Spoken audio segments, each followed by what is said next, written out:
Alrighty. Hi there. That was weird. I just spent like 10 minutes struggling with YouTube trying to make it work. As one does.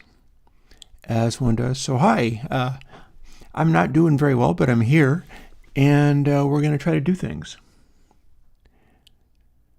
I also haven't made my coffee yet, except for much earlier in the morning. So I might be catching up with that in a bit. If my health demands it, I will have to run off stream and attend to matters or not. I guess we'll see. We can all find out together. Usually when I say health like that, what I mean is I'm old and having pooping problems. That's embarrassing, but that's just bad quality of life issues. And bad quality of life issues is nothing new to any of us this week.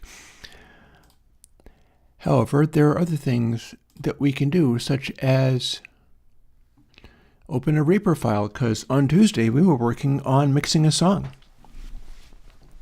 And that's still something that could be well worth doing.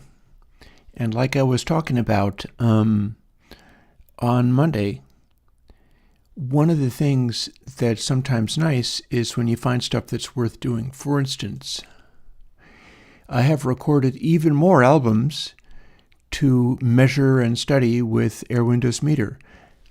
And although I could have taken a day off, pardon me, if I get a little bit irpy, it might be because my lungs are giving me problems. It might be because my stomach is tied in knots. There's a whole bunch of things that could be going wrong, but it's, you do what you can. And these are things that I can. All of these are vinyl record captures that I've done just over the last few days, or last probably week or so. Not all of them are full albums. For instance, Court and Spark up here is just a couple of songs. But I mean to be measuring these things and studying them. And just the other day, I put up a track that you might have heard before. It's a little track called Born to Be Wild. That particular track, the way that one worked, they didn't split revenue. All they did was not let me make ad revenue on it, which doesn't mean that ads won't run on it. Ads can run on it, and everything goes to the copyright holder, which is fine because I just wanted the ability to play that music for you. And that's what we're doing, is on the Evergreens thing, which is now timeless, I am playing that music so people can hear what it sounded like back in the day when that was a important thing and not just content. And it even informs some of the work that I'm going to be doing today. Because one of the things that comes to mind as I go back to work on Tadpole, and if we're lucky, I will actually get an end result out of this today. Here's what we had so far.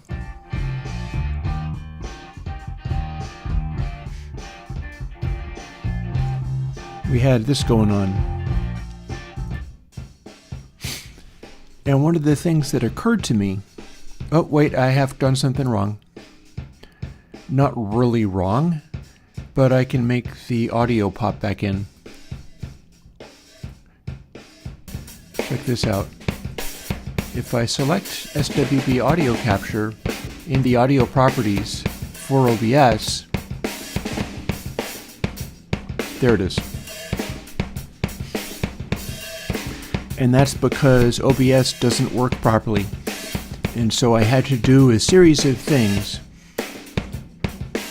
like open this thing up and close that and change this setting, because it doesn't enable the setting until I actively select it from having it be set to something else in the beginning. So I basically have to go through and do that little step every time I stream. Welcome to Technology 2024. Enjoy your stay. And having done that, now I have a DI from the mix to the stream. So I can do this.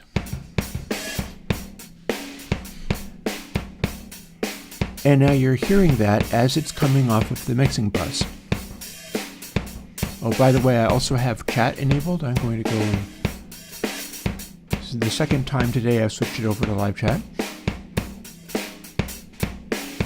I almost hope I have trolls today because I would yell at them and get some vicarious pleasure off of telling people they're fools. But, hey, before.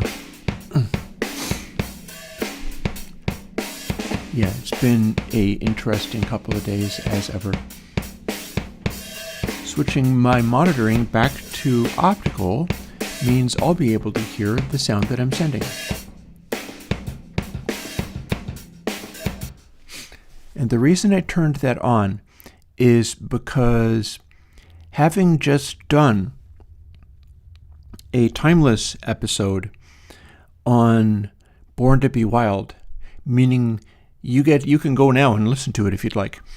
You get to hear what the Born to Be Wild record really sounds like, with a decent turntable and a good preamplifier and a really good digital analog to digital converter and a really good microphone preamplifier being used to further amplify the phono preamp. I'm doing it better than I had been doing it before. And combining those things together gives you, oh, have I got reactions to that as well? I have not yet seen anybody's reactions. I have been trying to hold my crap together this morning with medium success and did not even see, I guess I'll find out later. Well, I don't have to find out later. One of the things that I could do is a little self-care along the lines of going and seeing something cool that might have happened. And so we'll take a minute to, so this is what my screen looks like at the moment. I'm following Xander Hall right now, openly rather than just going to his page. That kid is pretty smart. He is in tune with what's going on, although he is doing a bunch of wild stuff. And then, as you can see, I watched LoadingReadyRun, and Xander Hall posts so much I'll probably have to stop following him again. But Ryan Hall is a weatherman. He's a weatherman down in like Texas or something. And more LoadingReadyRun. This guy is the Daydream Sound.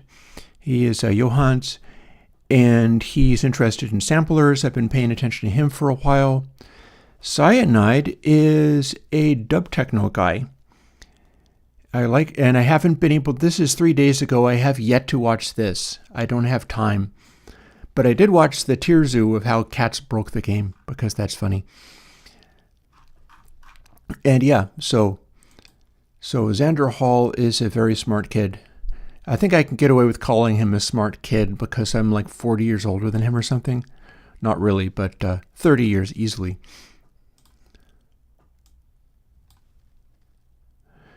As usual, I don't think they let you not see how your ranking is anymore. For a while there, they were like, do you want to not look at how this thing ranked? And they seem to have changed their mind.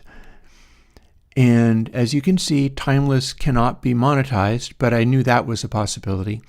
I think one of their options is, delete the audio. And I'm like, no. But there'll be comments. There's somebody saying they didn't even realize it was one of my videos. Okay, fair. We're using meter for all of these. And one of the points that I've been making, somebody was like, oh, 2 timeless videos only show songs hitting a B level. I made a big fuss about that in the meter video. In fact, the stuff I'm working on today is probably not going to end up hitting a level, although maybe it will. See, when you go to a density of exciting events, which is what the blue dots are, so intensely that it goes to like high A level, that turns off the mainstream. Kind of like current politics. It turns off the mainstream. And yeah, a lot of people are indeed talking about the organ. But yeah, you might not be aiming for top score with meter. You might not be aiming for A with meter, because you can do that to do something that is so exciting and intensely your own that it'll make your fans go crazy, or it'll alert the people who are most into your sound, but it will turn off the mainstream. You need to have the total intensity of your sound gentler than that. And then there's somebody asking for a Lin. One of the things that I do, Joax, in my comments, and somebody has all of these samplers. Well, that's nice. People keep asking for the devices rather than trying to get the sounds. That's what I'm working on at the moment, is because you can get the devices and that's not necessarily going to give you the music you want. And that's a really important thing. So we're going to be working on some of that stuff, like what I'm doing today in here, although there's going to be some arranging to start off with, clearly. I need to work out what I have in mind here. Remember all of my Reaper instructions. I have a little card with Reaper instructions, but I think it doesn't have all of them. And we're going to sort of comp together a track, but we're going to be doing it in the arrange window rather than on a 2-track master. That's kind of why I was talking about Heart of the Sunrise as my first one, is that is an example of a band constructing this kind of music and being able to take little excerpts of things. On this track, there's wild stuff I could get up to that way. For instance, I have a sort of main groove going on. I've got a verse, I've got a bridge. The Whose Mistake Are You is more or less like it's all made up of verses and bridges. There isn't any actual chorus. And then the final outro is the sort of upbeat one. Where I sing, try, I don't care why, at least we're going to try to make it through and find a way, which is the message I want to put across, certainly. But I can also throw in individual words, individual bursts of sound out of that as like dropping in a bridge from somewhere else. I can drop in bits like that. They don't even have to be the entire sections. And I can adjust all of the things if I have selected them and grouped them. So one thing I don't know how much trouble it's going to give me as far as arranging all the stuff. By that, what I mean is I can copy all of this stuff and slide it around. Any of these chunks of things that you can see here.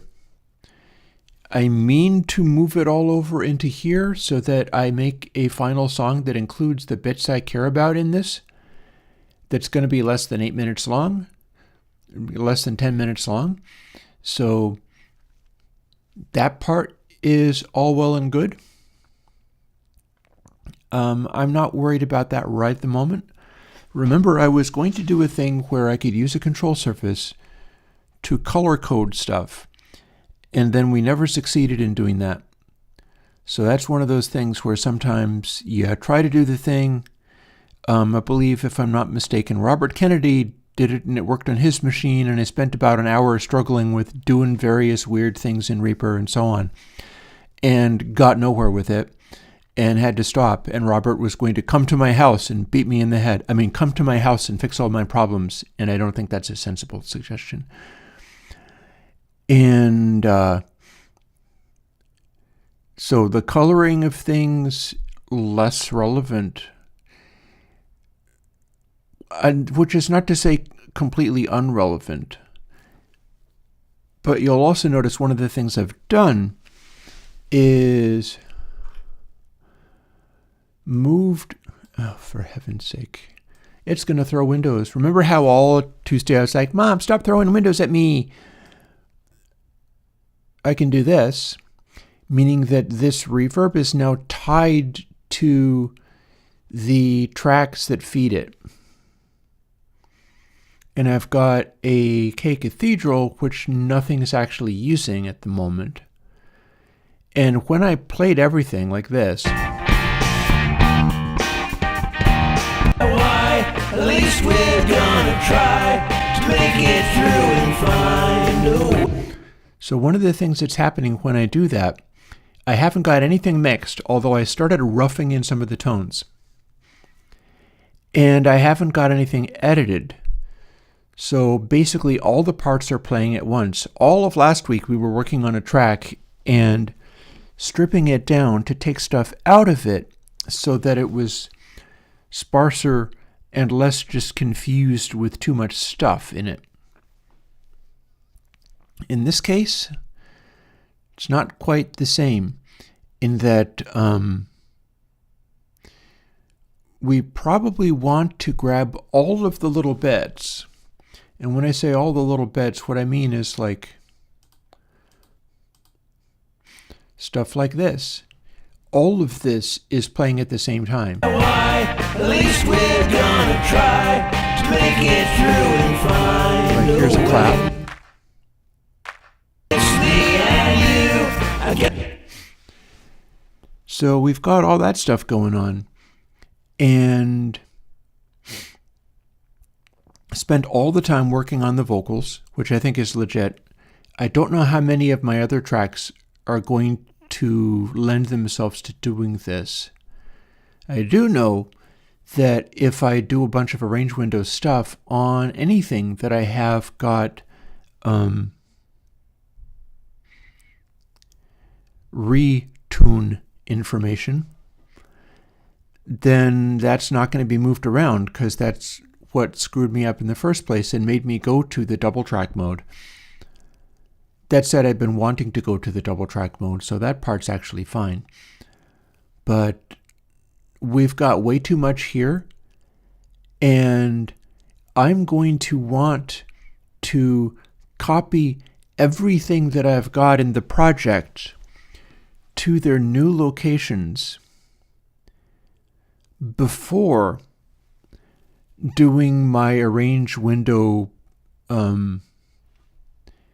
and group mode, because again, let's see, Option Command G. My group mode stuff, we can have that selected as well, it's fine. This is in theory how I move everything about in big chunks and manipulate the beginnings and ends of regions. Regions, of course, being the computer is being told to refer to different places on an audio file on the hard disk. We're not actually editing any of the audio files on the hard disk. They're just sitting there. Although I was told that there was a way to tune/pitch correct the raw files, which would mean that you could move them around in the arrange window because it's referring to something that had been pitch corrected. So that's probably worth me doing a little research, especially since I'm leaving some real clunkers in the tracks and just using the double track to hide them. So let's get back to opening a window when we're going to do a little research and figure out whether it is in any way possible to do that thing I was told that you could do. Because that could be true and it could be just lies, wicked lies.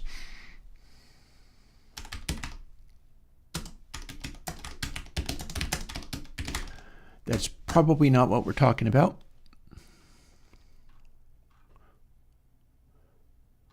That's not going to be it either. That's not going to be it either. Raw tracks, that's confusing matters.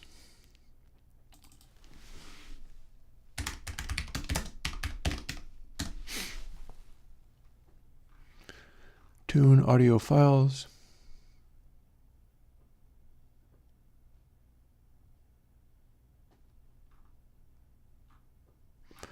Okay, tune is not a good enough reference here. So what we're going to do, this gets into almost the code side of things. I have to be able to solve problems on the fly. So tune was not helping. However, we could do retune. That is a Reaper-specific thing, and since it's the first word, we may get more out of it. This is going to be tuning in the arrange window. That's how I was doing it before.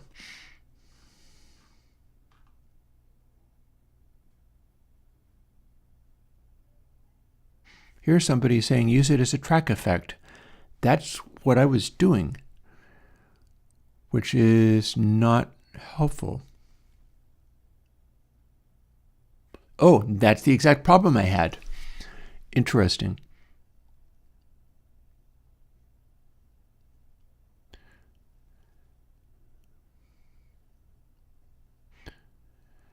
I've already got my takes edited, though. That's a concern.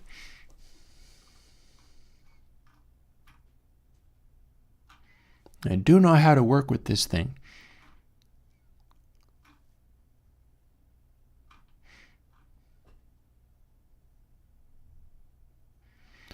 This actually hadn't been that much of a problem. I don't think I need to worry about that.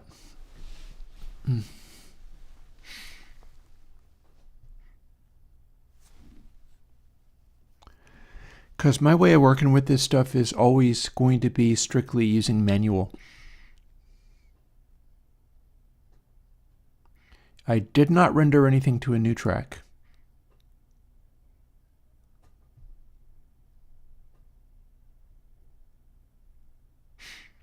This looks more promising.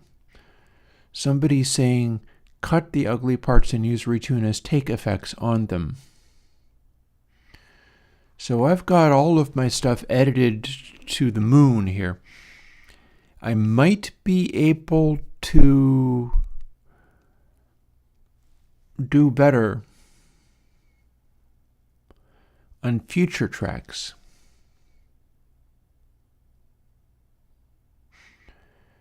When I say do better on future tracks, what I mean is stuff where I have not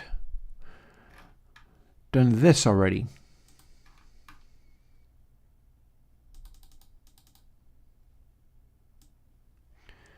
See, I've already done this. So it looks like what we're looking at. And we can remove that group. High rock and low rock. We'll solo it. Try, I don't care why. So what would be happening, presumably, if this is not play all takes, then this bit becomes just a single vocal. Like a brand new day. This is one of the takes. I've deleted one of the other takes. I've got two of them. And this is probably where we do retune as a take effect, but I don't really quite know how that'll work. Mind you, effects chain for active take looks promising.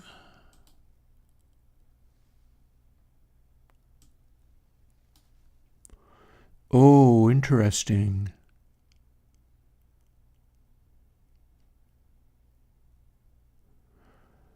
I might be able to go in and use this. Here, check this out. So this is an effects chain on just only the active take. Now, repitch is handy because that has a format shifter, but retune is what I was using.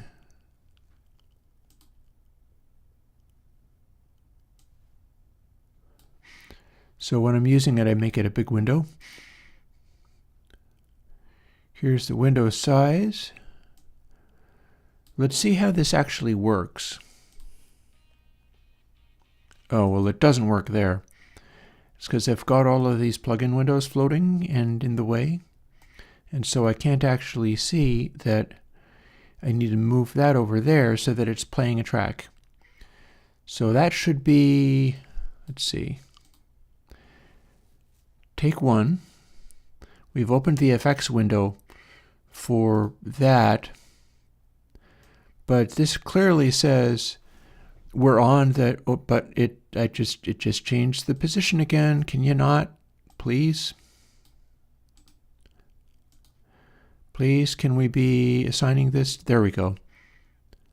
So in theory, if I hit play, we'll hear just that one, and then this tuner will spring to life. Make a brand new day. And you can see how wildly out of tune it is, of course, but that's fine. That's just the tuner window, so that's like if you are on pitch. Here's the picture. We can auto-tune it, and that would be bad. Make a brand new day.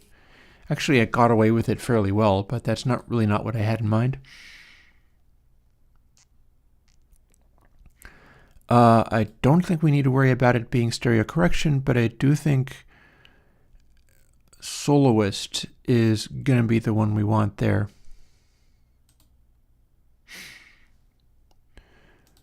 And it is manual correction that I have been using for all of this stuff. So here is my question.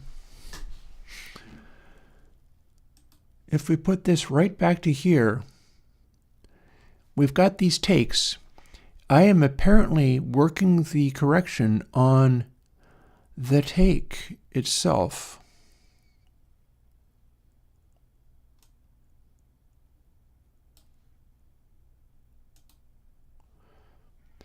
However, I have to play it through. It would be kind of nice if I didn't have to.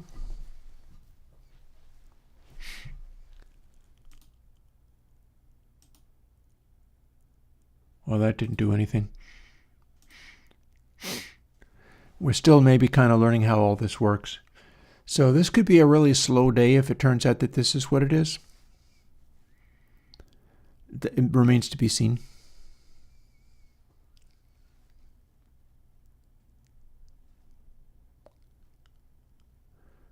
So I know from working with this before, it looks like it's going to let me auto-tune only that one track.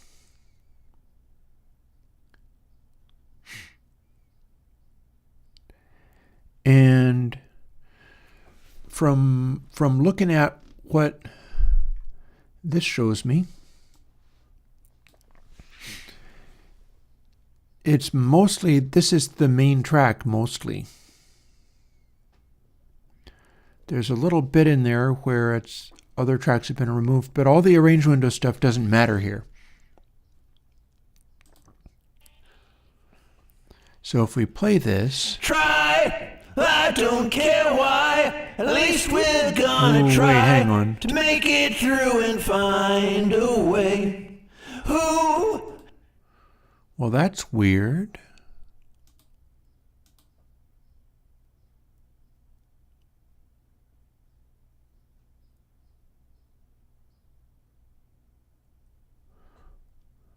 What do we got here? Okay, so take 1, 3. I'm just trying to study what's going on. So we're looking at 1700 wave. I believe that's happening, but right up at the front of this, what I'm looking at is that take 1, 3 has been blanked because we're using other takes. It can't have erased the underlying file, can it? Well, one way to find out. Let's do a little fishing expedition. We're going to do a little research project, and find out what happens in Reaper when you do this. So, retune is working on 1.23.0804.1700. It's one of the first ones I did. That is this, so I can open that with Wave Editor. And it does this. Try, See, that's why I would have edited that bit out. try, I don't care why. So at what point do I start getting stuff that retune can work with? Because I think I might have, there's a term, I might have goozled myself with this. See, it's muted in the arrange window, and it's present on the recorded file. So this, even though I muted it in the arrange window, Try, because it's bad, is still on the disk, but retune doesn't see it. However, here, a new day, Reaper does see that because I'm using it. brand new day. We'll quit out a twisted wave there. And then this is the same thing there. And it appears that it saw it. Brand new day. So that's what it just drew. And here's where I can put in a pitch correct there. So let's do another little experiment. I put it up here and it didn't see squat. But here's a place where something appears because we hear it in the arrange window. Don't care why, at least we're gonna try But to make it through and find that's a way. weird. Who? It's me and you. I guess we always knew it's something like a brand new day. Oh, also interesting, I seem to have switched off the double tracking on that one. That's weird.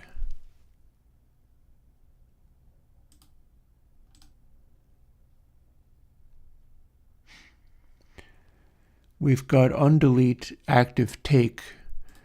But here's the thing, the only one that is actually registering here is this one. So let's see what happens.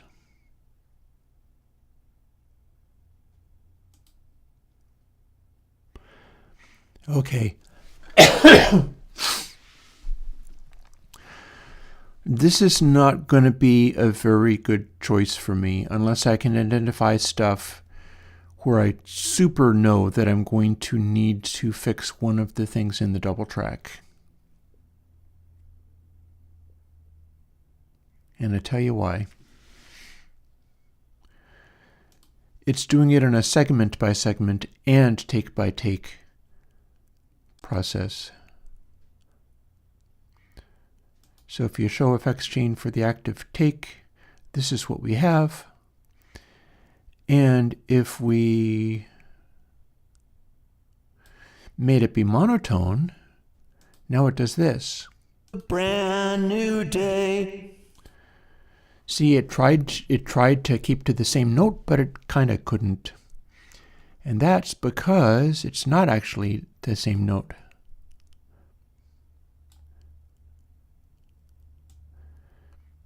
It's this, and then that.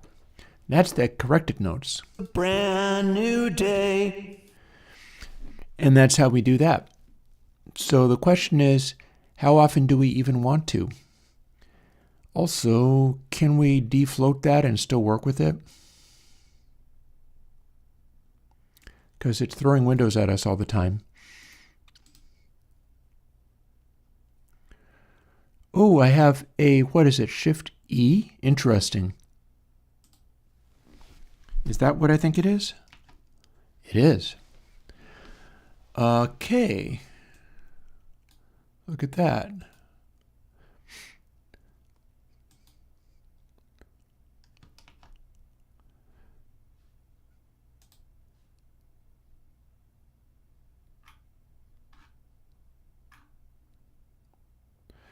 Now there's no good way to do this, but there's a way to do it.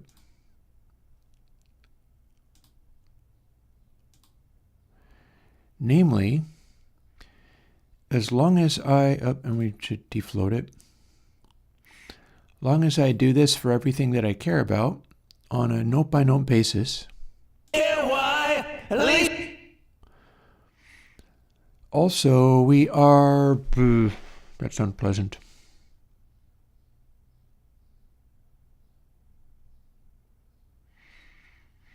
We are struggling with this nonsense because it's been chopped up into too many pieces. However, also it sounds like I'm listening to both of those tracks. That's no good. So rather than play all takes, let's just play the one that we're working on. Step back a bit. Don't care why. And here we are.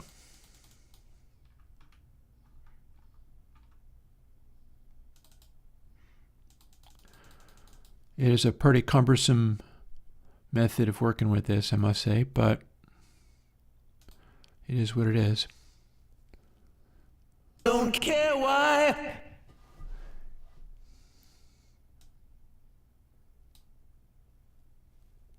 Don't care why.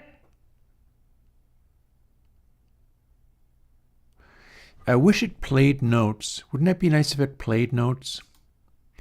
If you hit this and it went, ah, and then you could hear what the damn note was, but it doesn't. And it feels as if that's coming up from way under the note. Try, I don't care why. And it's very flat, but it wants this note. Try, I don't care why. Except for you don't want it to be that flat, so let's make it do a pitch swoop. What? Try, I don't care why. And that's more natural, even though it's not actually using... Oh, can we make a middle dot, though? No.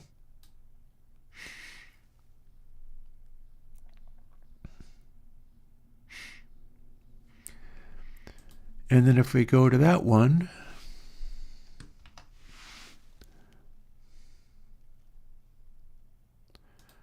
I wonder if there is a add the last effect. We're getting, okay, so recently used. Oh, interesting. Oh no, recently used is in fact correct.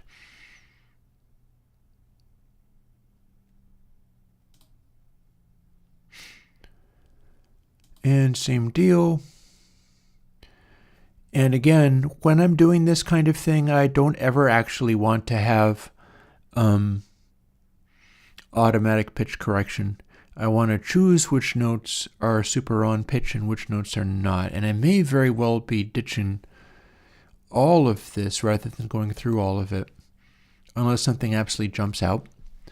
But that said, here's what we can do. Don't care why. And it has to show it. Don't care why. At least with. So what was the previous one? D sharp 4 to D4. That plugin Windows should not be floating. Why would it be floating? So there we are.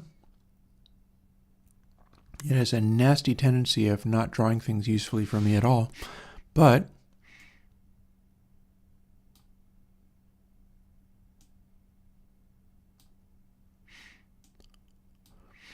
same recipe. Don't care why. And it's definitely much better doing it on the takes. I'm liking that a lot better. Which unfortunately means I'll probably have to do some of the other stuff over again from scratch. And I don't know whether... I think I've done this work on stream before. but it's kind of awful. Well, we've only done these, so we can play all takes there, and we can play all takes here, and we can close this. And now we've got Windows flying into my face again, but now we've got a track where I've got a couple of little tiny bits popping up that are retune, showing that I can do that if anything jumps out as being unacceptable. And the rest of it is apparently dry, which is even better. I don't want to... Try, I don't care why, at least we're gonna try to make it through and find a way. Who? It's me and you, I guess we always knew. It's something like a brand new day. And I did indeed tell that other one not to be play all takes, so we'll put it back. I guess we always knew. It's something like a brand new day. So one of those final notes was tuned, and I feel like there was a bit in here. So here's one thing we can do along the lines of keeping things basically natural and organic, but still sneaking in and fixing things here and there. Now that I've proved that that can be done, I can listen for bits where it's unusually sour. Try, I don't care why, at least we're gonna try to make it through and find a way. Who? It's me and you, I guess we always knew. It's something like a brand new day. A lot of that stuff I would live with it. It's just being human quality. Try, I don't care why, at least we're gonna try to make it through and find a way. Who? It's me and you, I guess we always knew. It's something like a brand new day. So I am actually liking the thing that I've just learned as far as always go into the takes to fix pitch problems with retune using manual. I shouldn't be going in and doing every little thing. Previously, some of the stuff that I've done with this, I felt a need to go in there and apply effects. And this is also going to be a little bit like the way I work in Final Cut, which I can't do anything about right now, but for future reference, if I can get the takes and have them not be edited in this way, then I can apply stuff like FX to the whole thing, and then it'll work to be able to go through and do more parts of it more easily. Because right now, it would be unbearable to go in and try to... I would be applying retune to individual tracks and individual takes so constantly. And I don't really want that. What I want is to move forward with this and actually do a mix. And there's so much in the way. But like the man says, try, I don't care why, at least we're gonna try to make it. I wonder if I can make that least fix a little bit.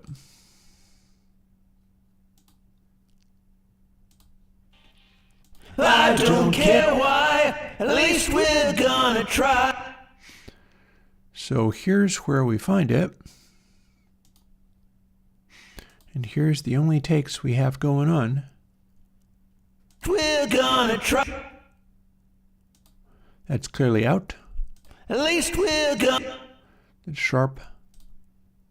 Whereas this. At least we're gonna try.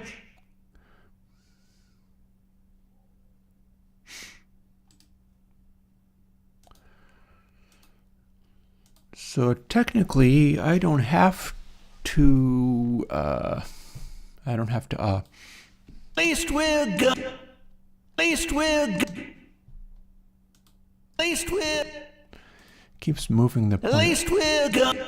At least we're. There, we're is completely off. At least we're. Least is not as off. At least we're. At least we're. That one, least is really sharp or something. So again, I don't need to use the menu for this. If I have the take selected, oh, does that give you a...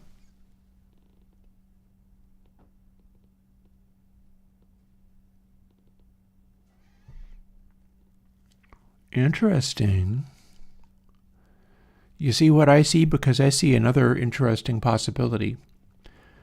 The possibility is making a tiny little micro take and then just literally changing the speed. Or indeed pitch adjust. Look at that. That's going to be the same as playback rate, I think.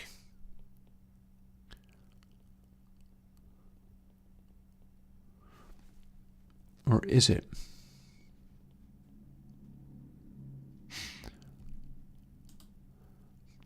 Let's totes find out. It's a pity there's nothing here to let you audition what this is. Oh, and there's a Take FX button. So there's that. But here's the thing. I'm wondering what this can do. At least we're go. 5 semitones. Oh. Have to deselect that somehow. Oh, I can't deselect it, so I'm in trouble now. I can't hit space to hit play because all these text boxes are selected and I can't make them unselect. Fine, whatever. At least we're go. It didn't do anything anyway. At least we're go.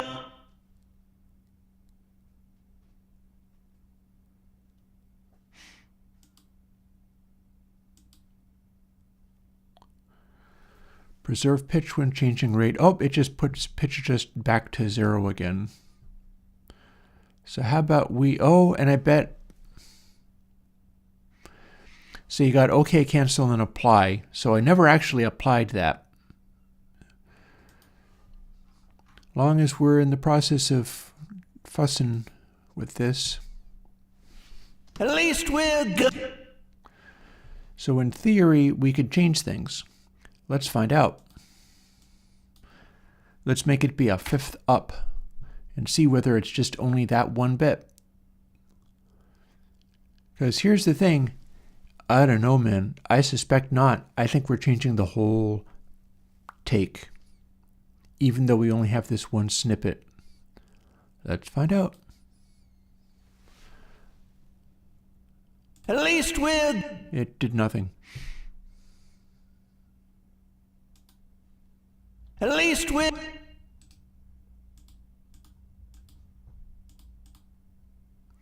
There we are.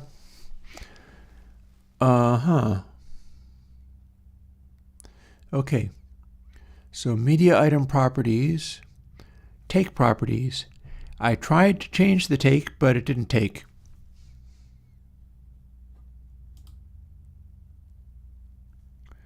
Envelopes. That's going to be in the arrange window too. Take pitch shift and time stretch mode. Project default. Fair. This looks like it says something, but it doesn't do anything. Media source. So we are not necessarily changing the media source. And we sure don't want to be manipulating some of this other stuff. Media source properties. Okay, that's what this is then. 96K, one channel. Fine, fine, fine. So media item properties. are not necessarily this file. The take is also using the same name as the underlying file. That kind of follows. The media item should maybe be this edit. Don't know what start and source means. I tried to manipulate this and it didn't do a thing.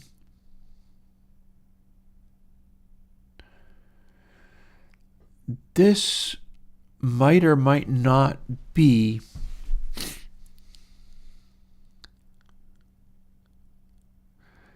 like we're looking at media item properties. I might need to break for coffee. We're looking at media item properties. I believe that when we do things like this, which I know works on just the only track, this works on what we're on rather than applying to the underlying file. It's a media item. This media item is this little edit. The take, on the other hand, an active take will not matter if we have play all takes, which is one of my options here. We can play all takes just by hitting this button. Fade in is on the media item level.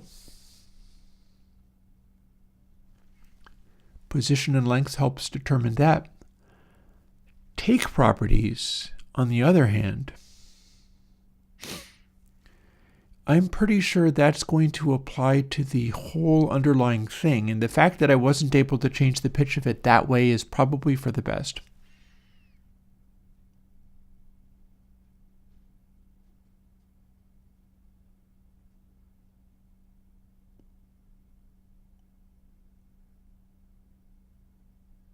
There's no convenient way to change the pitch of just a little snippet of an overall file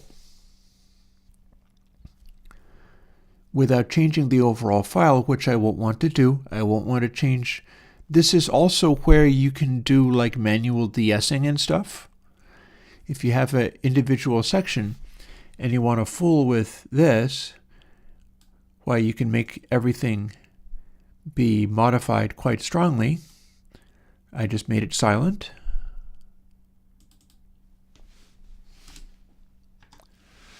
And then I can put it back, because that's how things like that work. However, I wasn't actually able to change the playback rate. Oh, we do have a set button, though. That's interesting.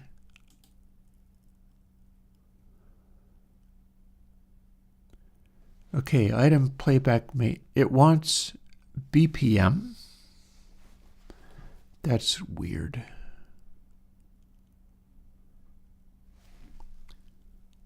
Set item playback rate source BPM. Well, if I set that,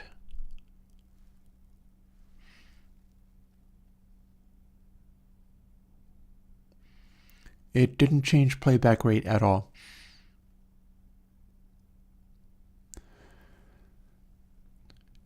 However, if we adjusted it and its pitch, I did pitch adjust and nothing happened.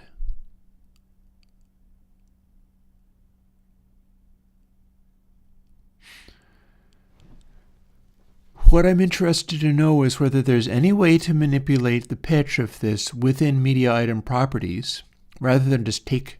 This is under the category of take properties, but it's in the enclosing window shape of media item properties.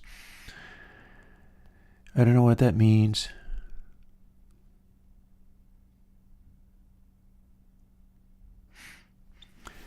But we might be able to break everything real good by switching that off and then doing something else. For instance, playback rate of 1.5. If we apply that, what might happen in the arrange window is everything moves and is no longer relevant. And I think that is true, but is that Starting from the place I wanted to start from? Because that'd be interesting. At least we're gonna. Oh, it kept the pitch. That's not great.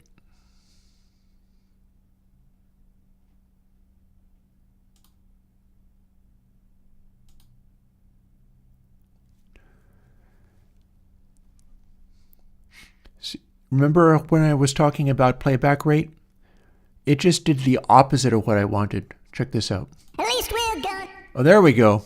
Now it's bad. Now that's toxic.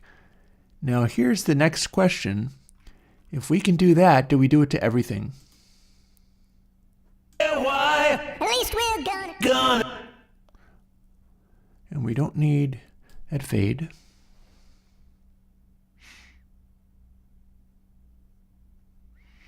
But when do we have this again? Here. So this is Chipmunk. At least we're gonna try. And then we have another. Who? It's me. Okay. Interesting. Check it out. We don't necessarily need to use retune.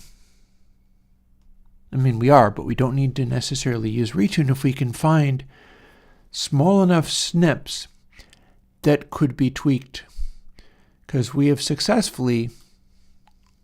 Don't care why. At least we're gonna try.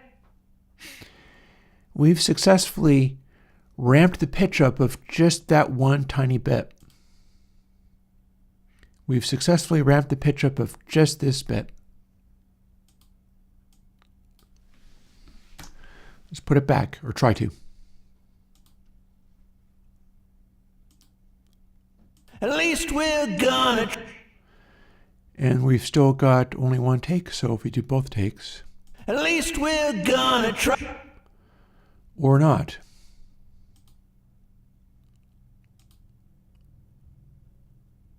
We're gonna try. At least we're gonna. That's even worse. So if I was to mess with this further, what would I do? Firstly, let's close out the media item properties. They're not going to be friendly. Oh, and that's not what I want either. I was kind of hoping to drag that over without just splitting it.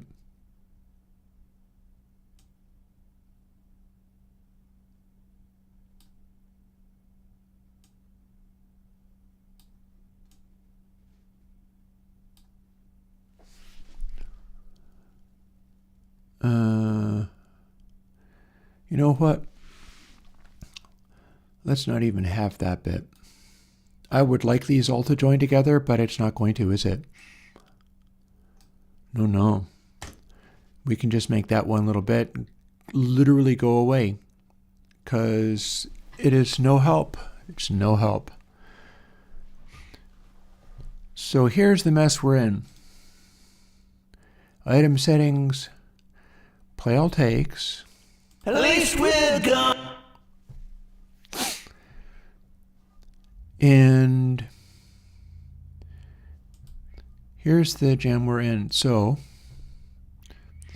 we can not do the play all takes, at which point we have these two options. At least we're gonna. And this option. At least we're gonna. Excuse me. I need to sneeze and I can't. It's going to be a problem.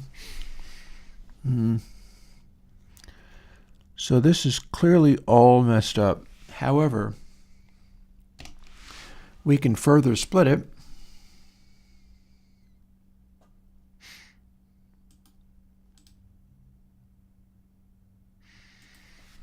We can start going for, what was it? G, S, E.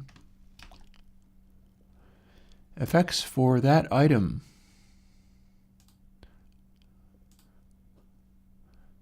We can remove some of the effects on the items because we have a better way.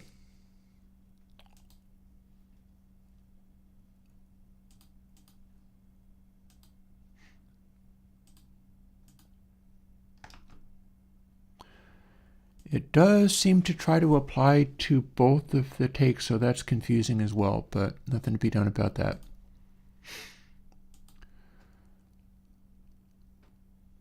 So where were we at? We were here. Gonna try. And those are now silent because take 1 is selected and take 1 is not on. At least we're gonna. So let's start investigating this scenario even more deeply. At least we're.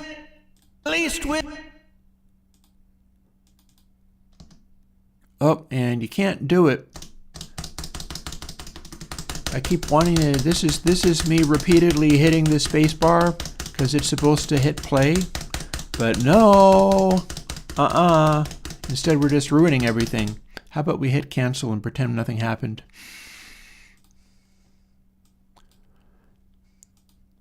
So as soon as I opened this, I can no longer hit play. That sucks. But at least we didn't lose our place. At least we're. It would be really nice if we could just select a little chunk like that. And this might sound awful, but... At least. But here's where we can start getting real granular. Watch this. At least. That's sharp.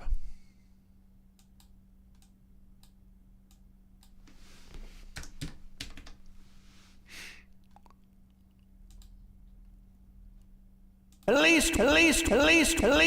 That's a little more on pitch.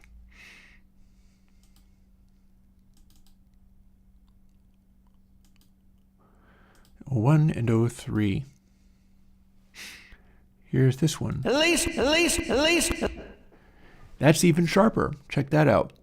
So,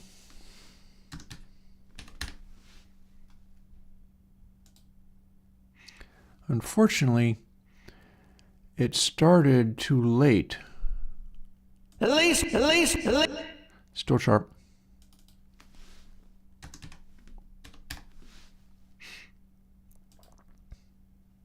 At least. So now we've repitched both of those, but that one is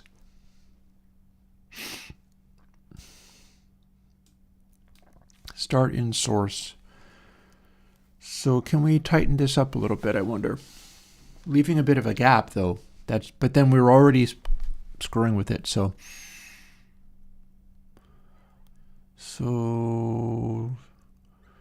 start in source. Section 06369, length this, fade nothing. So if we start in source a little bit later,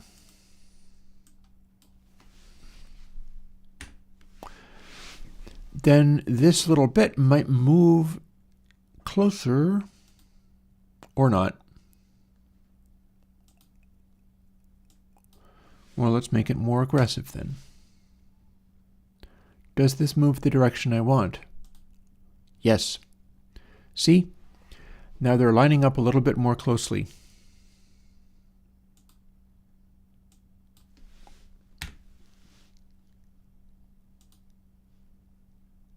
At least.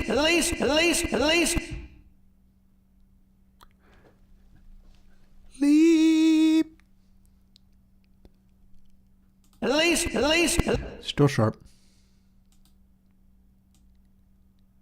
It would be nice if there was a better way of doing this, but you know, I don't think there is. At least.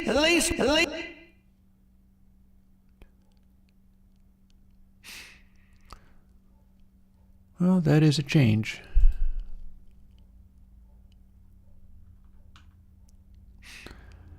And then if we loop this little bit. At least weird. Weird.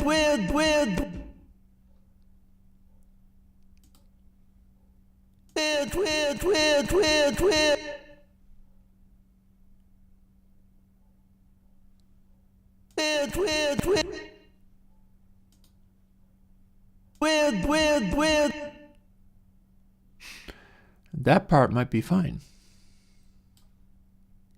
At least we're good. So, oh, there's a shortcut for move selection. What is that shortcut? That looks like a circle with an arrow poking out of it. I have no idea what that refers to. And it would be nice to know. What is a circle with an arrow poking out of it to the top left?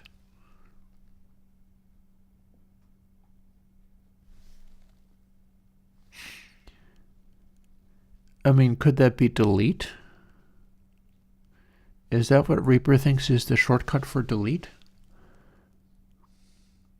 I don't have anything selected. Let's do, I can always do undo if it didn't work. No, that's not what we want. No, no, no. So what does that shortcut mean?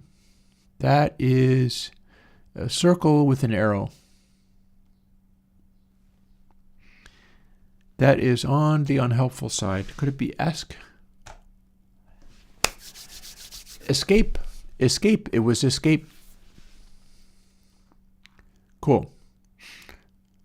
So now when we put item settings back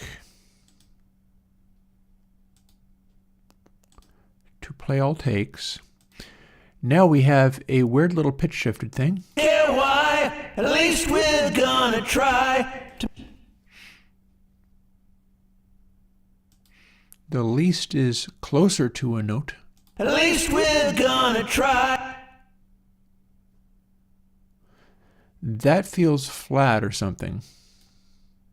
At least we're gonna try to make it. Oh, I didn't actually make a selection. For some reason. At least we're gonna.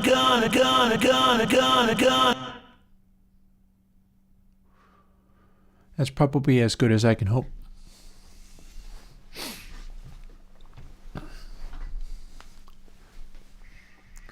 So what ends up happening here is just trying to find individual sour notes that I can play with the item properties. If I do that, I don't even need to run the algorithm, the pitch shift. Instead, we're doing little tiny tweaks of playback speed, which is going to be higher audio quality than retune. Try, I don't care why. At least we're gonna try to make it through. We're gonna try to make it through and find a way. There's potential there. Something's going on there. I bet it's not in the low either. Find a way. So, well, first, let's split it more. Find a way.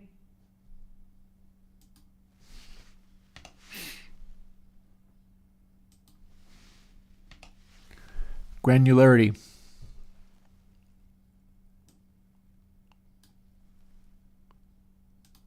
Oh, that doesn't work, does it? That doesn't work at all. But this might. Find. Not bind, find. However, quit with the play all takes. Find.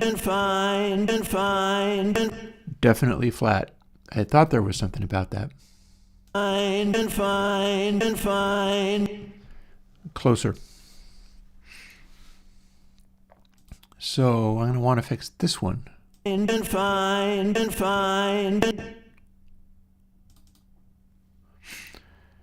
And we do that by taking this little section. If it's flat, it needs to go up, but probably not as much as this. Find.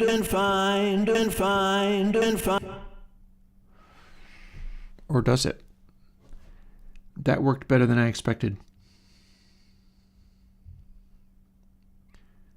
I am trying to see whether some of my pitch reference on my mouse pad is there, but it's not. Oh, hang on.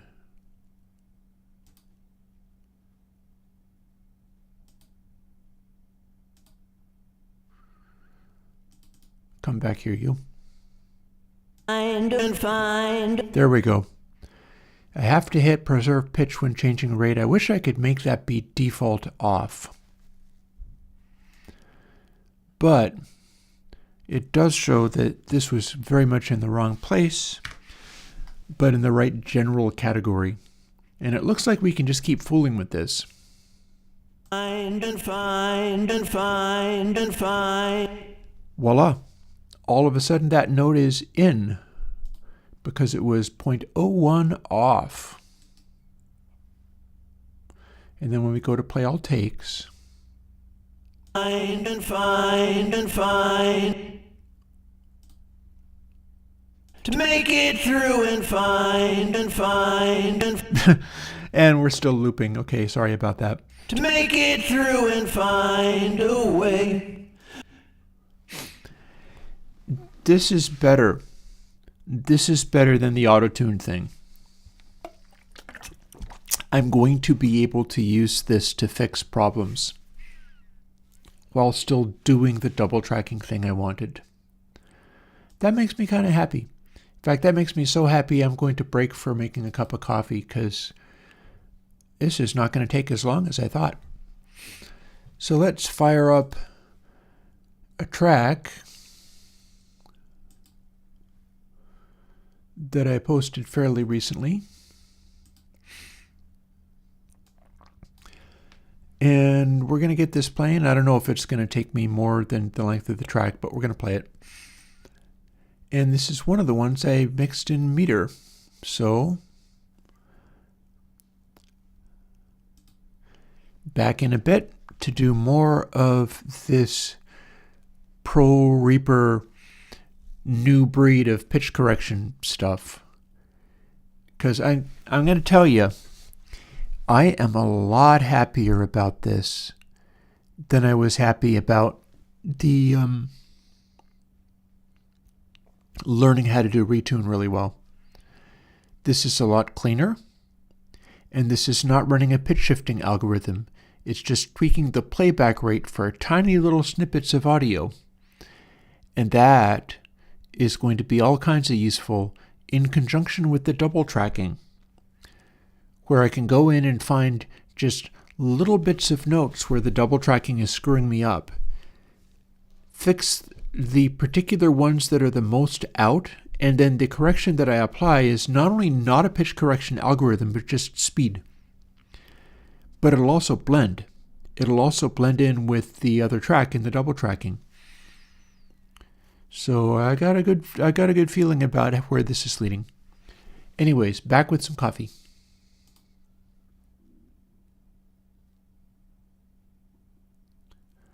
He says as nothing happens. Oh no, wait. There we go.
right, that took more than 10 minutes, but it could be worse.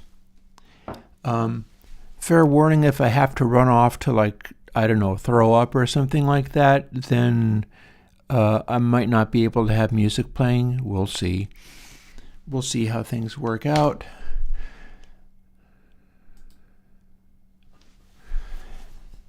However, one of the things that we can see about working out is, can we do this thing more effectively?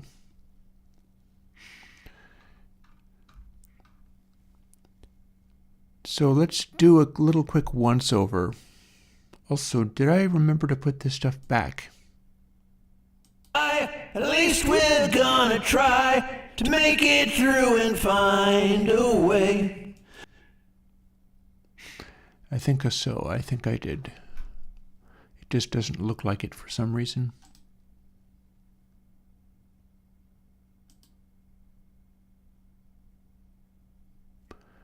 I don't know why this looks the way it does. You would think that having this set up and then moving on to other areas would indicate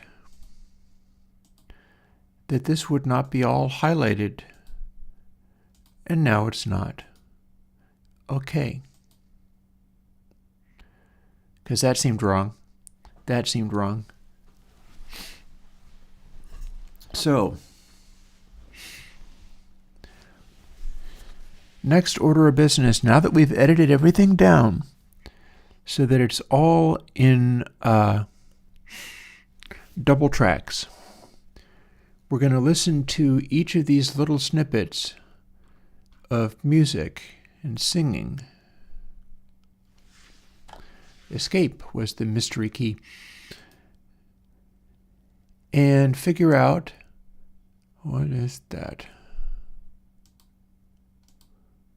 Weird crap highlighted for no good reason is what that is.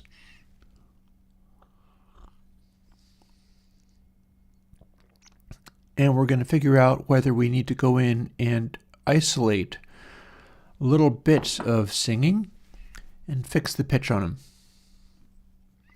And we're only listening to the combination of everything. Let's even switch off the reverb. Try, I don't care why, at least we're gonna try. Ooh, interesting. Switching off the reverb, I immediately heard something wrong there. At least we're Please select, thank you. at least. Yup. Sure enough. Let's make a larger selection. At least we're gonna. So there's so much wrong, but still worth fooling with. I think that might have even been a bit where I fixed before. At least we're gonna.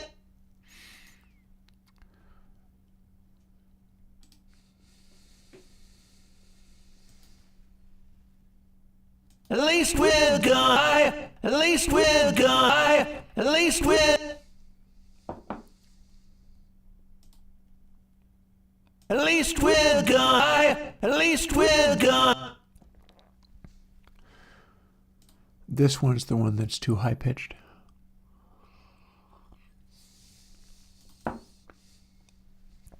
And we're already messing with, oh, but it's got preserve pitch when changing rate selected. At least we're gonna. At least we're gonna. Why'd that turn itself back on?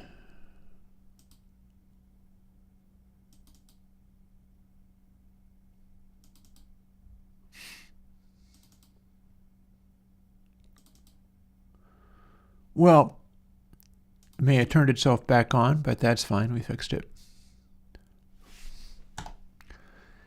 I'm going to have to memorize that escape shuts off that selection because I'm going to be using that. I don't care why, at least we're gonna try. And I have now forgotten to do another thing. The thing I've forgotten to do is to turn back on play all takes. So I need to remember to turn back on play all takes. I don't care why, at least we're gonna try.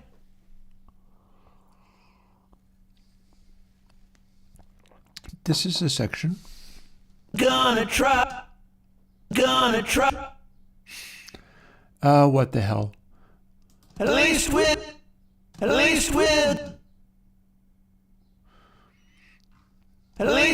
gonna try to make it through and find a way. I wonder if I can fix that any. Find.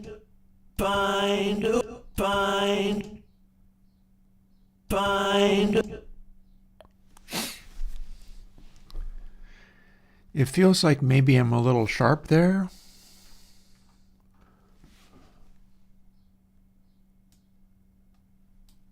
Find.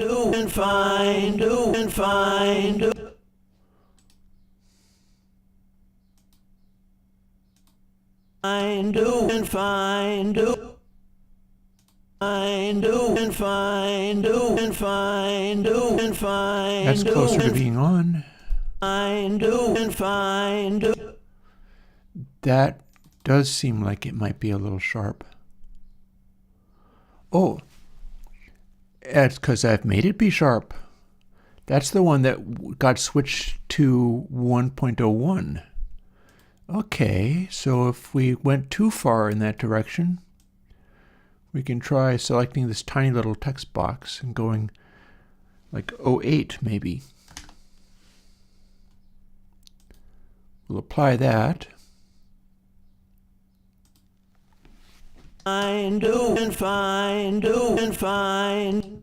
Yeah. So that's a little better. Try. Up, and not to forget, put in back play all takes. Try to make it through.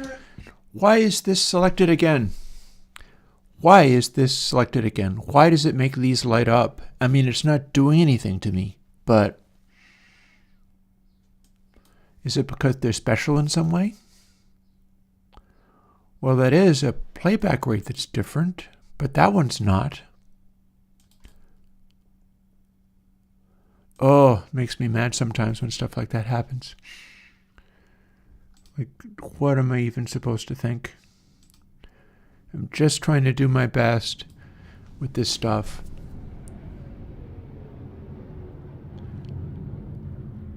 That's a vehicle going by outside. But that's like a dragged thing on the ground. That ain't no fighter jet or something. That's something going by on the road. To make it through and find a way.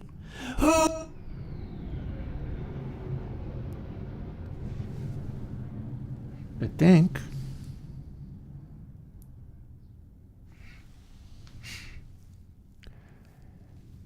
That said, I suppose it... Give me a second.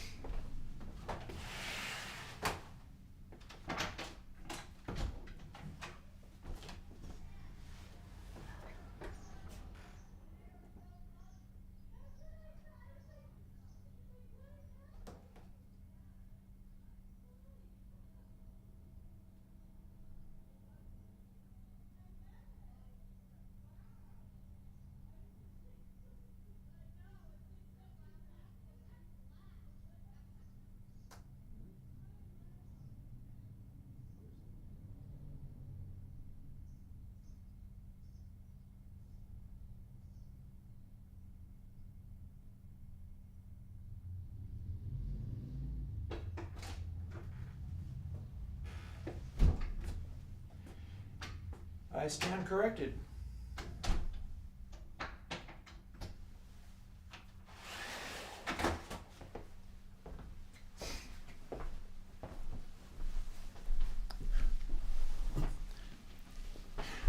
So if I was in Ukraine, that would probably be a Russian bomber coming to kill me.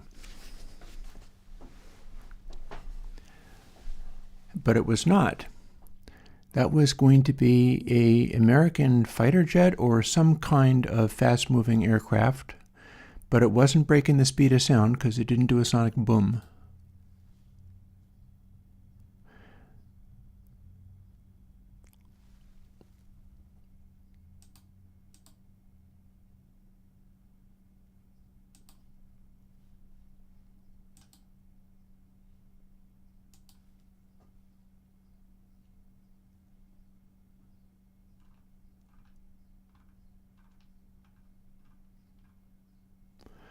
Oh, good heavens.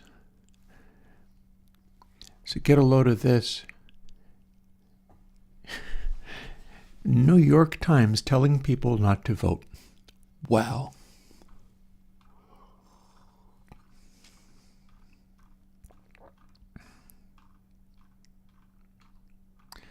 Yeah, Blue Sky, I'm paying a lot of attention to Iron Spike. It's pretty cool. It's a comics publisher. I don't see anything more happening. I also don't know where else I would look. Like, there's another place that I pay attention to, although it's been getting swamped by, like, bad actors at the moment.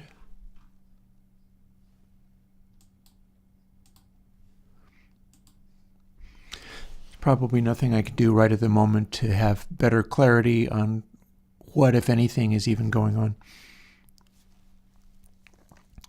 So, in the absence of being able to make any sense of the jet flybys just a moment ago, and knowing that it's very unlikely to be Russian bombers, unlike if I was in Ukraine, when it would be much more likely to be Russian bombers.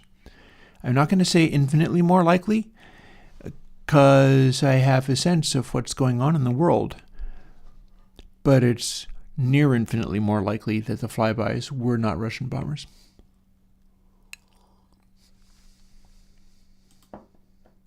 Try to make it through and find a way.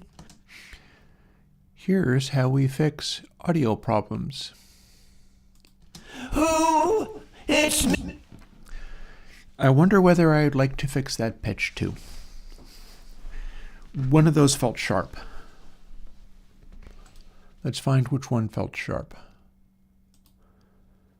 I might want to set up some kind of funky action thing for this stuff. Just saying. Who?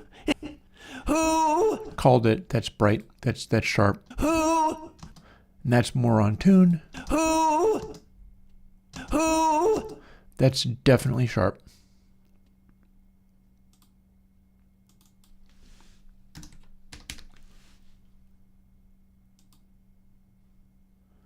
.99. Who?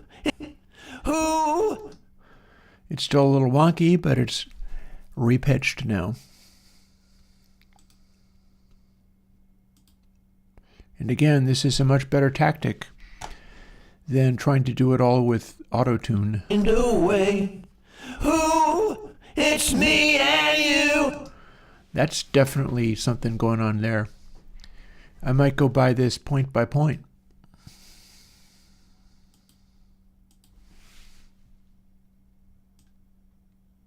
It's me and you. Me and you. It's me and you. So we need to split that. Me and you. Me and you. Because we're going to do opposite things. So, for this one, it's me and you. That one I think went sharp. It's me and you. See, it's singing the same note. It's staying on that note. It's not going down. It's me and you. So that's sharp. Very sharp.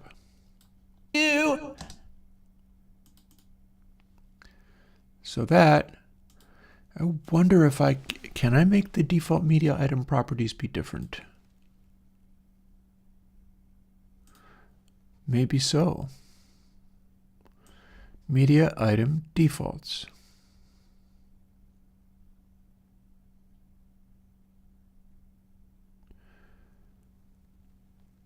I'm not sure I want to do this. It's declicking that way, which is nice, but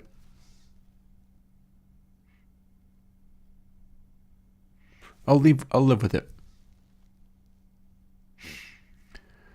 Loop source, maybe not. Time selection, always trim content.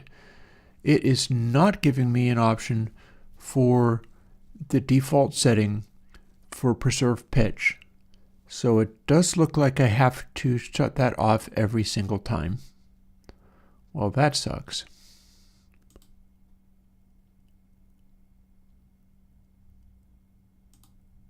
Pity.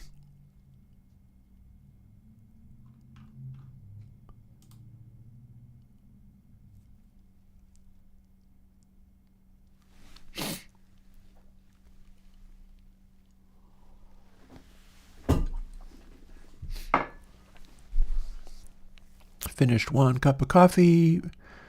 Might want to have more. Track control panel, maybe not.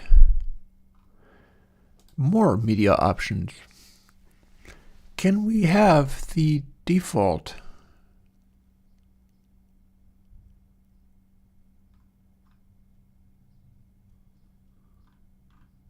Probably not.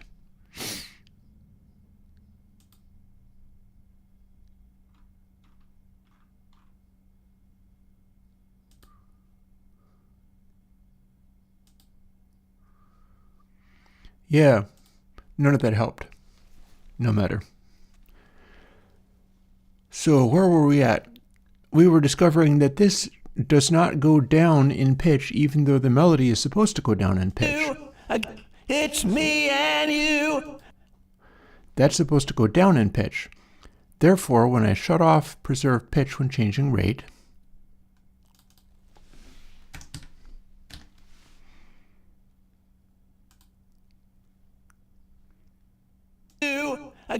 It's me and you. now it's a little too flat.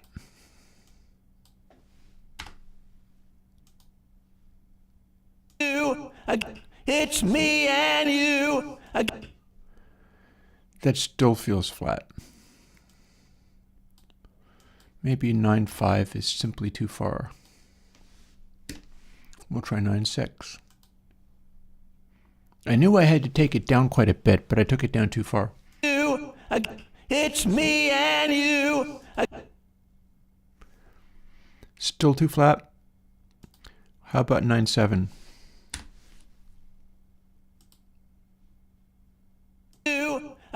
It's me and you.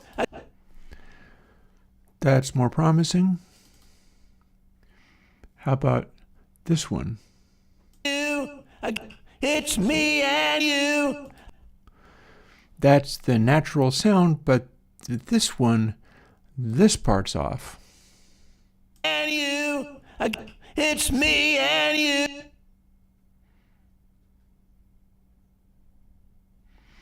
So we lowered the pitch on that, but this is also off in some other way. And you. It's me and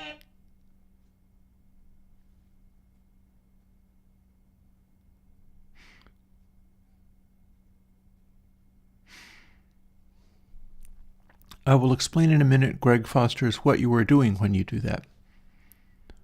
And you. It's me and you. This is flat.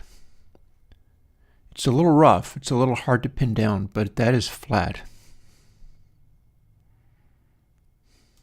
Have to hit preserve pitch and shut it off.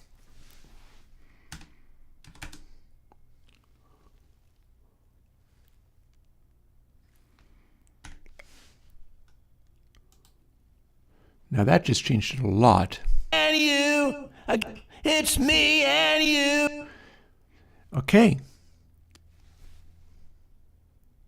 That just brought it right back into shape.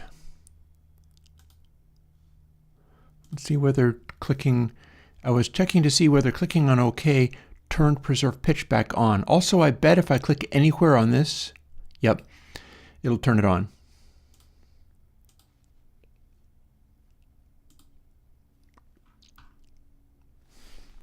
Escape removes that loop. No way. Who? It's me and you. Up, and I got to turn back on. Play all takes. Play all takes. Every time I work on it, I forget. No way. Who? It's me and you. I guess we are. Now it feels flat. What's going on there? Did I make this go flatter? I sure did. Well, if it feels flat now, even though it went to the correct note, why don't I just remove the extent of what I did?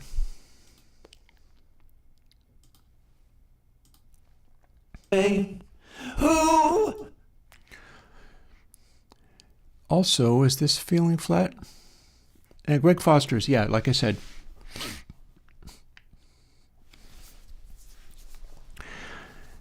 The way that reading tracks is from the beginning of a song to the end of a song. It's tracking listener attention, and it is measuring the density of exciting events in a section. And there's such a thing as too much. You can have too much of that reading. An example of this would be, like, there's a couple of Judas Priest songs that do this. The Beatles' Tomorrow Never Knows counts as a song that ends up rising to the point of too much, too intense. It goes to AA and beyond AA. And that is not a hit in the way that other stuff is a hit, because there is no ease. It's not able to communicate to a mass audience as effectively when it is too intense.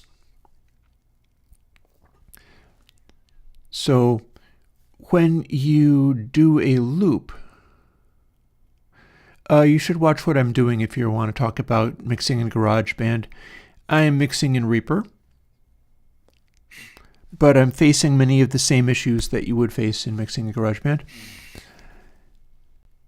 And if you're talking about 16-bar loops, and you're talking about getting there over time, what that means is where you would eventually end up if you just kept your loop going forever, which is not necessarily what you'd want, but that will tell you something, I suppose. Thing is, like, saying I'm able to get it to bigger every time now means you have events happening in the sound. It's not completely empty. You could fill that with, like, the sound of the seashore or the sound of rain, treated properly, and get it, like, right to up at the top of the charts. Not because that's a hit record or anything that you'd really want to use, although you could. I mean, The Who used that on Quadrophenia. They used the sound of ocean waves on Quadrophenia. But the point is being able to use that as a guideline for if you go to making stuff get too bigger and then eventually get to attention, or you make it so that it goes to attention quicker and then goes off the top of the charts, that probably means the 16-bar loop you're working with is kind of higher in intensity. Like, if you're talking about loops, you might be talking about rapping. You don't want double A. You don't want off the top of the charts on a loop that's supposed to have somebody else there. It's taking up too much attention. If you are aiming for having a performer also be doing stuff over this loop, you want to keep it to bigger or even comfortable. Oh, you're talking about house and techno, so you may or may not add somebody on top of that. I love house and techno. If you're talking about deep house, you do not want to be at attention. Deep house is all about vibe. Oh no, I use loops sometimes too. But so for deep house, and it also bear in mind there are genres in house and techno where you have to break all these rules and make stuff sound bad because that's what the genre expects. But if you want to invent new sounds that people actually want to listen to, you might want to use these techniques. And again, house and techno, probably not a bad idea to have your loop rise up to the point where it goes to bigger. If you have a section where it's like, this is the instance of the loop where I do 2 repetitions of the 16-bar loop and then go to section B. But the 2 repetitions of my A section is the stuff that's supposed to get your attention. Well, there's where that going to attention makes sense.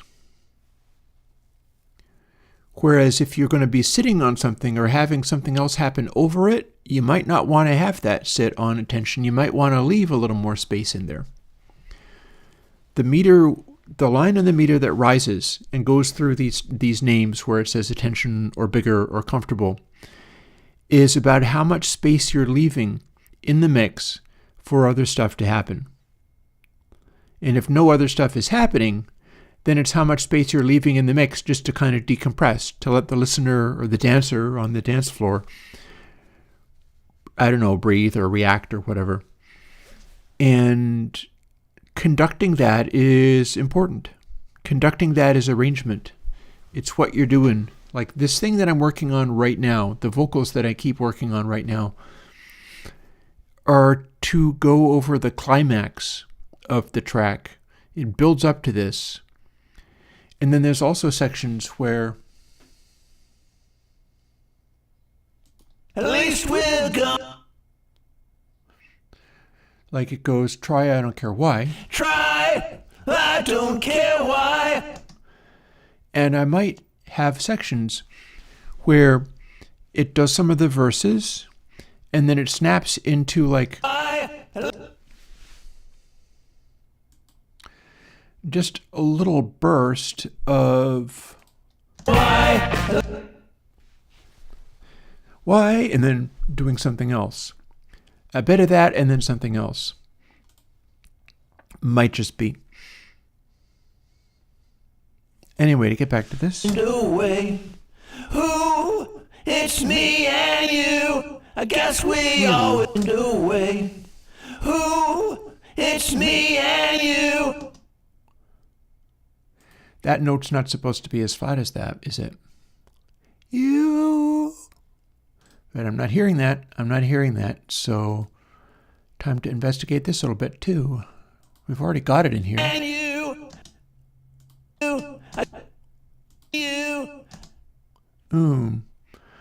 Have I already changed these though? Yeah, I think so. I think this is the one where I knew it wasn't supposed to be that sharp, but I've overcompensated.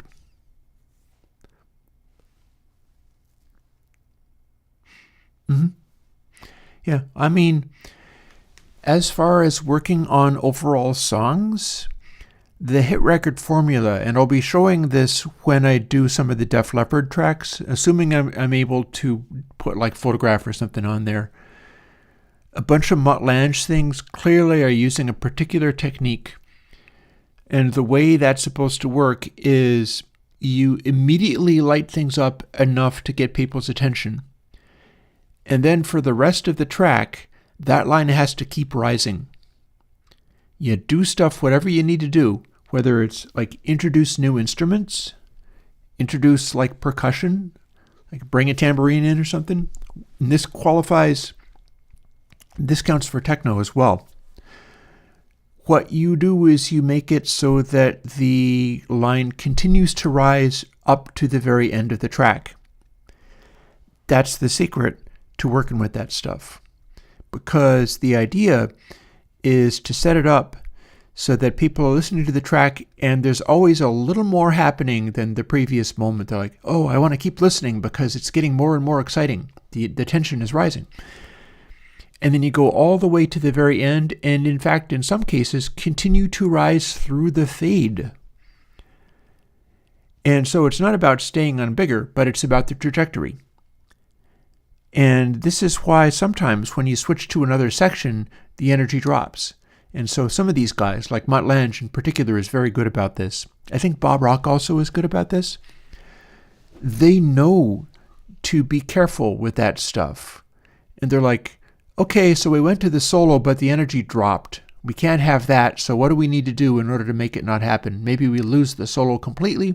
Maybe you put another solo on top of the existing solo. Who knows what you're doing? But their attention is on keeping that energy rising from the beginning of the track where they've got your attention and things are underway to the very end.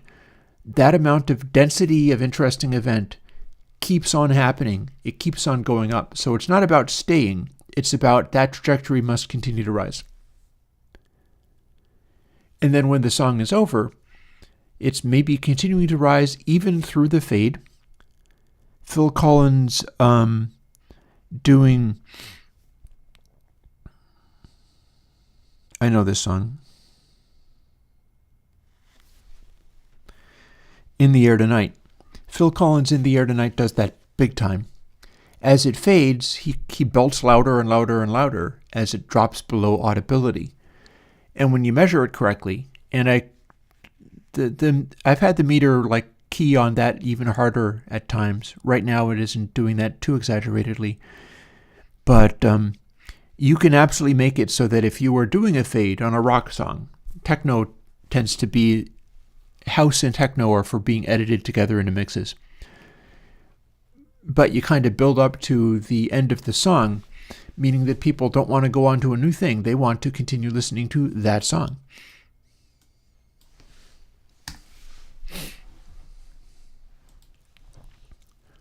Let's see.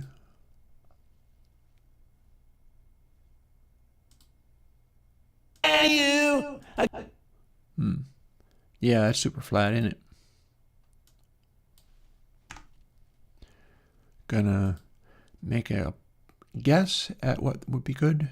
That sounds better enough that I'll live with it. And back to play all takes. Because I gotta always remember to go back to play all takes for this double tracking thing. Ooh, it's me and you. I guess we always knew. It's something like a brand new day. It's something like a brand. Guess we always knew. So that's pitchy, but not in a that bad of a way. But I might still be able to do something with it. Guess we always knew. I guess we... Some of that could be sharper. I guess we always knew. Some of that could be sharper. I guess we always knew. So how about, let's find out whether the whole thing could be split, and then we examine this.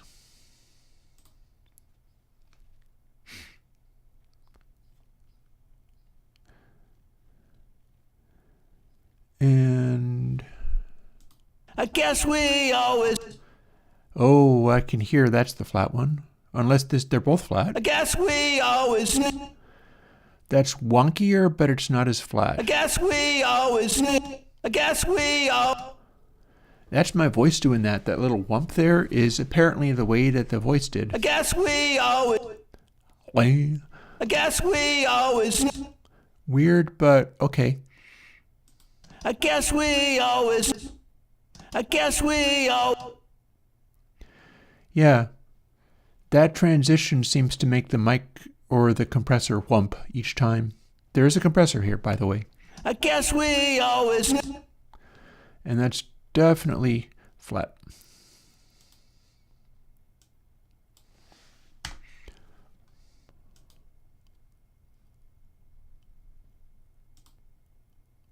I guess we always knew. That's just sharp enough that it might have worked. I guess we always knew it's something like a brand. It's me and you. I guess we always knew. Oh, that needs to be... No, it already is play all takes. I guess it just merged.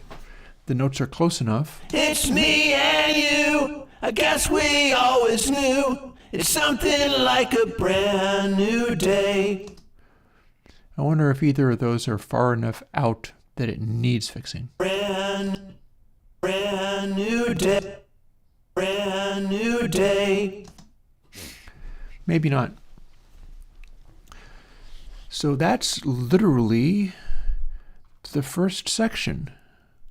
Not bad. It's not even noon yet. Try. That's also not too wildly off. Kind of off maybe, but not super wildly off. Try. However, I feel something's a little flat in there, so let's play with it.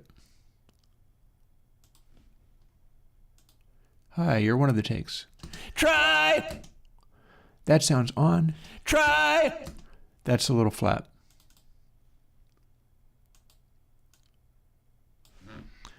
.02 has been doing a good job for me. Oh, and I cannot hit space with this open. That's really annoying. I guess I'll get used to it. Try. And if I do that, it's better. Put it back. Play all tapes. Try. That's better.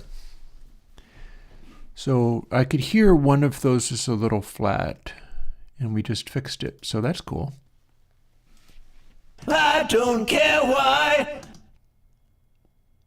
I don't care.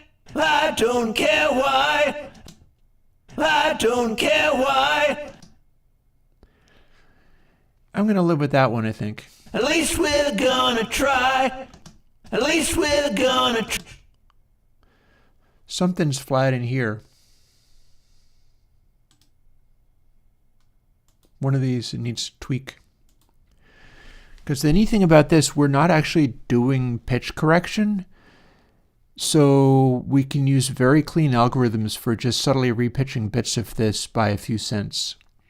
It's not going to screw up the tone of it as much as going into like retune. Because it's not like we're recorrecting it through some kind of weird FFT algorithm. It's not going to go all MP3 and stuff. I'm retaining some of the energy. At least we're gonna try. That feels a little flat. At least we're gonna try. At least we're gonna. That's definitely not, because it's a little sharp and wonky. At least we're gonna try. This one. At least we're gonna try.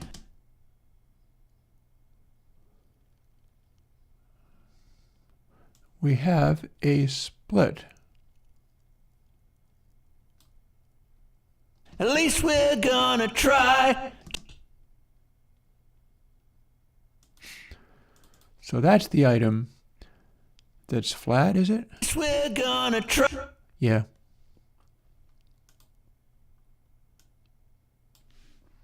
We'll nudge it by 0.02.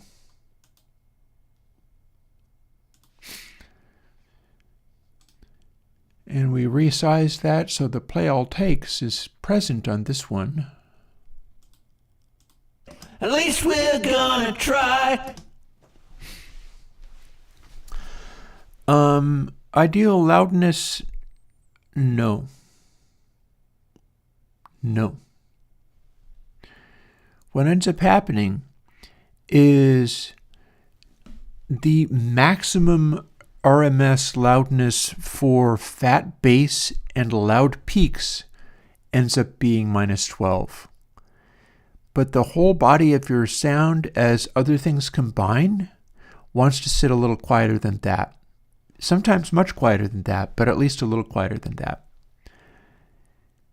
And bear in mind, when I say that the ideal loudness is of your bass peaks and your loudest bassy tones goes up to -12 without going above, that assumes that you have peak energy literally filling up the top area right up to the top. Like if you have your RMS going up to -12 and it's peaking out at -12, everything else ought to be peaking right up to 0 constantly. There should be a lot of stuff going on. Because RMS, you shouldn't really be paying very much attention to it at all. The peak energy is what carries the excitement.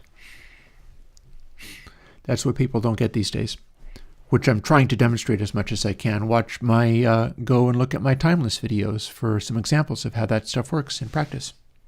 Try, I don't care why, at least we're gonna try to make it through and find a way. I wish I had a better way of moving this stuff around, but I don't. To make it through and to make it. I think there's a flatness in here. Like this make it could be a higher note. To make it through and through feels like that's on the sharp side. To make it through and So let's start splitting stuff up.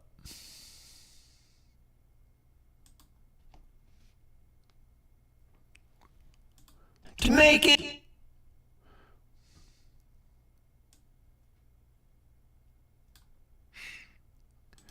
First, shut off play all takes. To make it. That's flat. To make it. To make it through.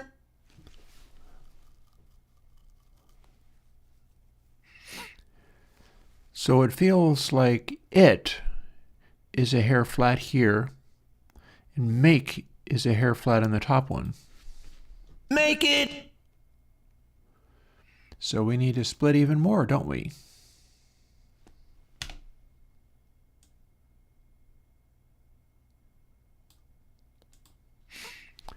Granularity. I'd love to be able to just auto loop anything that I've got selected in the media editor. I don't think I can, but it would be nice. To make through. Ooh, everything's switched off. Fancy that. To make. Needs to be a higher note there. Maybe a much higher note. 1.03 sharpness. To make. Bingo. Got there. We play all takes. To make. There we go. This one.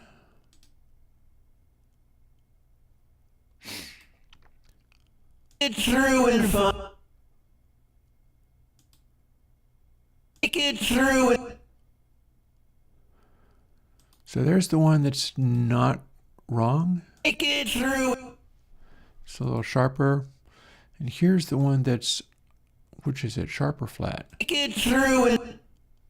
Flat. But not by nearly as much.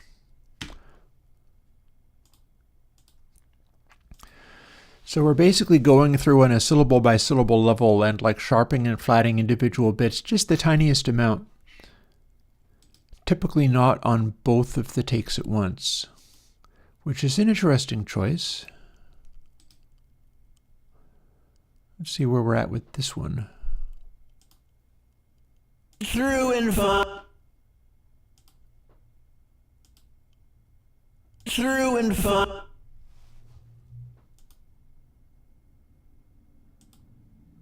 through and That's about the right note. Through and through and That's actually sharp, I think. I think that's actually a little bit sharp.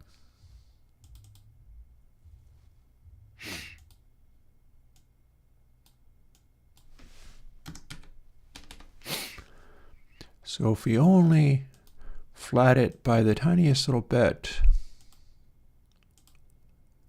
Through and let's play all takes back. And I think we've got all takes on this one. To make it through and find a way. It kind of clicked a little bit there, but there's not much I can do about that. Other than move it so that maybe it'll merge differently next time. To make it through and find a way. Yeah, okay, got there.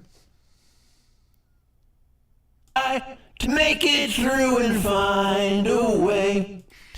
I'm particularly liking the way that doing it this way, the sort of shrillness and retro intensity of the vocal is still poking through. Because that can be very easily lost when you get into all like auto-tune stuff. Who? Something's flat. Which one of you is flat?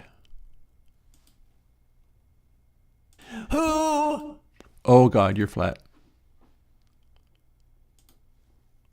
Who? And you're not. We know what to do about that.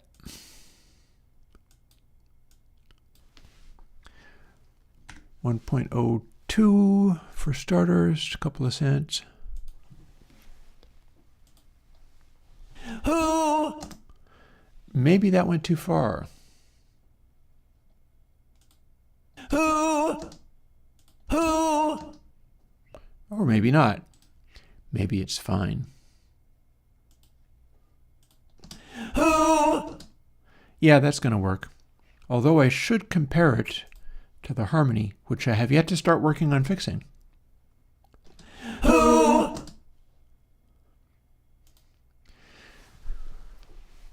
This should work nicely when I'm finished. This is going faster than the auto-tune version. The retune version of it involves drawing all these little lines and doing all this setup.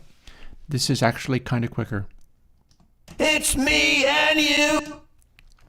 He says as he struggles across more of this. It's me and you. Let's split that there.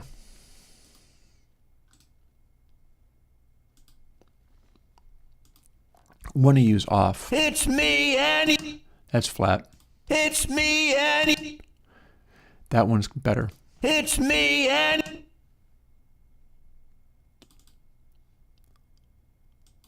That's maybe so freaking flat that it needs to 1.03.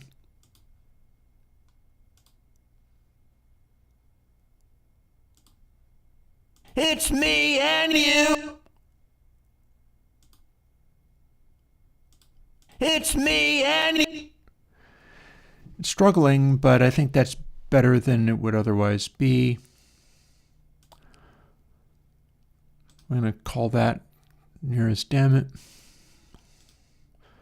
And have a look at the end bit. And you.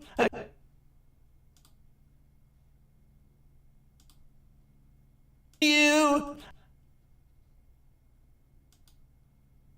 And you.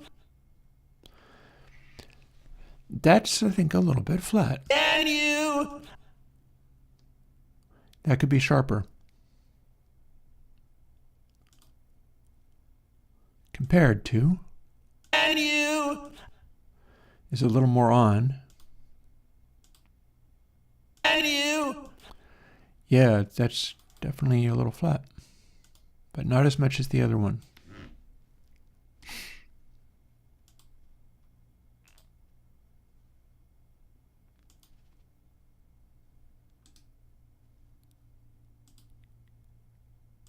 It's me and you. I guess. Ain't perfect. It ain't perfect, but I feel like the note's hitting. Ooh, it's me and you. I guess we all. There's, hey Bruno, I'm doing absolutely crappy today, but we're working through this anyway. We're going to do what we can. It's always good advice. I guess we all. That's super wonky. Let's see what we can do with this mess.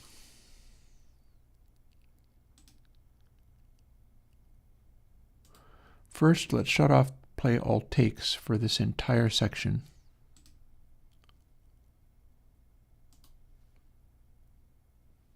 Hey, sweeter. I think I just already did this. Yeah. So here's this whole section. I guess we always knew. Need to split it again here. I guess we.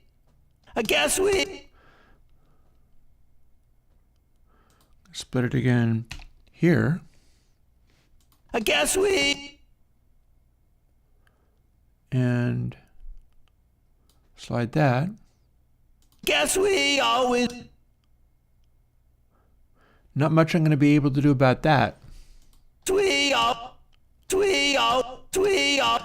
Lovely.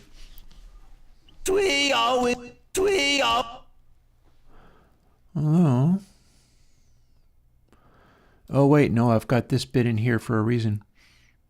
So let's see what we can do fixing wise. There is not wrong.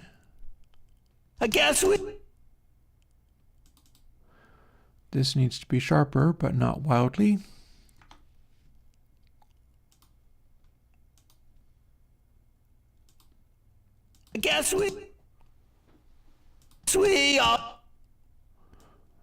Oh, let's just torture everybody. Enjoy, I'm going to go off and make coffee now. Just joking.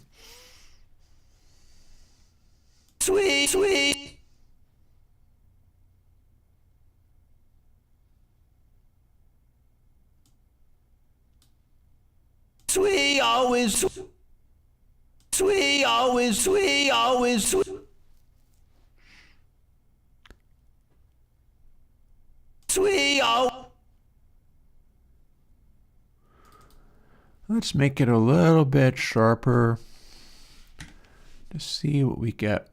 I know, doesn't it suck? It sucks rocks.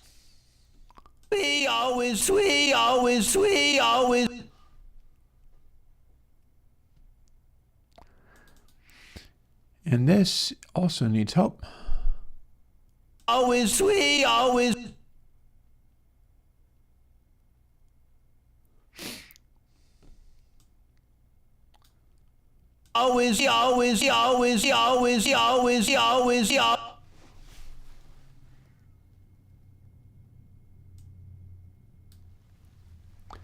Z is not as pitched of a noise.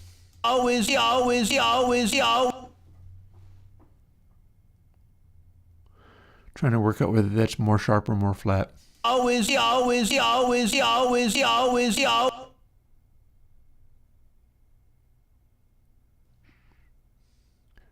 I think it might be a little more sharp than flat.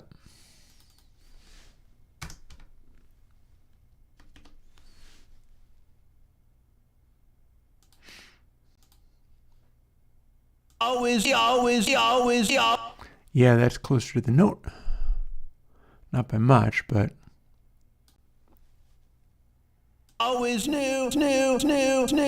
And that's way sharp.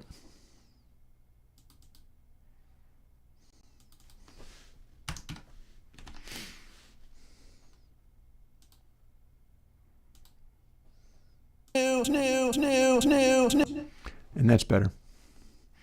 Oh, I said it sucked. I didn't suggest that you said it sucked. I said it sucked.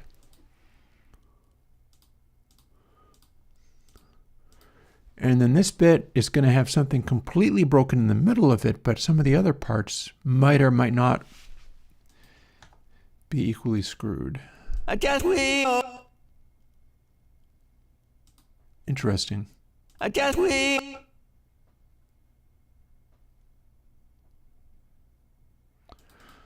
Well, one fun thing we can do is we can start it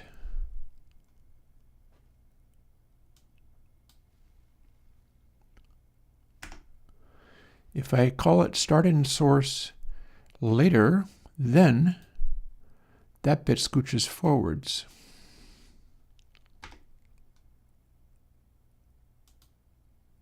So now it lines up with the other attack. Oh, I'm not using any effects on this.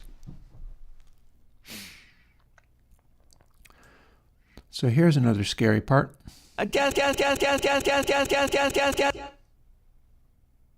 It's very, very flat.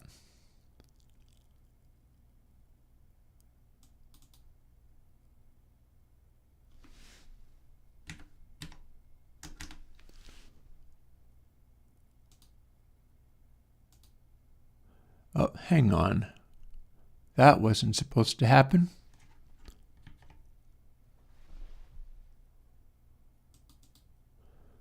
We're supposed to be on this one, not that one.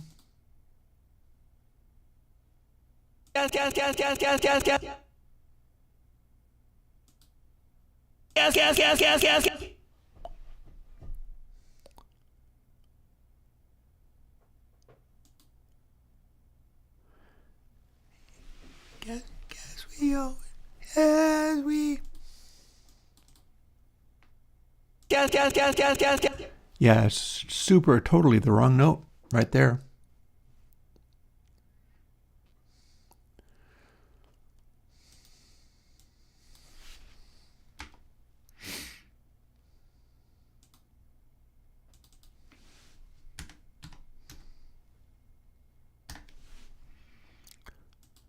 That's going to be a big change.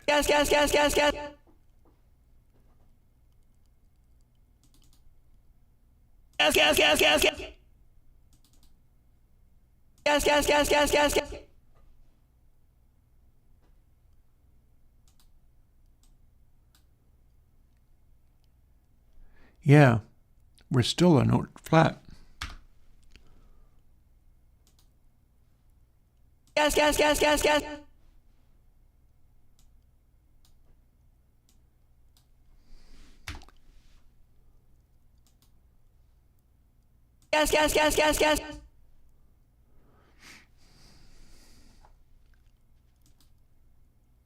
I guess we all.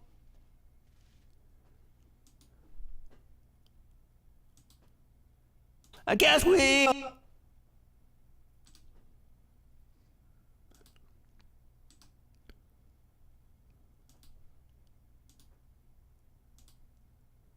I guess we.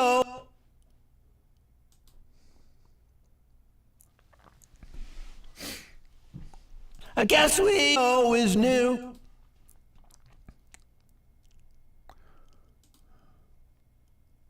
Always knew. Always knew.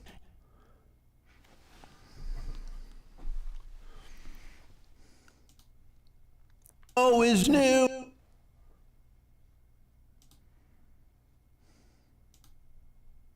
Always knew.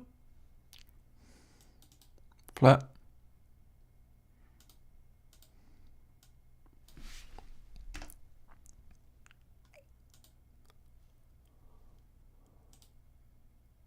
Always knew. There's probably time stretch things you can do too, but I'm not going to be dealing with that. Not here. Because we've got this to deal with. As we always knew.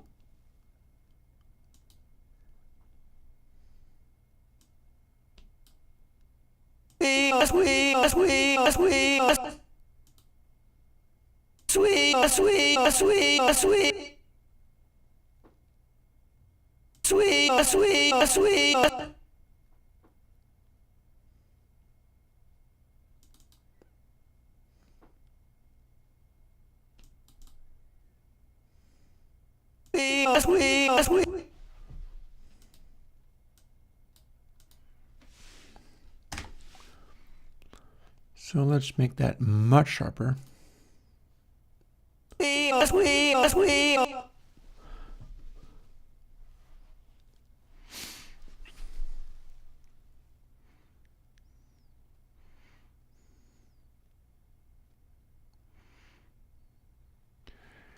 I'm going to see what I can do with all of this, and I do understand the ideas behind the, Jagger pitch and stuff.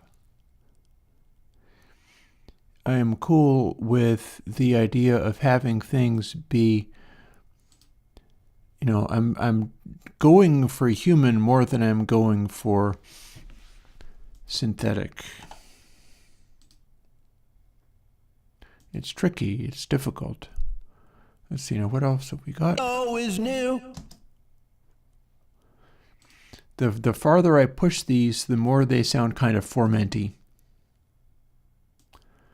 But I think we've got play all takes. So this is the one that was really off. It's me and you. I guess we always knew. It's some. And now I can completely live with that. I guess we always knew. It sounds like shenanigans have been happening, but only a little bit. And the notes that are supposed to be happening can kind of be made out in there somewhere. I guess we always knew.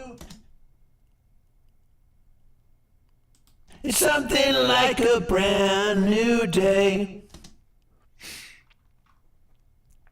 And here's another example of It's something like a It's something like a where the stuff is flat. So let's maybe not bust everything up this time, but let's investigate some of these. It's something like a brand.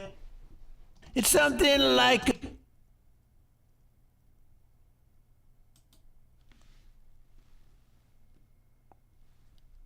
Split.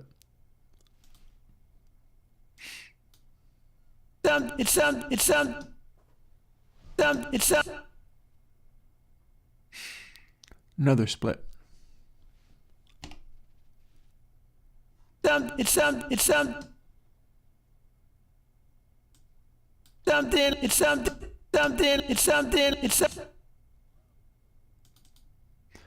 That needs to go up quite a bit. How about 0.03?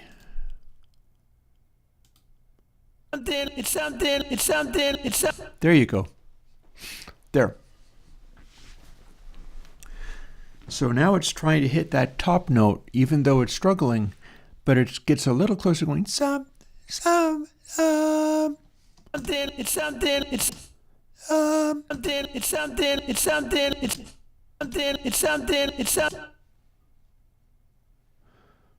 Then, while we're here, let's look at these.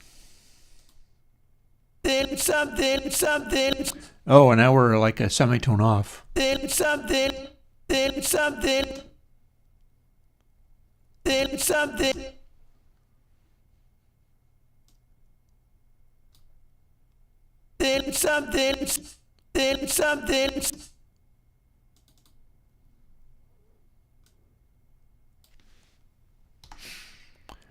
Remembering that we can leave them a little bit chorusy for thickness.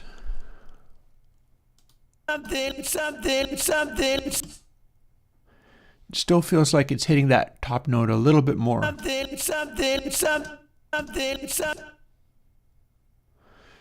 So this is the note it wants to go to.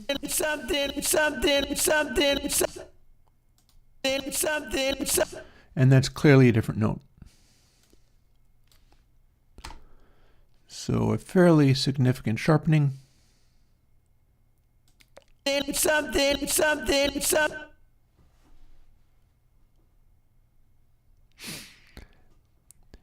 Yeah, because we're not actually shooting. I'm shooting for a particular feel, and I can tell if it's really not getting it.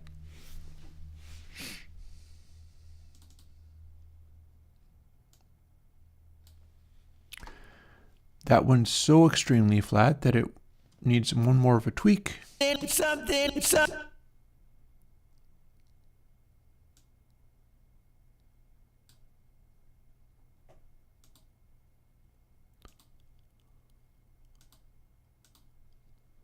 Something like a, it's something like a, it's something like a, like a, it's something like a, it's like a, it's a. So Lycra. It's something like a, like a, like a. this might actually be a hair sharp.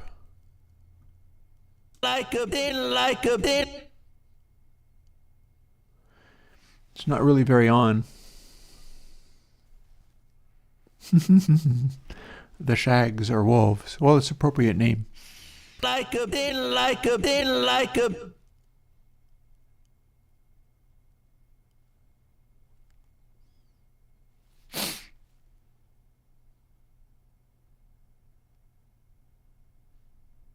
Like a bit, like a bit.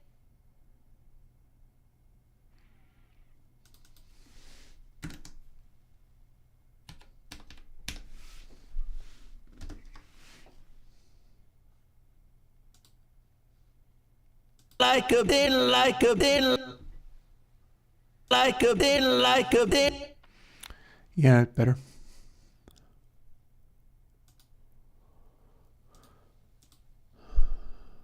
Like a bit, like a bit. Like a bit, like a bit.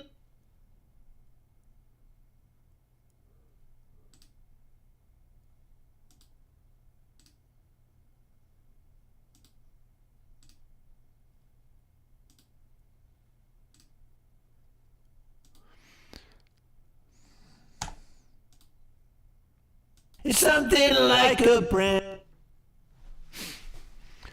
That's going to work okay. It's something like a brand. Because the note seems to be coming out. Then we've got this. Brand new day. So can any of that be sweetened a bit? Because it's clearly not being belted. Also, I think that is not playing all takes, is it? Brand new day. If we split here.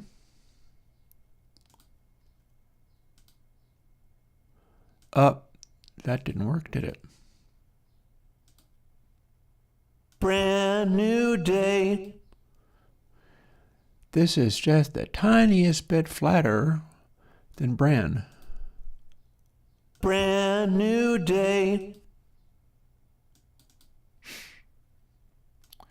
So the tiniest little sharpening might have a pleasing effect.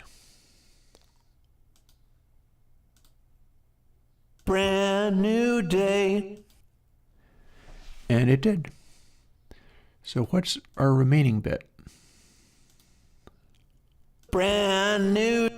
Ooh, I think that's sharp. Brand new day. And flat. Sharp and flat. Brand new day. So we got to split that up too.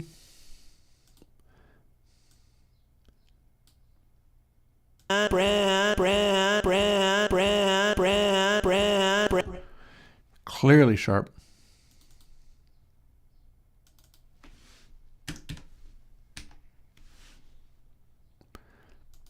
But not anymore.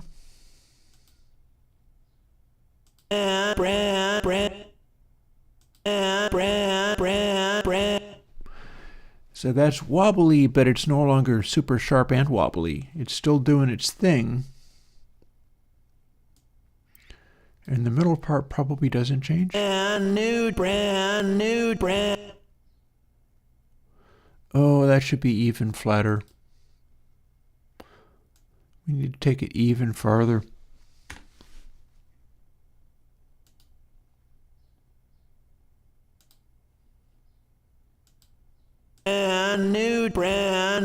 Brand new. That's better.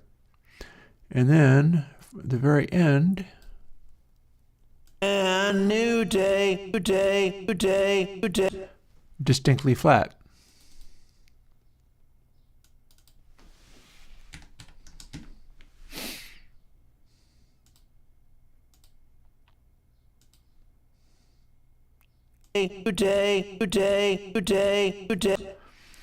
See, it's still very wonky. It's still very wonky and bluesy and human, but it has that vibe of trying to hit the note rather than the vibe of being sad and dejected. which is not, you can do sat and I could put flat notes in on purpose to make it more sat and ejected, but that line isn't really looking for that.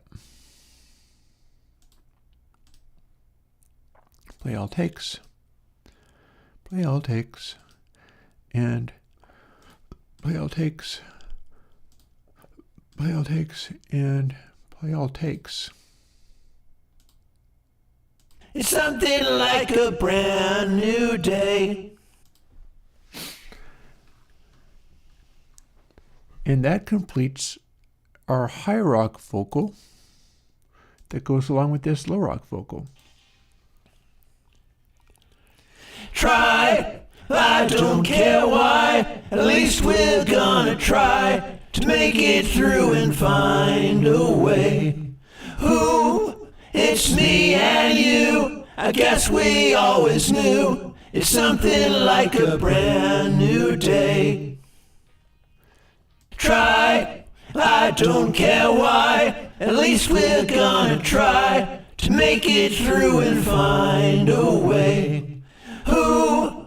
It's me and you, I guess we always knew, it's something like a brand new day. And there's the start. Time for another cup of coffee before noon, I think. But the texture of that is working a lot better for me than the auto-tune stuff ever did.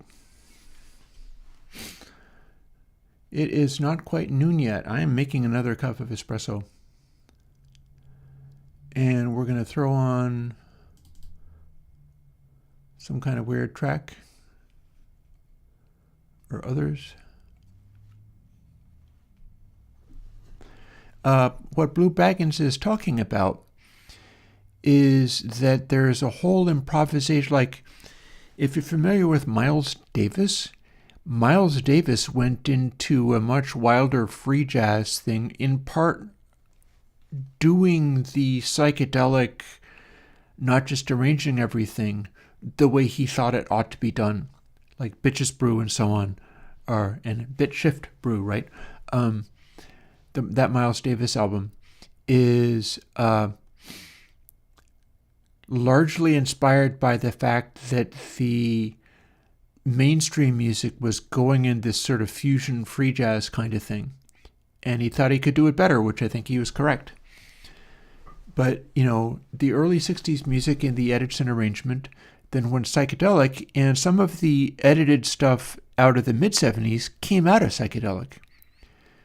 But freeform, the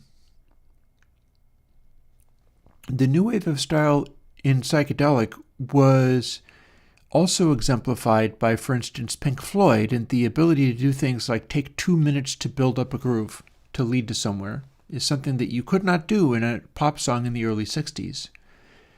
But Pink Floyd would be like, let's do a song called Set the Controls for the Heart of the Sun. We're just going to build, or careful with that Axe Eugene, where we're going to build over the period of a couple of minutes and then do something. And you couldn't do that in the early 60s very effectively. So let's play something cool. For instance, we'll play Trickle Charge and see if it wraps all the way around again. Or we'll play Trickle Charge as a loop.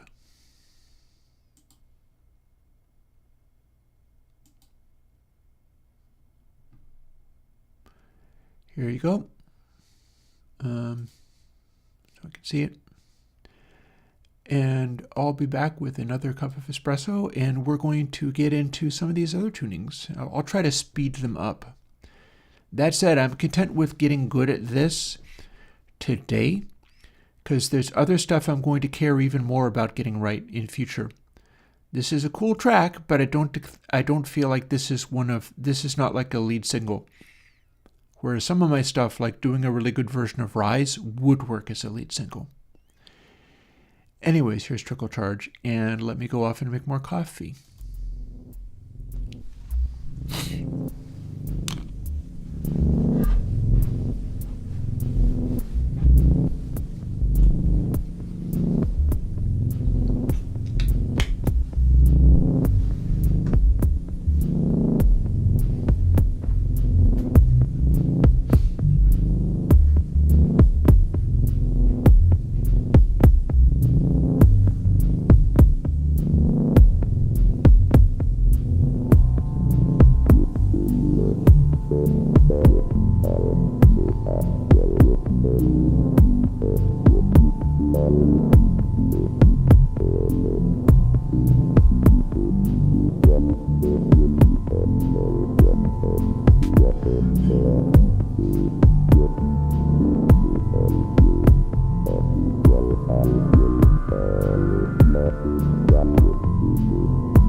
Alrighty, back.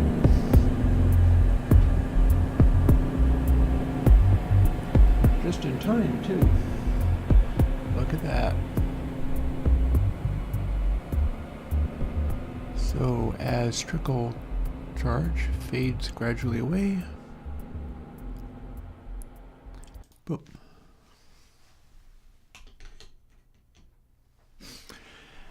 Talk in the chat about the Beatles and Jeff Emerick and George Martin. Fair enough.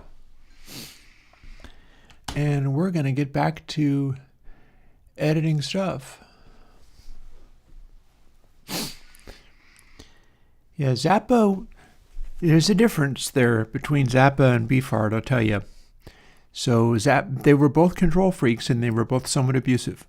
However, Zappa was a little more responsible and did indeed hate psychedelic music, and Beefheart was more irresponsible and kind of Manson-like and loved all of that kind of stuff.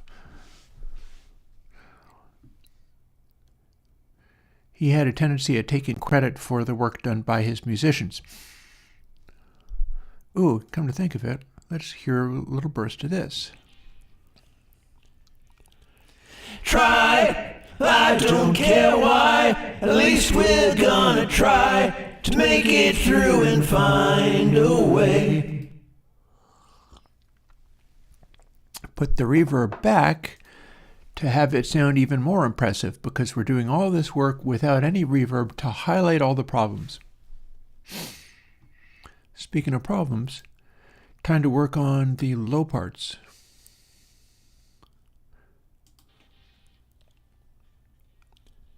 Try, I don't care why. This is going to be a lot more likely to hit notes, I think.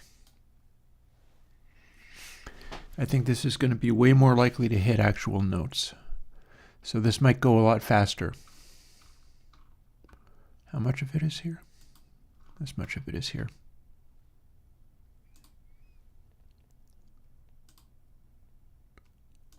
Try, I don't care why. But I might be able to tighten up that pitch even more.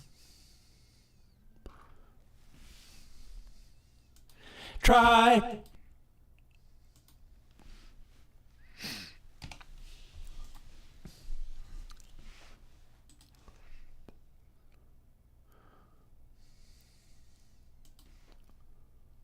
Try.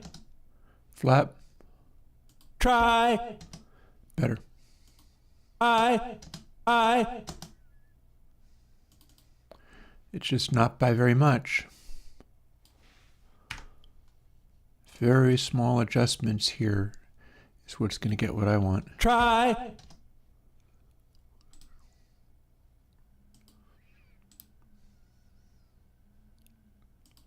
Try. And then you bring in the top note. Try.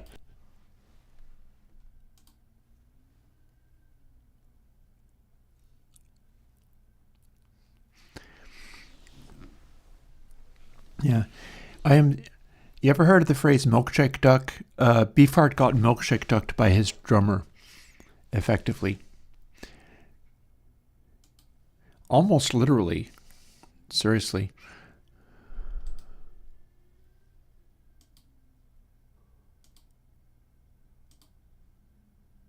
I don't care why. That's a little sharp. I don't care why.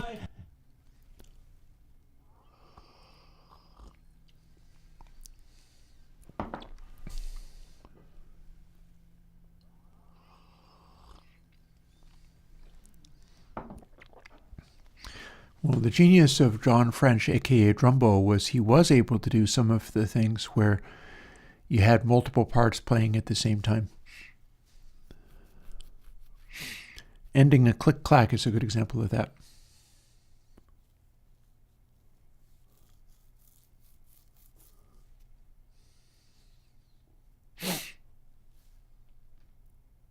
I don't care why. Let's go and micro-edit this a little bit, shall we?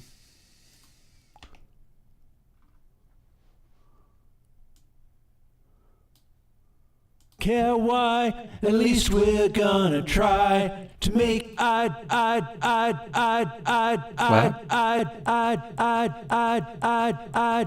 slow.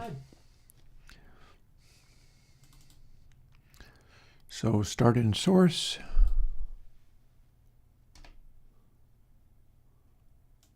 Scooches forward just a little bit. That is also something we can do.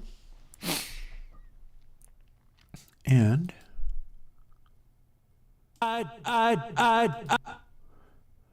little sharper.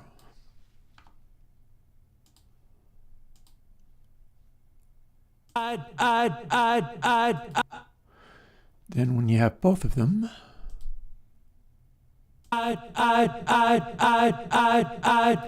boom.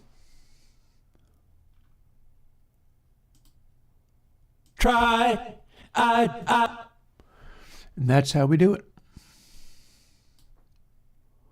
Try. I don't.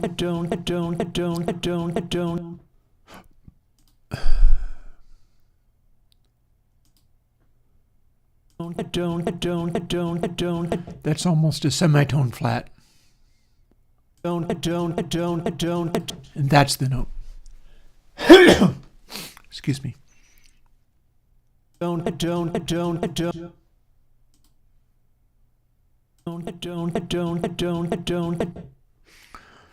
that's not wildly out, though.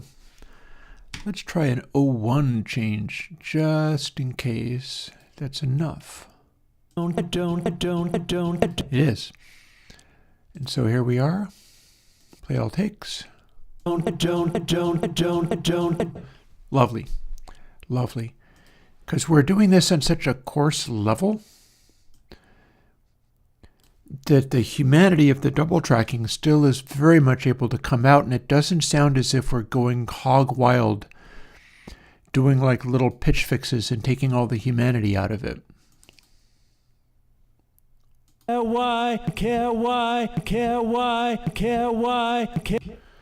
Hair flat. Same deal. We're down to this 0.01 changes. And we went too far. That's too sharp. 05.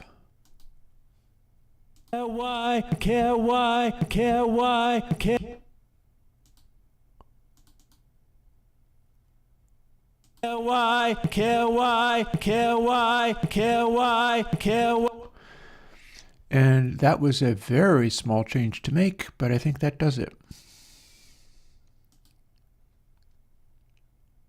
Care why, care why, care why. Nice. Not going to use Galactic Vibe to detune it after all the trouble we've gone to.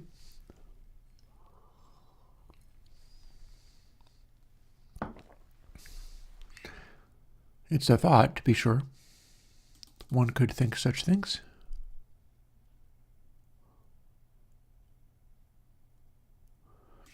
I bet we're going to change all of the stuff in here too.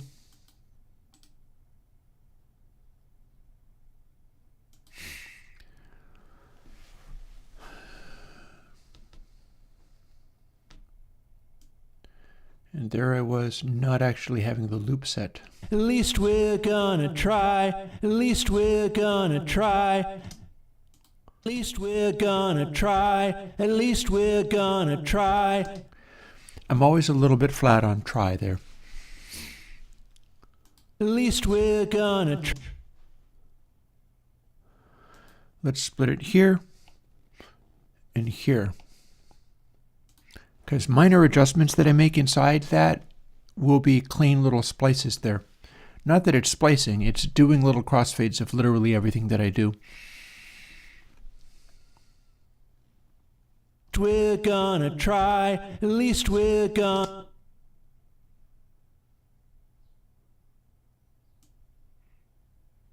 At least we're. At least we're. At least we're. Feels sharp to me. That feels sharp to me.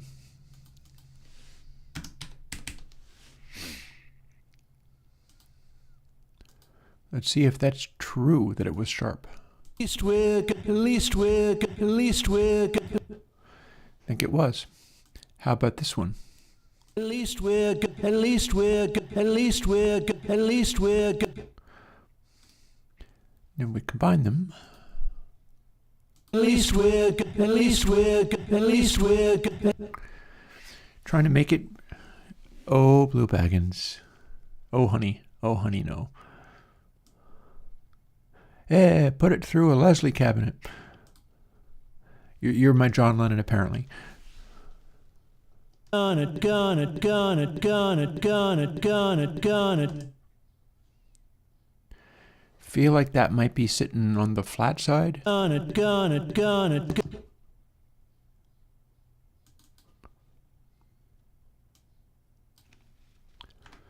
So if it was instead up by a few cents.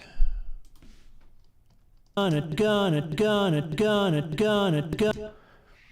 I think I didn't get a little too far. Let's make it less.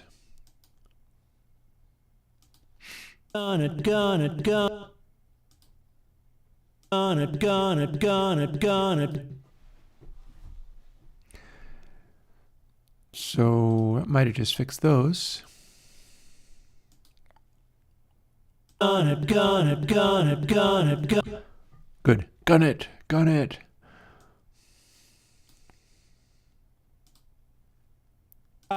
Try.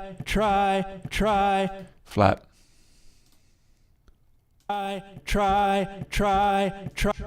Closer to on pitch. Try.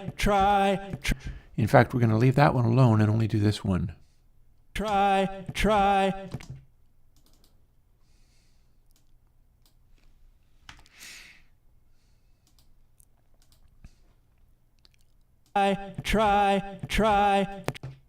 And that's going to be enough.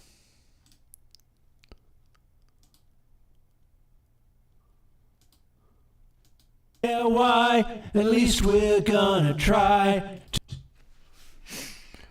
And that's taken us surprisingly far. We're like halfway through the first one.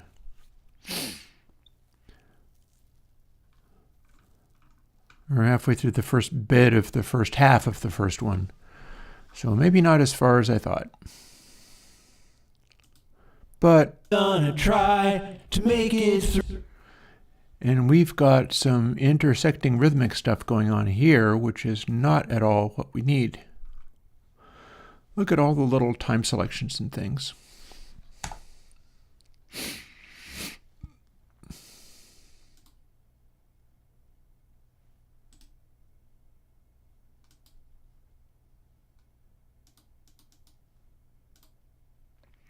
That's why it sounds the way that it does. It's all sketched out.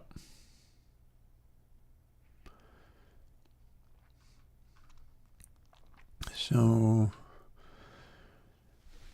that needs help. That needs help a lot.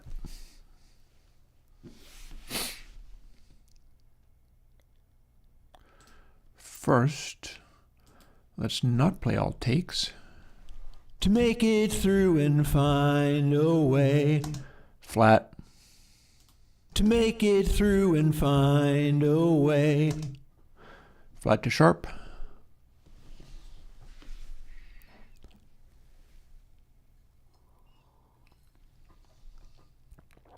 A little more coffee.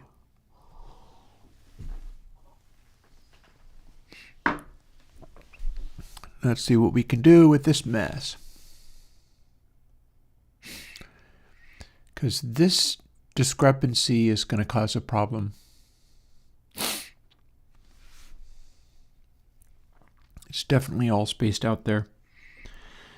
It is psychedelic, but not in a good way.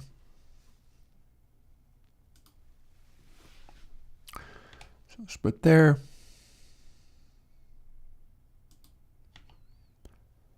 Split there. Split there. Find a way. Find a way. Try to make. Here's where we left off. To make it. To make it. Loop. To make. Flat.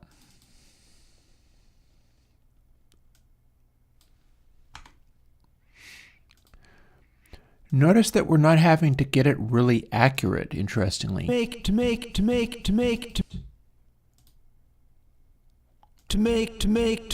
Ooh, that needs help.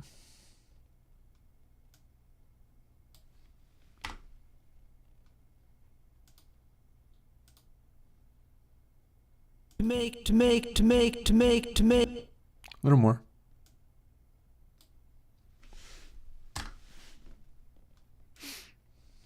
To make. There is nothing useful to be done by having any of the harmony vocals, including double tracks, be more than a semitone out. That much is clear.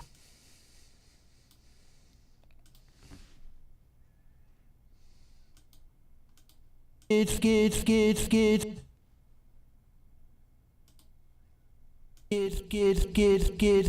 Ooh, interesting. Make it. See, that's the note it's supposed to be. And this is a semitone out. And starting really, really, really, really late. So start at 3:01 and go to playback rate of 06 for starters. And that's maybe too much.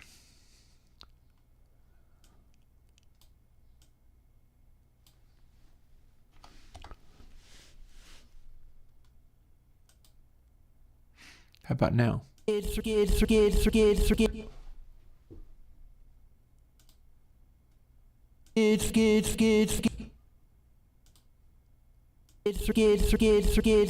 Still not sharp enough.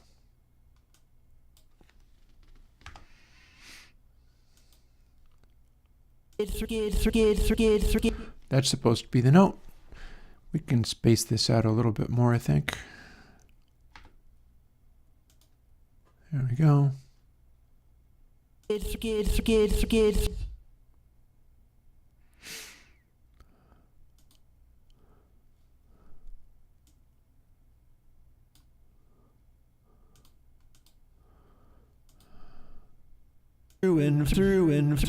Through. Definitely flat.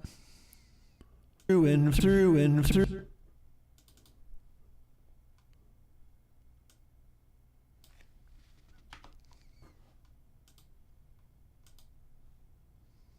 through and through and through and through and through and through and through and hair sharp, weirdly.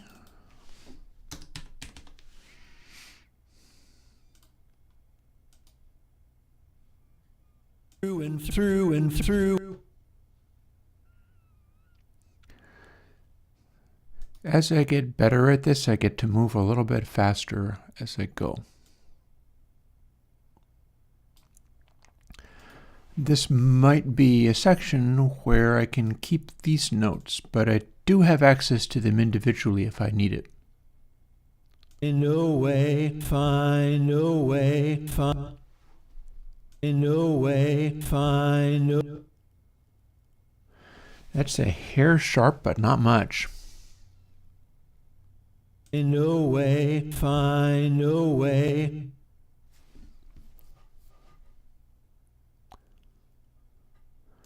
I'm going to call that 0.995 rather than just 0.99 because it doesn't need much help. No way, fine, no way, fine, no way. And how about this guy? No way, fine, no way, fine. Way is definitely a hair sharp. No way, fine, no way, fine. To the point where it's like just only. No way.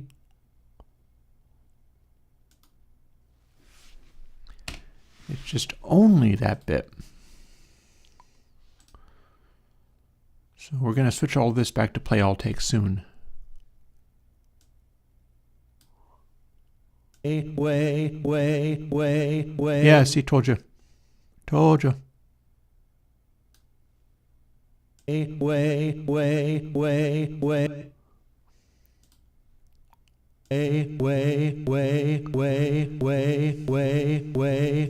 That's closer to the right note. Way. And that's definitely sharp as heck.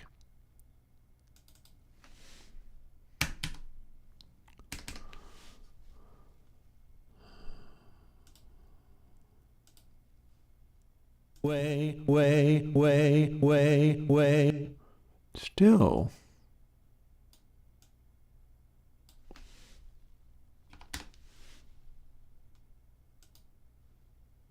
Way.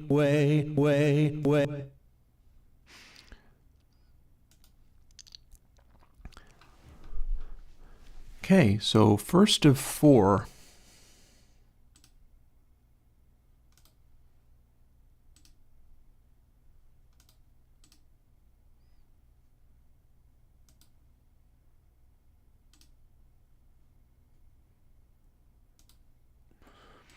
Doing this backwards so it's easier to click on things.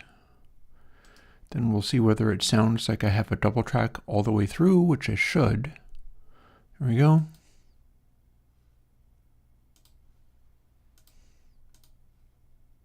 Why? At least we're gonna try to make it through and find a way. Oh, that still sounds like a single. That's because I haven't got it right. So, make it through and find a way. oh no, sweeter. Those FFT things, man, they're poison. And our total thing becomes like this. Try, I don't care why. At least we're gonna try to make it through and find a way. That's kind of what I was shooting for. So far, so good. 2 of 4. Because we got this and then we got the other section. We sing it again twice. Who? It's me and you.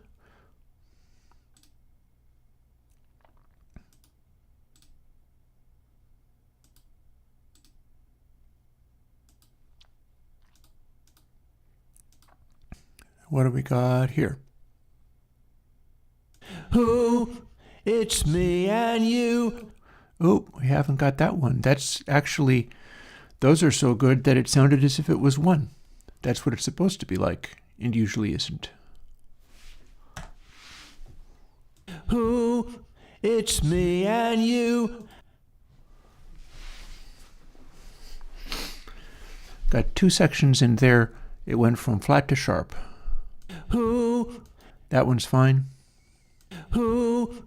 It's me and you. I guess we always knew it's something like a brand new day. So a bit of that is actually quite good. I'm pretty sure that this first part Who? is fine. But this needed help. It's me and you.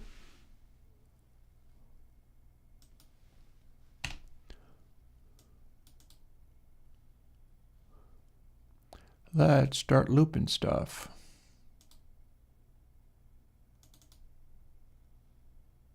It's me and you. I guess we always knew it's me and it's me and it's me and it's me. Flattish.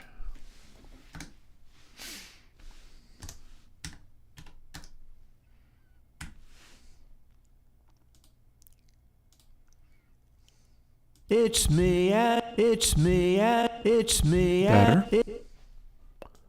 Against.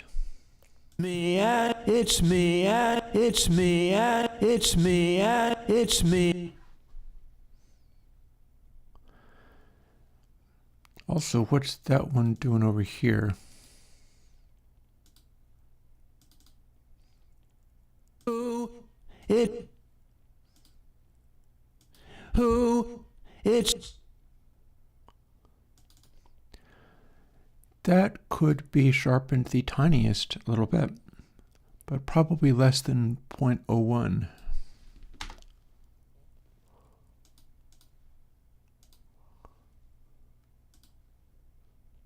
Who? Lovely.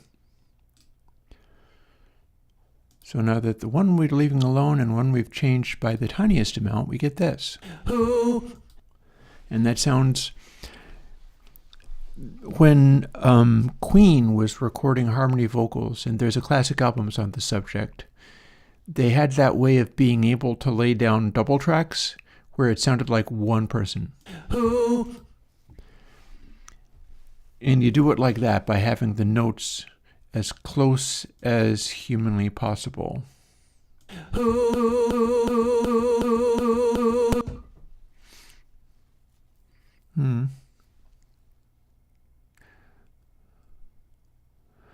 I'm sorry to hear it, sweeter. That sucks.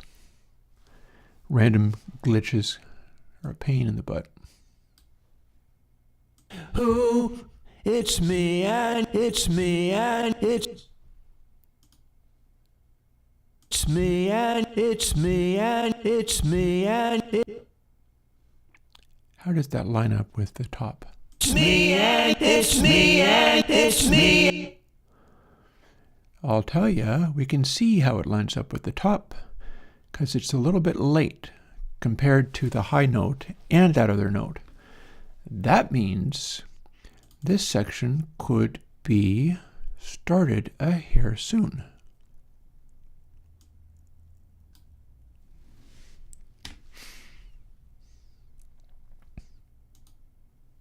But maybe not as much as that.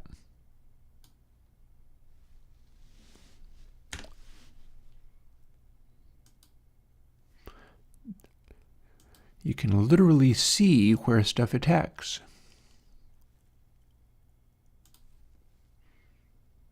It's me and it's me and it's me and it. It's me and you and you and you. You and you. That one's fine. You and you and you and you and you and you and you and you and you.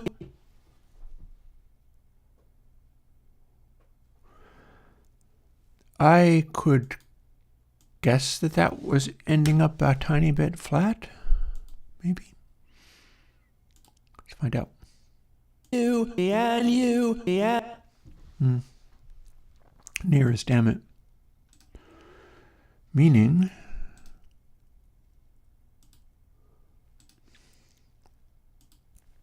we put it back. Ooh, it's. Oh, have we not put all of it back? Nope, that part's okay. That part's okay.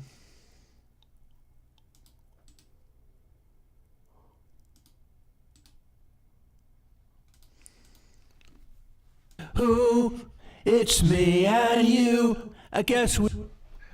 Okay. And we just got this to do before we're done with that first section. Then we'll be half finished with the harmony, the low harmony.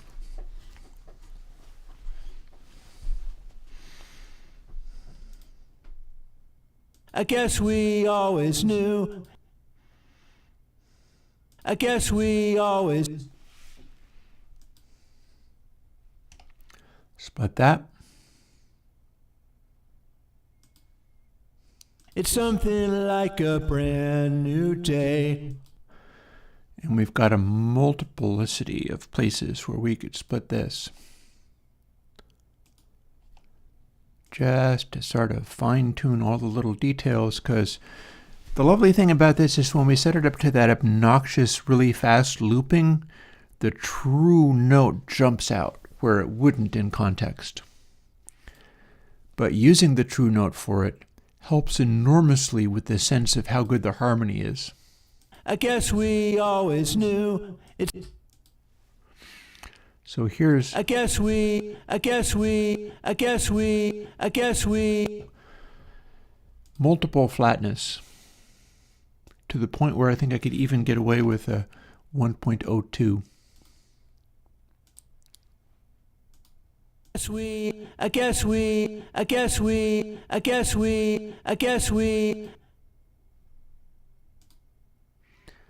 guess we.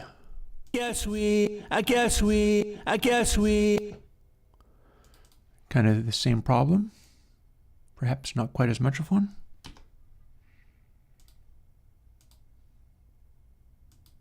I guess we.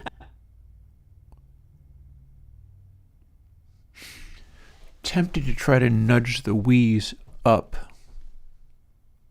Thing is, it kind of droops, so that's not necessarily a place where we can do that.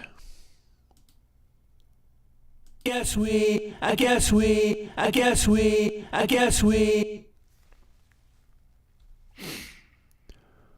tell you one thing, though. That's coming in too soon.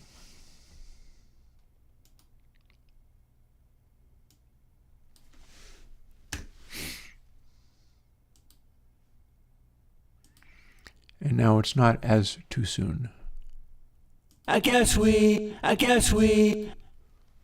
Line it up a little bit, and that's how we do it. It's new. He always knew.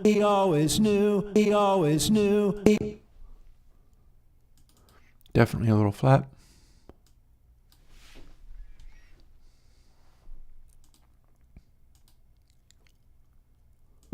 He always knew. Maybe it's wonky enough that I might not want to correct it as much as that. He always knew. It's like trying to make the arc of the wonkiness hit specific points.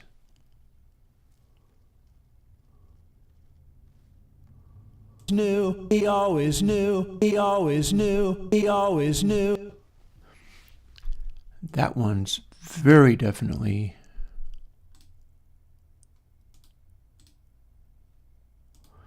only the very end of it is wonky and off. Is new. See? It's a whole semitone off. Is new.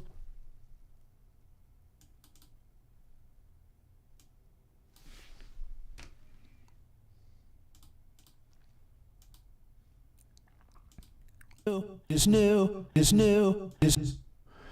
It's off and it drops. All takes.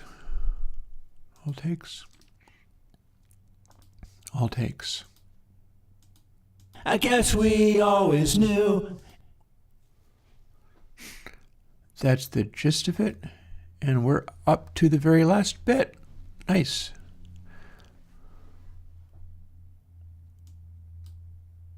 I guess we always knew. It's something like a brand.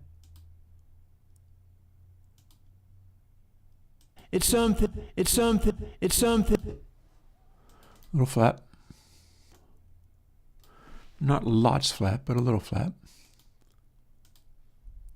Something, it's something, it's There. High note was now the correct one. something, it's something, it's something, it's something. Very nice. Don't need to change that one. Yeah, like if I was a better singer, or one of the reasons I'm doing all this live streaming is so that I'm forced to talk all day. Because when I was tracking these things, I wasn't doing live streams, so I would not speak. I don't have a social life. I don't have a life. So I would be doing my work and all that kind of stuff, watching YouTube videos, programming plugins. I would speak like on Sundays or on Saturdays when recording the video. Rest of the time, not so much. So this is me trying to sing and or belt with a vocal apparatus that is completely and totally unpracticed. I need to speak in order to be able to sing. So if I was to do this again, I'd probably have an easier time of hitting actual notes because my voice is trying to do things for extended periods of time rather than just sitting in silence all day long. That sounds weird but good. And that's very much flat. How flat? This flat, maybe?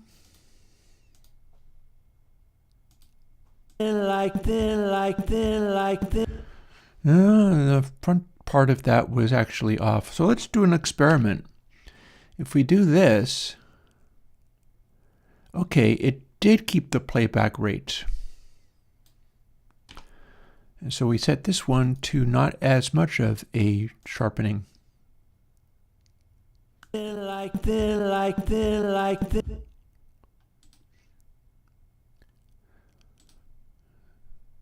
Play all takes. Play all takes. Play all takes. Play all takes. It's something like a.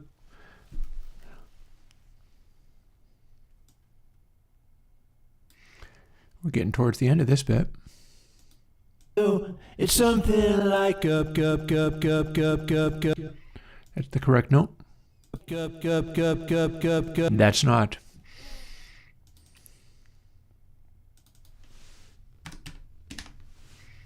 Wildly not.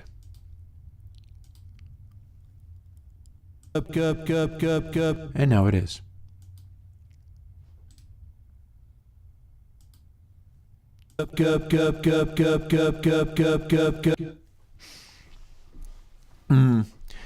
Yeah, well, I mean, that would be an explanation too. That's very much the problem I've had with trying to sing and do this kind of stuff is I can mean to do it, but then if my voice is completely unpracticed, it's going to be trouble. Brand new.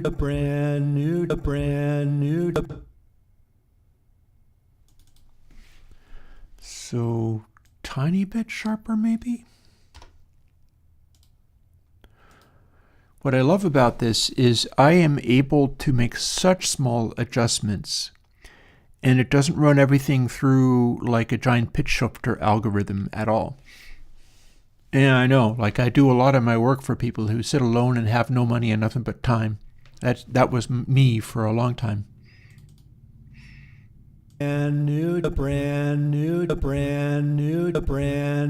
Brand new. That's a tiny bit sharp. but only the tiniest bit.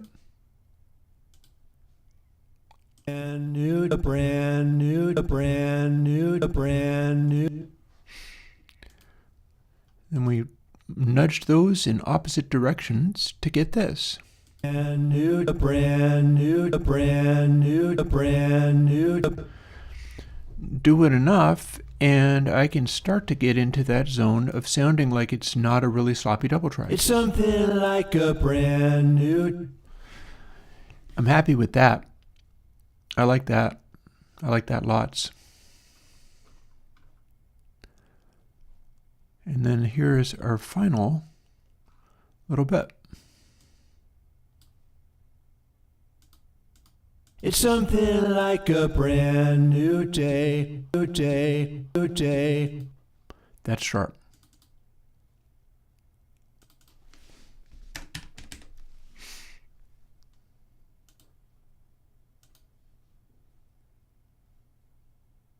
New day, new day, new. Now it's the hairest bit flat.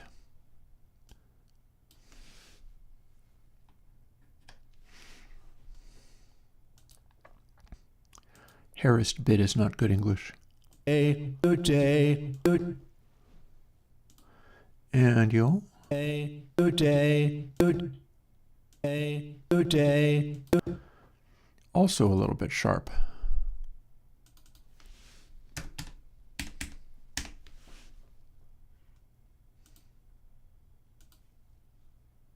New day, new day, new day.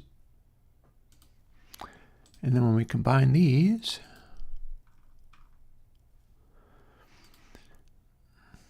and let's see if everything, I hate the way that it's got all of these lit up as if we're doing something with them, because I'm not. I'm really not.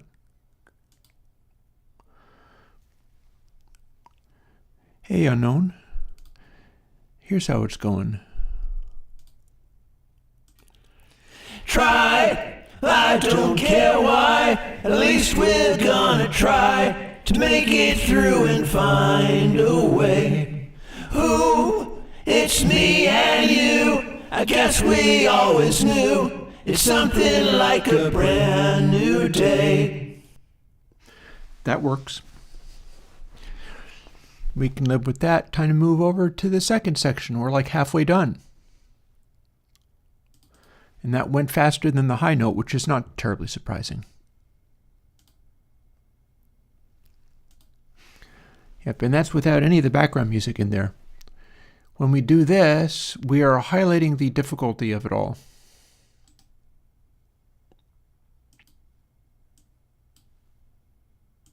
Try, I don't care.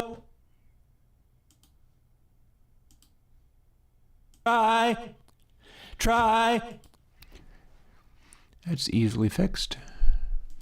But we need to split it, because if we repitch it from starting from here, that's going to make the onset of it happen differently.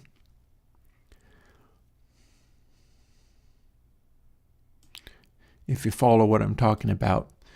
We're repitching it, but that moves the positioning of it. And so if I make it sharper, it's going to move this way, making it out of sync. And so we're splitting it again so that we can start right where it starts. Try.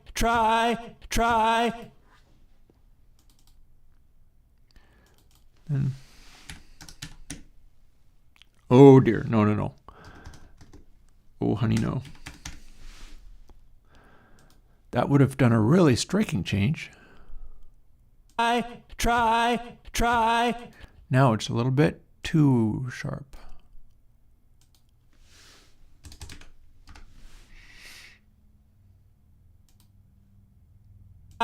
Try. And there's all takes. Try.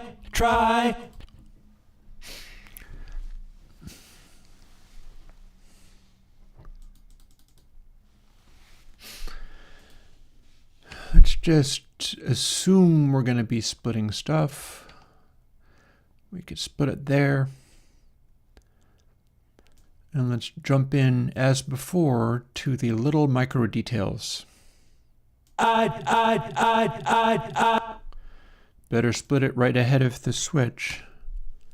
So we have to change the pitch around. Well, hang on a second though. This is hitting late. I have to speed it up anyway. If I speed it up, it'll hit earlier. So that's kind of what I want, isn't it?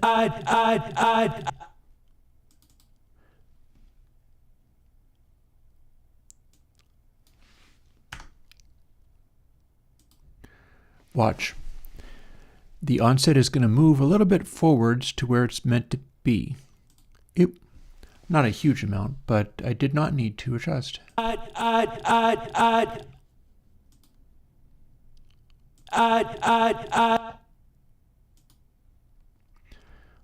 Also, I think I'm listening to both.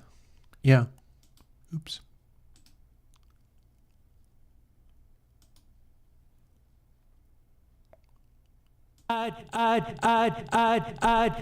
That's fine. That could use a little help.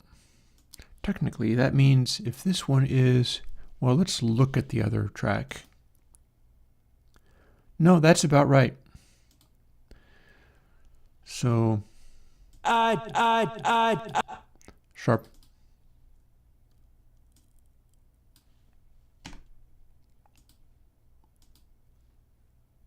And both. I get them to converge on the note to the point where it sounds a little better.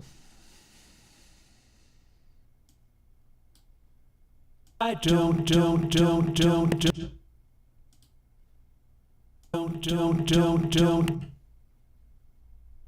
That's hearing both. I don't want to hear both. We haven't shut off all the both. We'll do it as we go. That has both. That has both. This needs to be just the one. Don't. Ooh. Well, hang on. But what note is that supposed to be? No. Don't. So that's flat.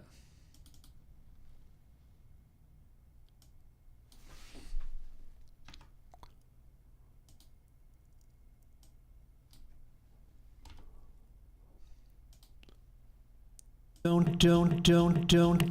Now I've made it a little too sharp, but not all that much too sharp.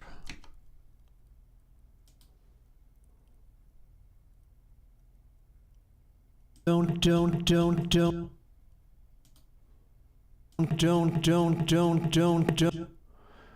That starts sharp and drops. It's not even a consistent pitch. Don't.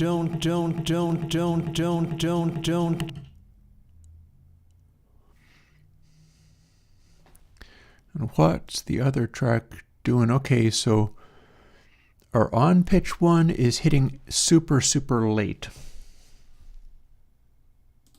This one. Don't. And start and source will fix that.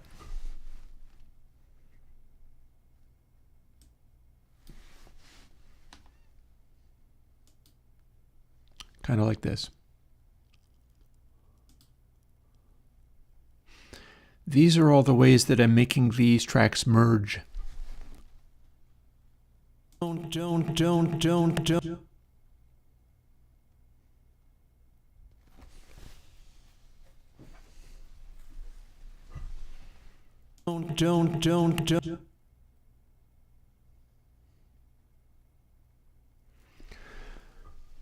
I'm speculating whether it's worth trying to make this go a little bit flatter so that the top note, such as it is, hits the right note.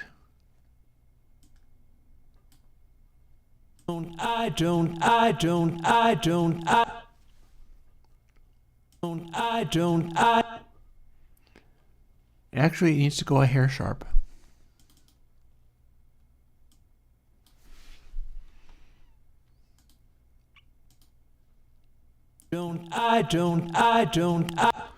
There we go. And then give it both. And we got this. That's the way. And this should be the same note, so this shouldn't be too tough.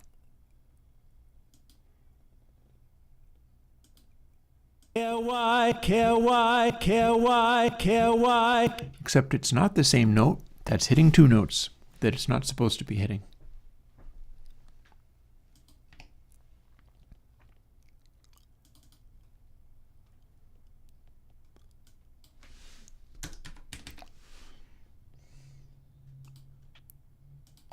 But if we do this to it,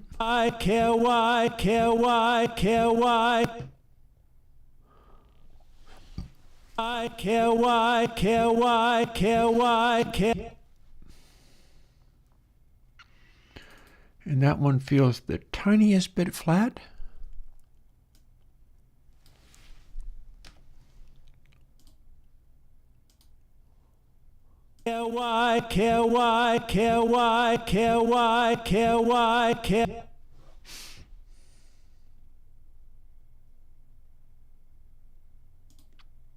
Whereas these are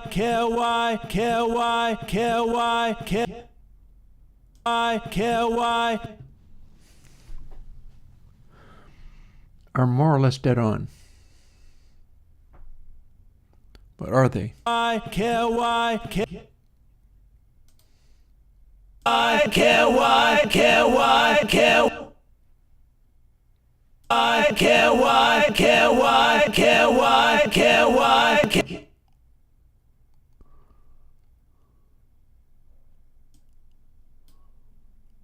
don't care why, don't care why, don't.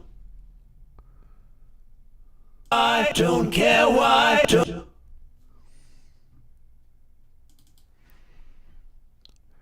Make it the tiniest bit sharper.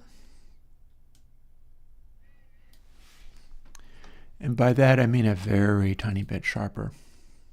Why, don't care why, don't. Yeah, I think so. So play all takes, play all takes, play all takes, and play all takes. Oh, missed that one somehow. Why, don't care why, don't.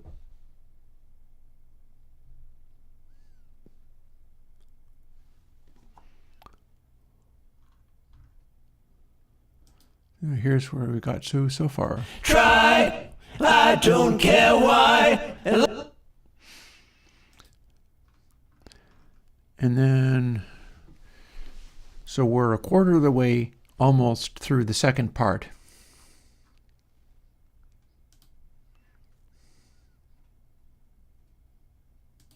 Having just done that bit.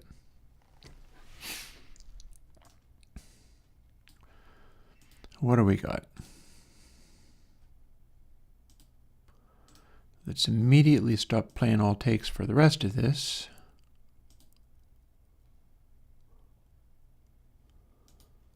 Or at least, let's set all of these to not play all takes and just go from there. I've been forgetting to do this.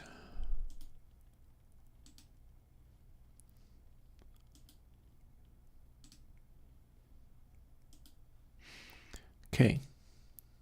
Why? At least we're gonna try. Okay, I see what to do there.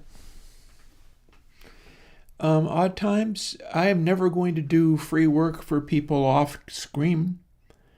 Off stream is not going to be a thing. Oh, I doubt I have absolute patch. I don't think that's a thing. I mean, people have it, but I don't think I have it. What I'm saying is, I don't have absolute pitch, but I can hear which of these notes is wrong. Gonna try, at least we're gonna try, at least we're gonna try.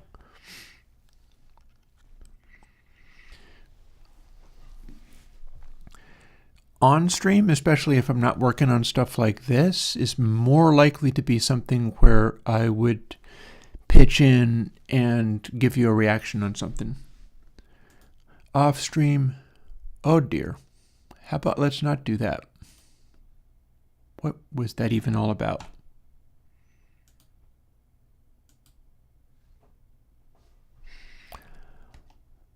Let's not go there. Let's instead do this.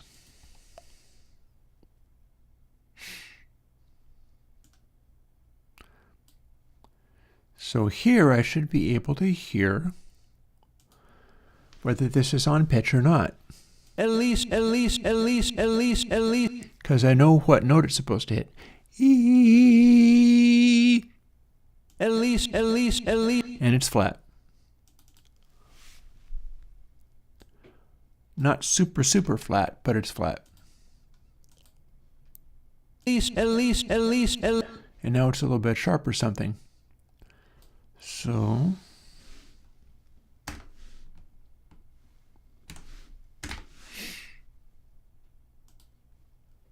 At least.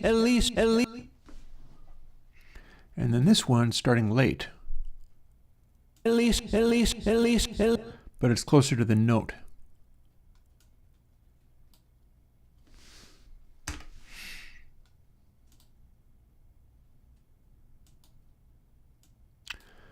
Start in source.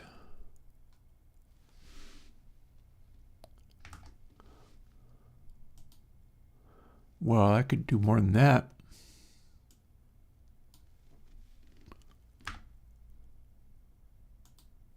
But not as much as that.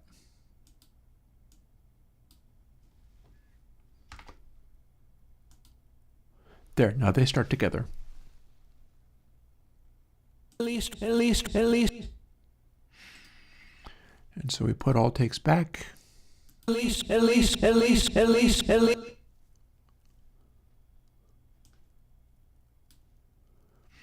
Because in general, they sound like they're being sung properly. So if I can get them to converge, it's typically going to end up being good. That said, at least both of them are now a little bit early, but that's probably fine. After all, if we include the high, At least with.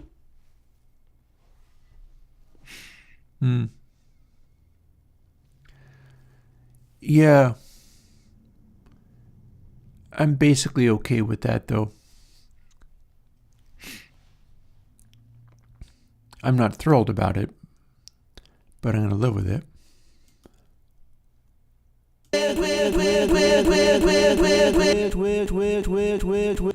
Well, that sounds weird. Weird. At least with. At least with. And it sounds flat, but only a tiny bit.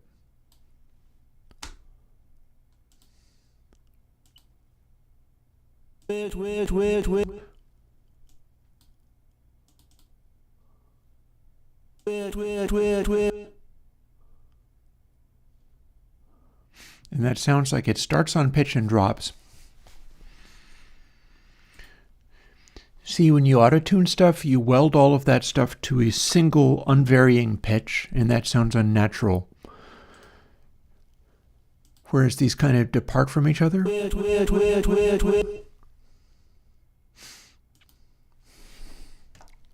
So At least we're gone. At least we're gone.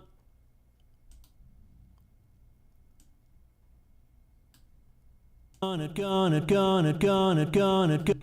that sounds nice. Like the gonna is a nice little note. Real singers are able to do that all day long. I hit it every 20 notes. And that's me getting it wrong. I'm a little sharp.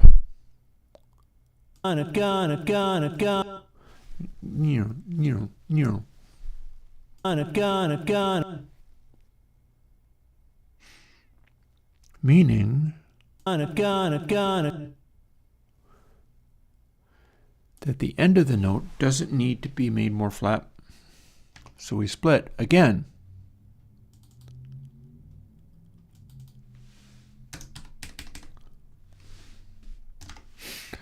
And then Flat it just the smallest amount. Gonna. And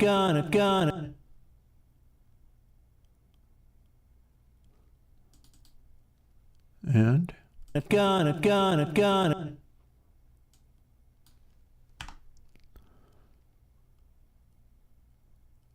hang on a second.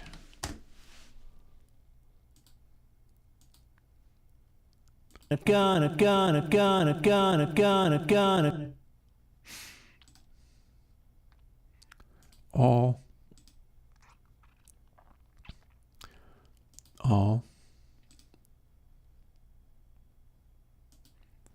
All, and then, listen. Try. Flat.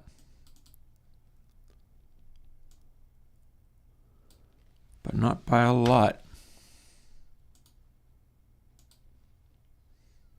Try. Better.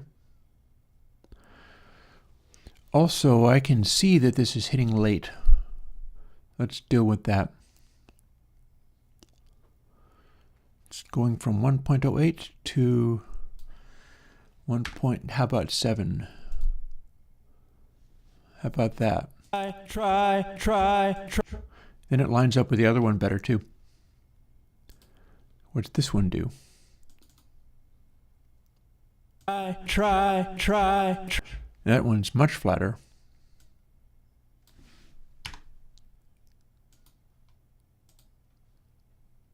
Try.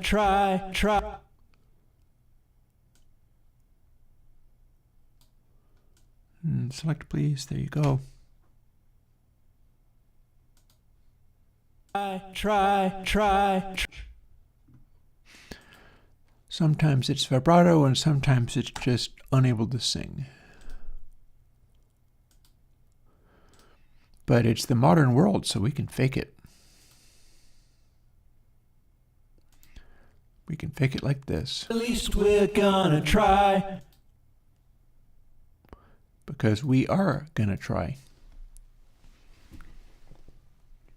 And I believe that is 1/4 of the way through this pile. Well, I mean, it's figuring out how to seek out and find those. Like if I played the entire thing straight through. At least we're gonna try. I don't care why. I wouldn't be able to tell what little bits of that were off. But then if what you do is you single out a tiny little nibbit like this. I don't care why. You can hear that's sharp. But then you expand it out a little bit. I don't care why. And that's more on. The closer you zero in on individual syllables, the more easily that you can hear when they're wildly out. But if you have to take the entire phrase as a single piece, it's much harder to pick out the tiny little bits that are wildly out. So that's what I'm doing with all of this, is going down to the syllable by syllable level. And then, because formerly what I was doing that in retune, and it would draw me a little pitch picture, which would be very shaky. And I'd try to figure out what note it was supposed to be, and then draw a little line specifying what note it was going to try to do a reconstruction to push it to that point. Here I just get to isolate the note and then do a straight up pitch change, and it doesn't have to be perfect. It just does a straight up pitch change and roughly the amount that I feel necessary.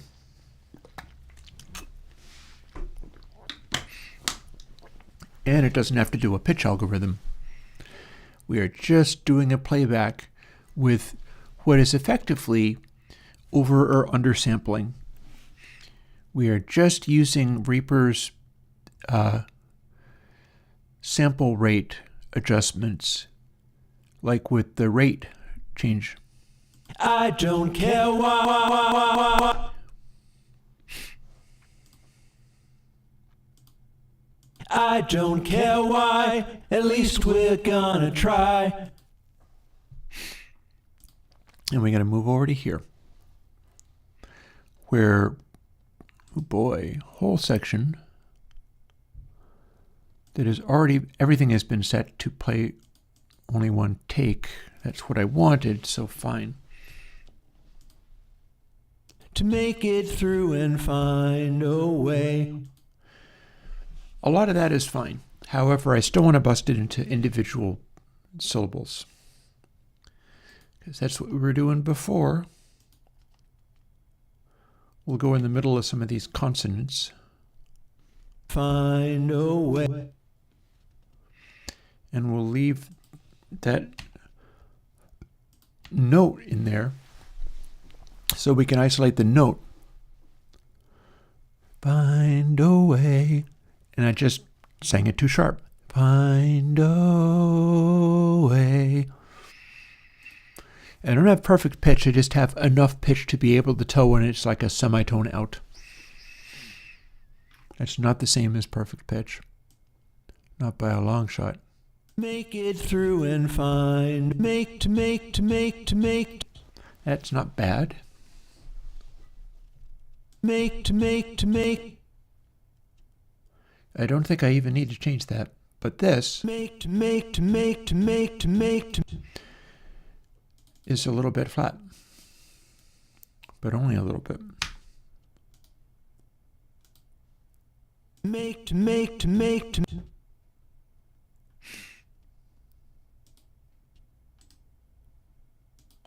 Both. Make. There we go. I'm selecting the wrong things. Can we stop doing that, please? Clicking on the wrong places. The day's going fairly well as far as the general stupidity of doing this kind of stuff and getting everything wrong. So there's that. I bet I could build a tomato from that clip. I can cut that tomato up and use it in my tacos, and I get to have tacos at the end of the day, and that's nice. Two great things.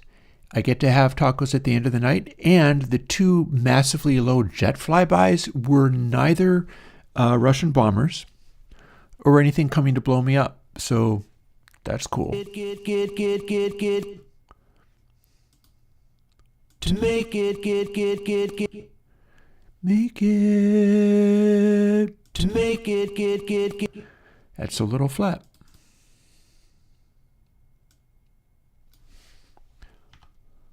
I wouldn't call that very flat, but it was a little flat.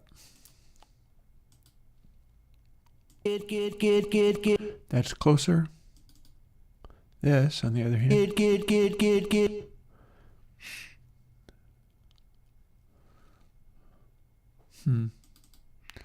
What if this could also hit a little sooner? So start and source goes later if we want to slide it up sooner.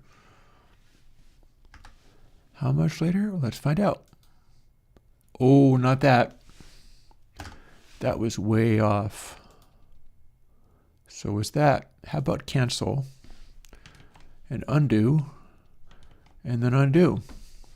I don't know what I was doing, but I was doing something horribly wrong right there. So 37.515, and I made it to like 7 or 6 or something. Get. So how about this 15? 25. Okay. 28.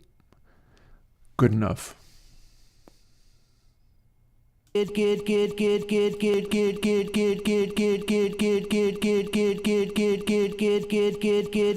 the note, and this is not. It's going across the note. So because it's doing that, we could sharpen it up a bit. It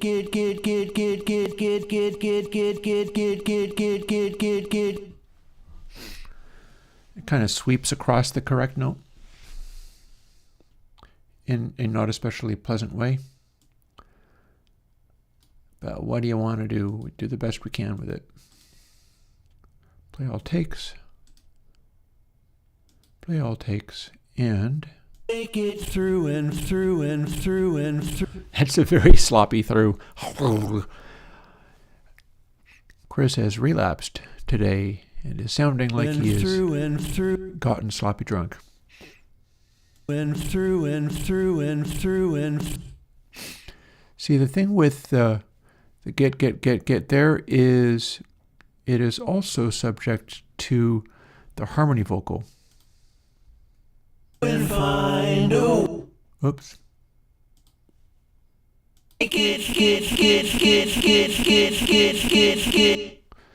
So it's not really early.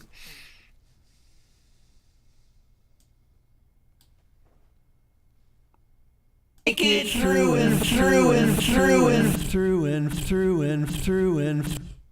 It's so funny sounding. Oh well, maybe we can combine it with the other one. Through and through and through and through. Oh man, they both sound really stupid. Maybe I can slide the crossover here over to where it combines differently. Through and through and through and through and through and through and. Just driving me to racking through and through and through and through and through and.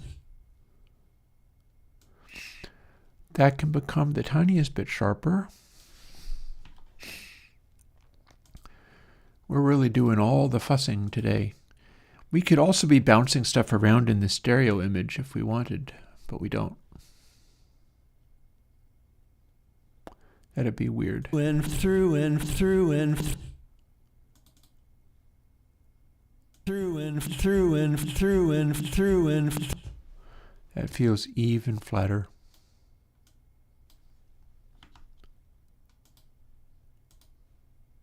Through and through and through and through and.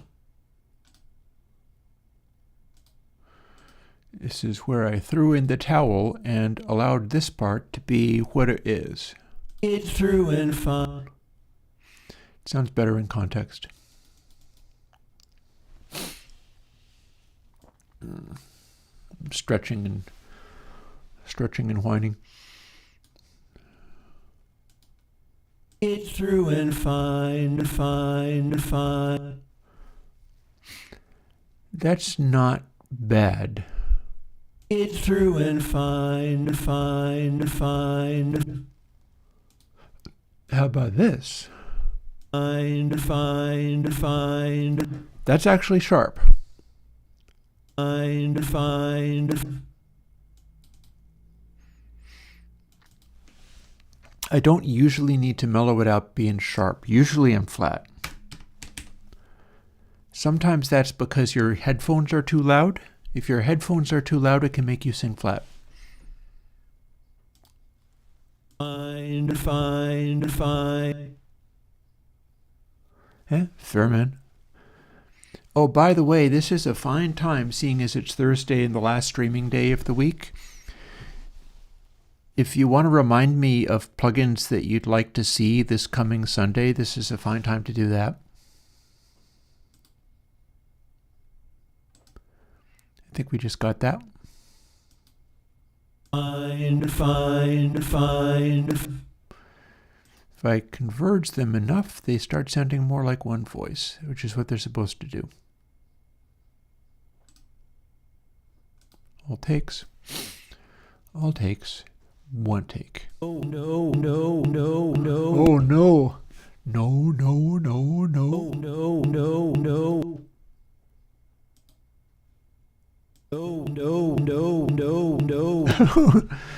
That's a good edit. I think all of this is up and available on Analog Me 75, like these files. I ended up not trying to be precious about it and just putting all of the tracks up. Oh no.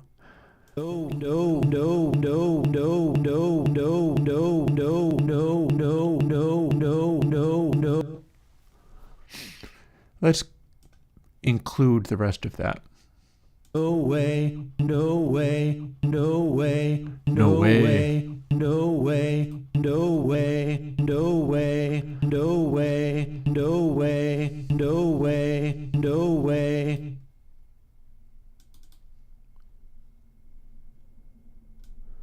That could be the smallest bit sharper. away, and away,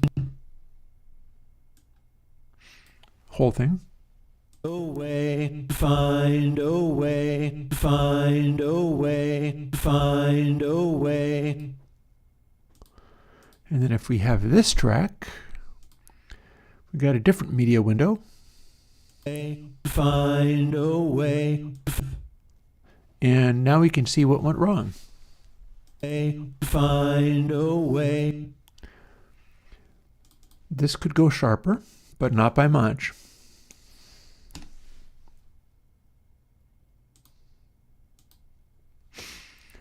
And this is clearly flat, I think. Away, find a way. Nope. Wrong. Wrong. That's not flat. That's sharp. Away, find a way. Very sharp. That sharp? I don't know. We'll find out. Find a way, find a way. And it still sounds the tiniest bit sharp. Wow. Didn't expect that. We're probably fine though. Find a way, find a way. No, yeah, playback rate not 0.97 something. We need to even flatten it farther than that. About 978. Find a way. That's the note. So play all takes. Play all takes. Play all takes. Find a way. And that's what we're about here. We got halfway. At least we're gonna try to make it through and find. Oh wait. No, that's still, it's still playing all takes. They're that close. It sounded like it wasn't even two voices. To make it, to make it, to make it. That's what it's supposed to be like. It's supposed to be like you can't even tell it's two voices even when you've got it soloed. At least we're gonna try to make it through and find a way. Got there. Halfway through the final one. So 3/4 of the way through that vocal. You know, we still have all the verse ones to do. Tragic thought. But I mean, this is what that work is. Like, if you want to be able to take your wonky, weak-ass singing and do this with it. Try, I don't care why. At least we're gonna try to make it through and find a way. That's how you do it. Might take a while, but this is the way. So we're going to continue. That said, I'm speculating on whether it's a sensible thing for me to go and just make more cups of coffee. Then at least I can be chattering away like mad while doing this. I don't know.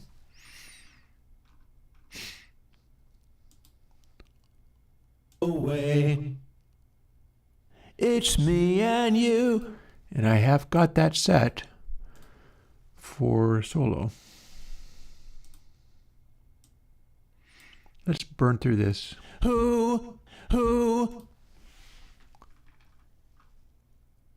Needs to be sharper, and it needs to scooch slightly over to match the other one.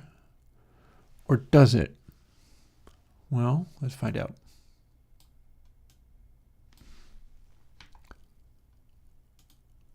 That's not moving so much that it's a problem. Who?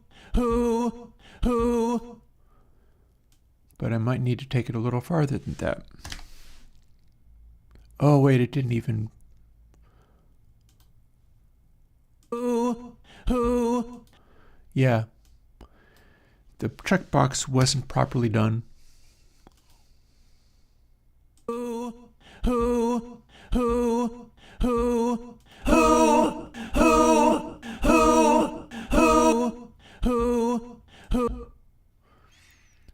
And how about you? Who? Yeah, that's even flatter.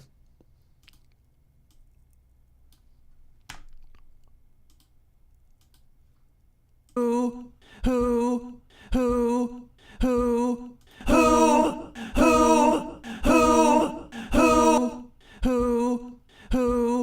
But it's now too sharp.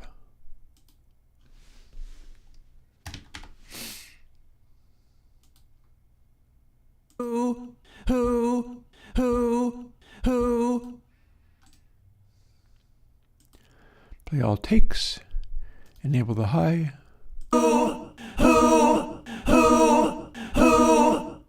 There we go. Oh, Tropical Banana Man. We can't do a playthrough with music yet, but let me get through this last bit. Might go quicker than some of the other ones. Or not, because this is how much we still have to go. Let's see.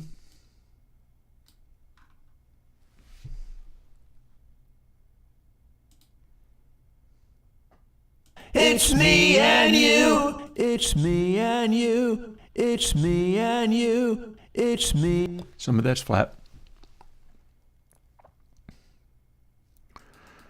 I'm wrestling with the positions of things a little bit. It's me and you. It's me. Split.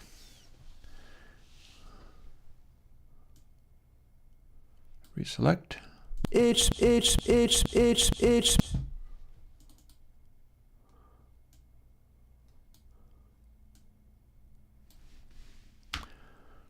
That's a very subtle pitch, but it's. that's about the right. And then this one. It's. Ooh, high. You could go a lot sharper than that. It's. And then when both of you are played together. It's. Nice. Can we do this other one all at once? Me and you, me and you, me and you, me and you, me and you.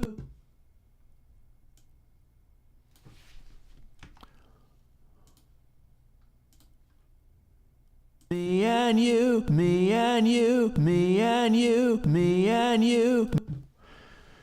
The and is a little bit too sharp. And yeah, probably me is still flat. Me and you, me and. Yeah, probably. What's this one doing? And you, me and you, me and you. Oh yeah. So we got more work to do here. It got to be divided into smaller sections. And you, me and you. Split there. Split there. And we're going to do a little zoom in on individual chunks that are going to sound really weird. You, I guess with me.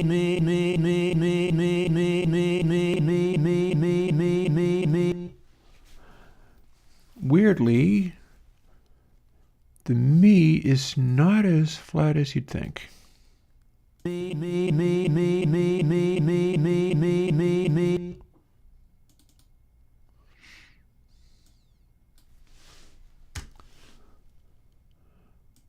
Not necessarily flat at all.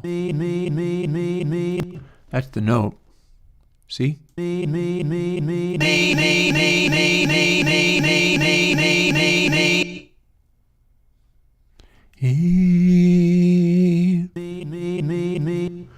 it's wonky, but it's not. Rather than being 01, we could make it be like 003 or something. Just nudge it a tiny bit. This is the one.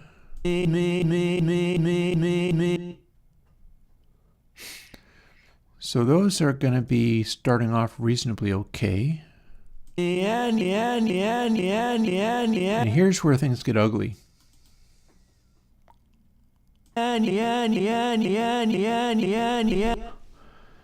I gotta break, cut it off before it hits the Y. Oh,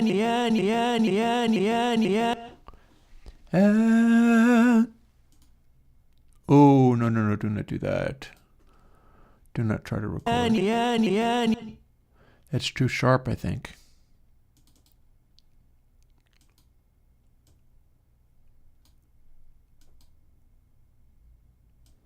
Instead of 10,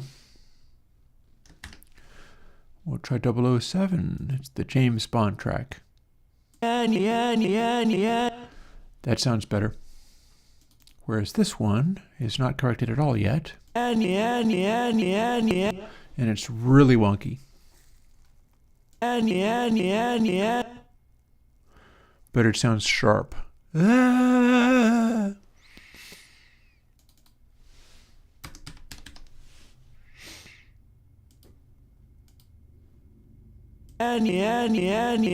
We can make it be roughly in pitch. And then go over to here.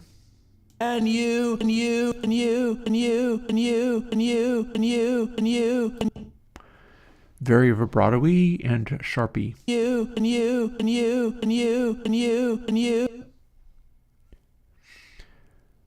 And I believe this one has actually been sharpened. So if we didn't have it sharpened, what will we have? Feels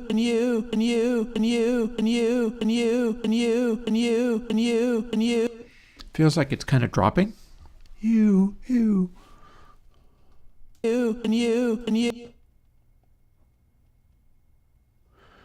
Let's hear what the other one does. The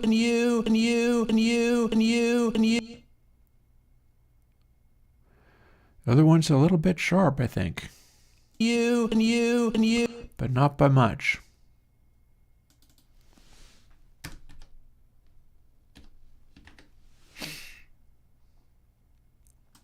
That's a very small adjustment, that is.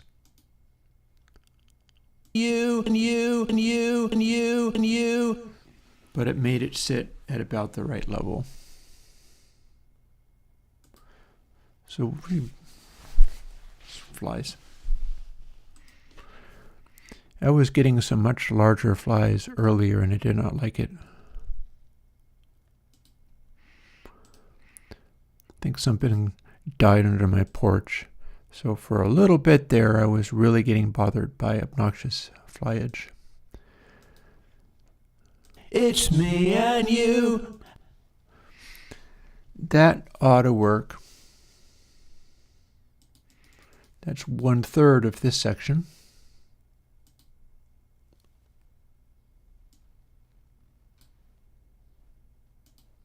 I guess we always knew. I guess we always knew. I guess we all.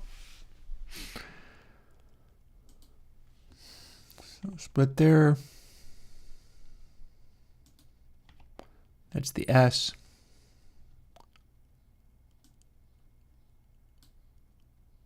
Snoo. It's. I guess.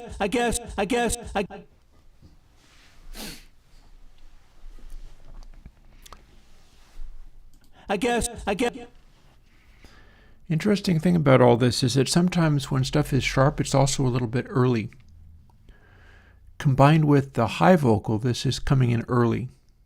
I guess.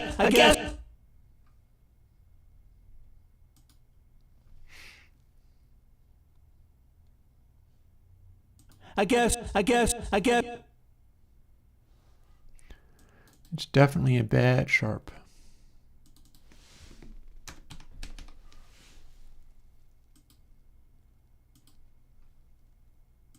I guess. That's better. Whereas this one... I guess. Oh, God. What on earth is that?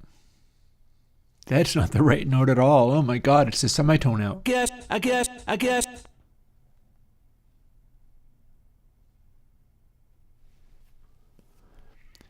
And with this one, if I slow it way down, it's going to hit much later. So I need to split here. I guess.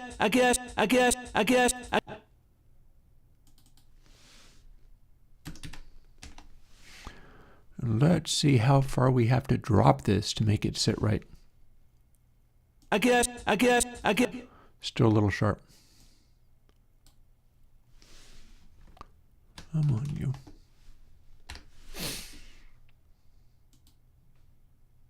I guess.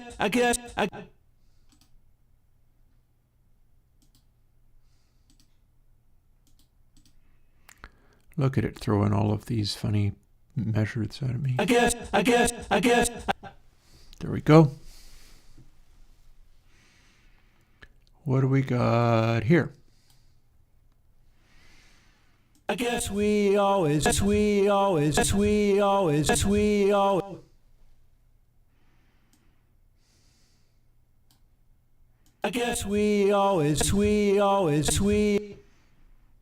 How about this one, which was very off before? Hard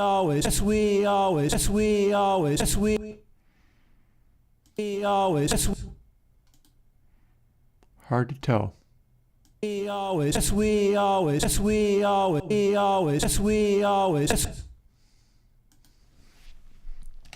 Break it down a little bit more.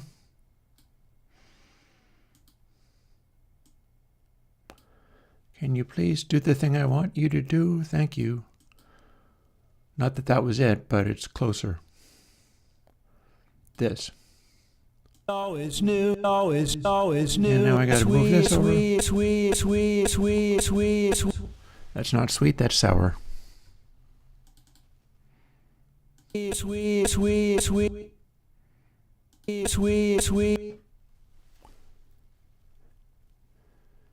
That one's probably fine. This one, on the other hand, is starting out sharp. Interesting. Let's scooch it over there.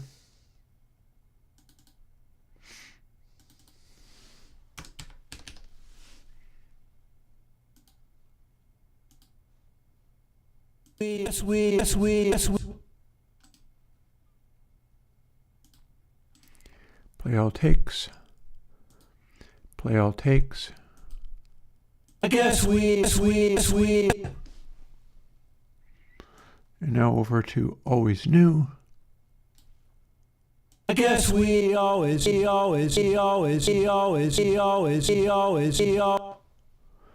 That sounds actually about right.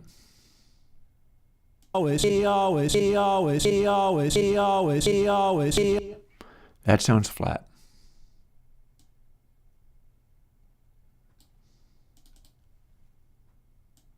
Not by much.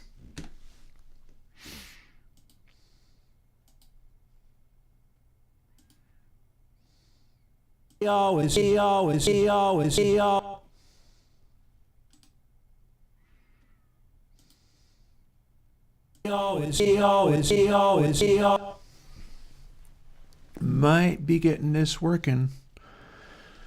That's the second third of the final bit. When we've got the final third of the final bit, I'll turn on all the instruments and you can hear it in context. Until then, settle down. I work in. It's new. That's almost like it's sharp. It's new. Ooh. It's new. Ooh. Ooh. It's new.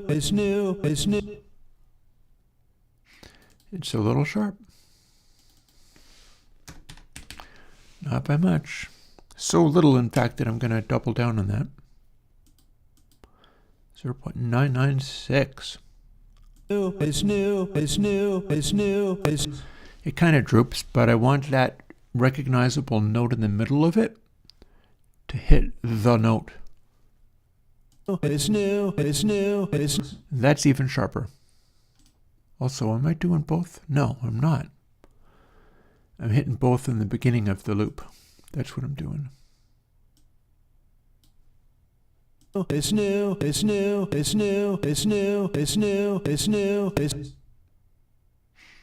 Yeah, so if I switch back and forth between these, you can hear that the second one is sharper. It's new, it's new, it's new, it's new, it's new, it's new, it's new, it's new. Then I switch to the second one, it'll be a little sharper. It's new, it's new, it's new, it's new, it's new, it's And then if I put the harmony vocal in, it's new, it's new, it's new, and it sounds quite dissonant.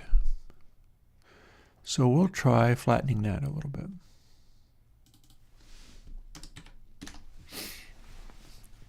More than the other one, too. it's new, it's new, it's new. That's the note. You play all, fire up the other one. It's new, it's new, it's new, it's new, it's new, And that's about it.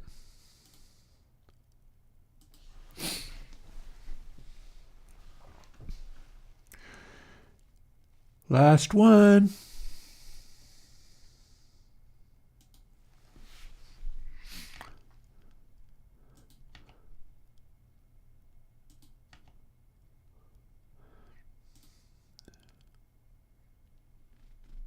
It's some.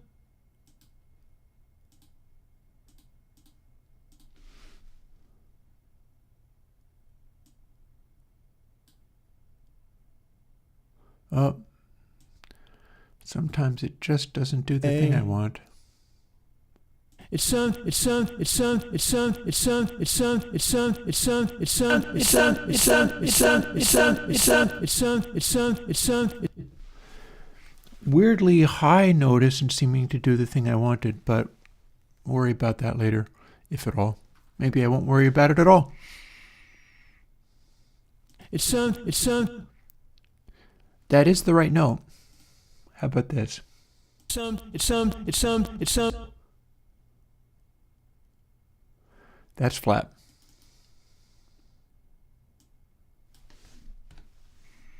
Not by much. Some, it's some, it's some, it's some, it's.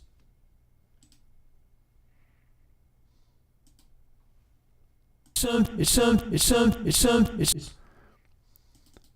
That's actually sharp, I think. Not by much.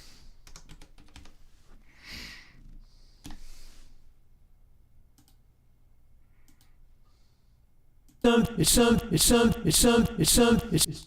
There we go. Oh, it's very much like the tape speed going up and down. That's very much what that's like. It may be in a kind of a weird way, but all the same, that's very much what it's like.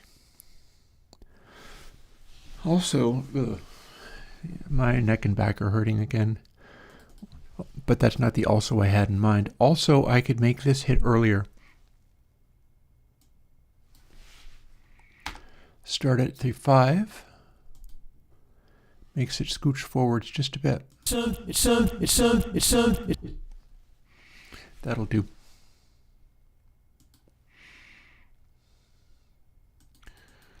Focusing on this kind of stuff for too long is what gets to you. Something like it, like it, like it, like it.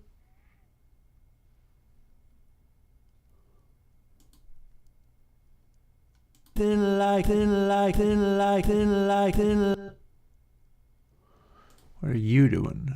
Like it, like it. You're flat, that's all. Like it, like it, like it. Like it, like it, like it, like it. That's much more on pitch, but this one is not. Like it, like it, like it. In fact, it's worse at the end. Split. Give me. Like it, like it, like it.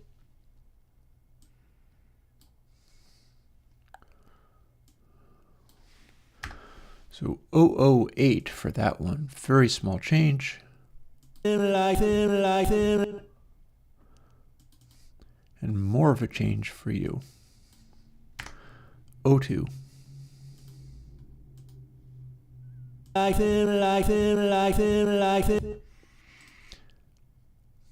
Play all takes. Play all takes. Something like this. Got it? I don't like the way it keeps things selected and lit up in weird ways, but there seems to be nothing I can do about that, so I just got to deal with it. We just got to let it go. Something like a Cup. Oh, cup, do you say? Cup of espresso, are we suggesting? That could be a thing.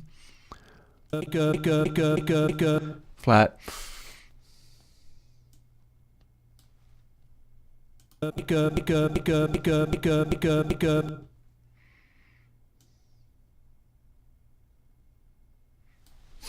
Like a brand new day is what it's really trying to sing. Ooh, we're flat. We're sharp. We're super sharp.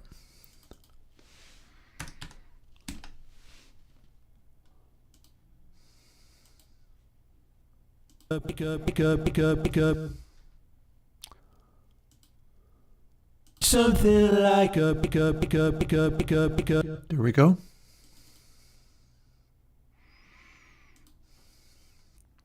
something like a And you're flat.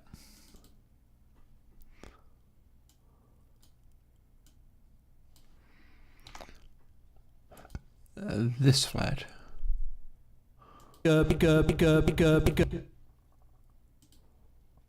like a Play both. like a Nice. I leave that going while I go and make my cup of coffee.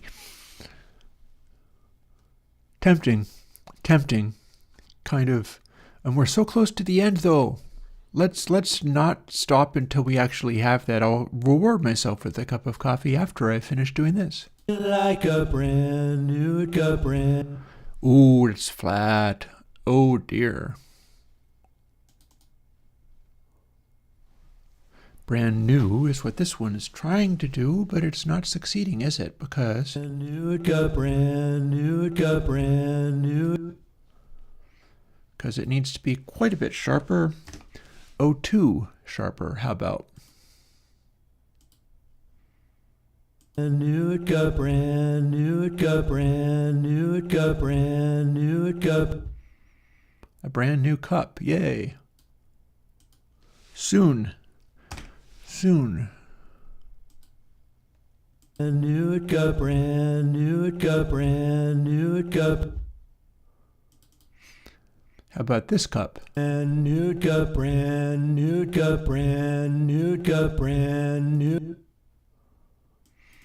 How's that for a brand new cup? That one's going to be less of a brand new cup because it's less out of tune. brand new cup Listen to both. We're so close to done. That's exciting. brand new cup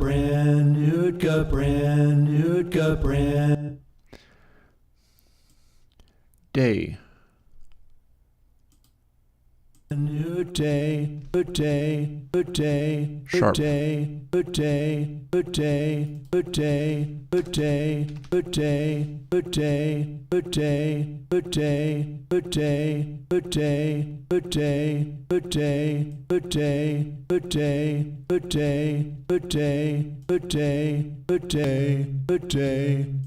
Ah, went too far.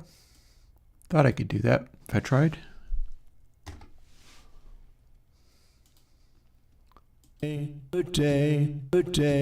Still too flat.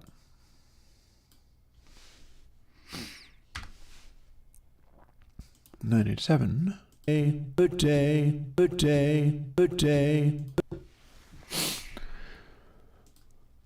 And ooh, we're hitting like 3 notes there. What are we going to do with that?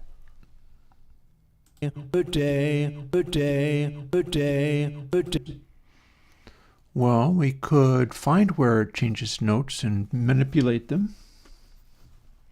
Doesn't need to hit 3 notes there.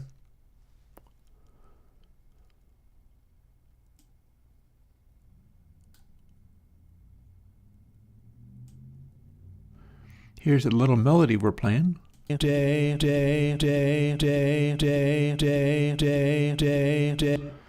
We're oscillating between the right note.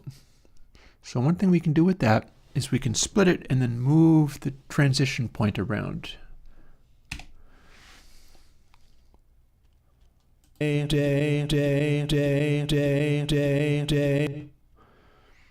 So the start is flat,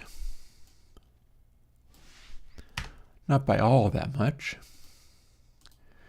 And then the end is sharp, not by all that much. So when we combine those two things, now we have a transition that's switching from the correction to the other correction.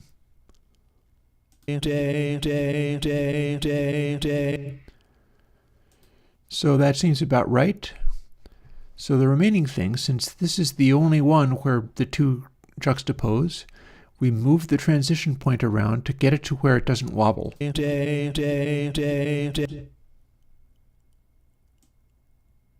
How about that? A little bit of wobble.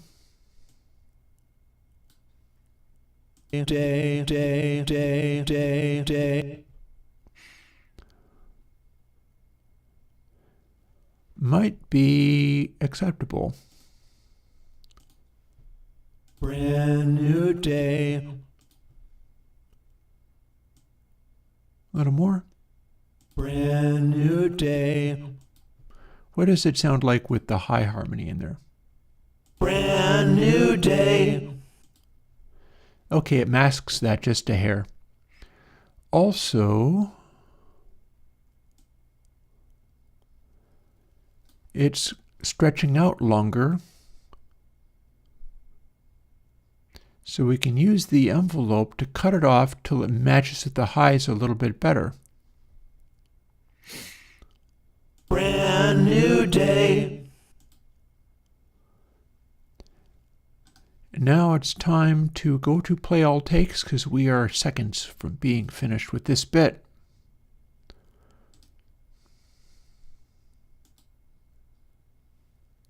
Brand new day. Isn't that nice? Isn't that nice? It combines. And as promised, here's the full section.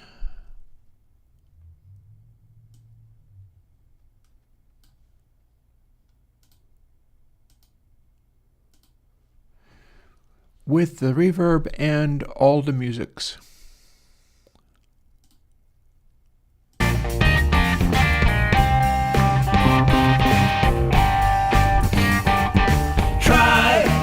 I don't care why, at least we're gonna try to make it through and find a way.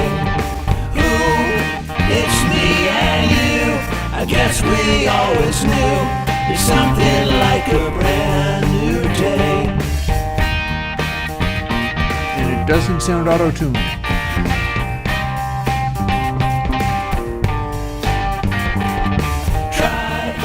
I don't care why, at least we're gonna try to make it through and find a way.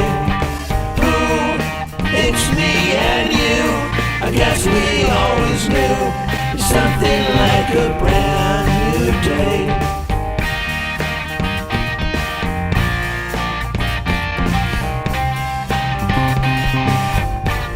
And we didn't actually loop, did we?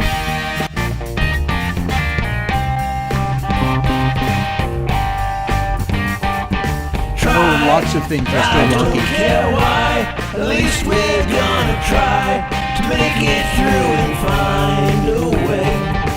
Ooh, it's me and you, I guess we always knew there's something like a brand new day.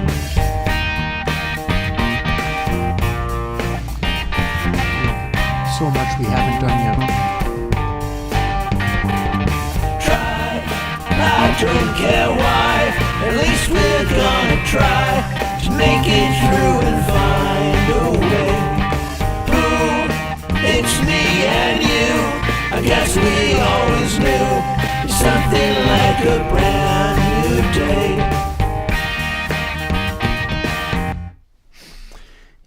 Yeah, so interestingly, lots of other stuff can be tweaked. Like I could use the same technique to like retune the whole rhythm guitar small amounts for particular moments if I wanted.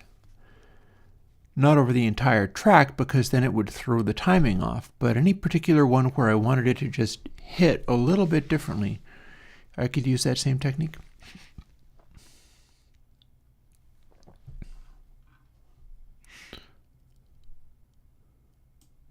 So yeah, dun dun dun dun dun dun dun dun. We have all of this to fool with.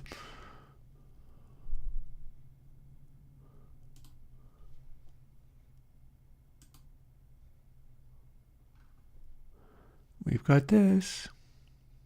Whose mistake are you? Gonna take time to ever see this through. I wonder whether it's worth diving into more of the mixing side, though, given that I made you sit through all of this, and there's this much more of it, although if I don't do it now, I'll only have to do it again next week. So for now, let's play something that sounds a little bit more like music or something. Or not. Or not.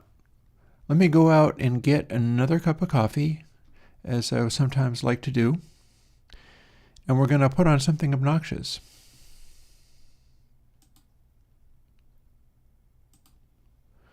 This is called Nuke and Pave.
Stop that.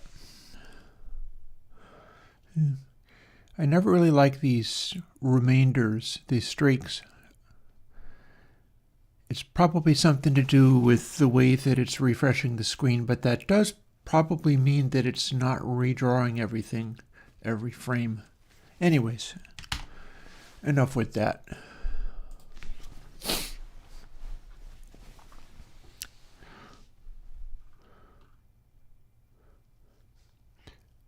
So we just spent absolute ages doing a section this big, and there's this much left to do.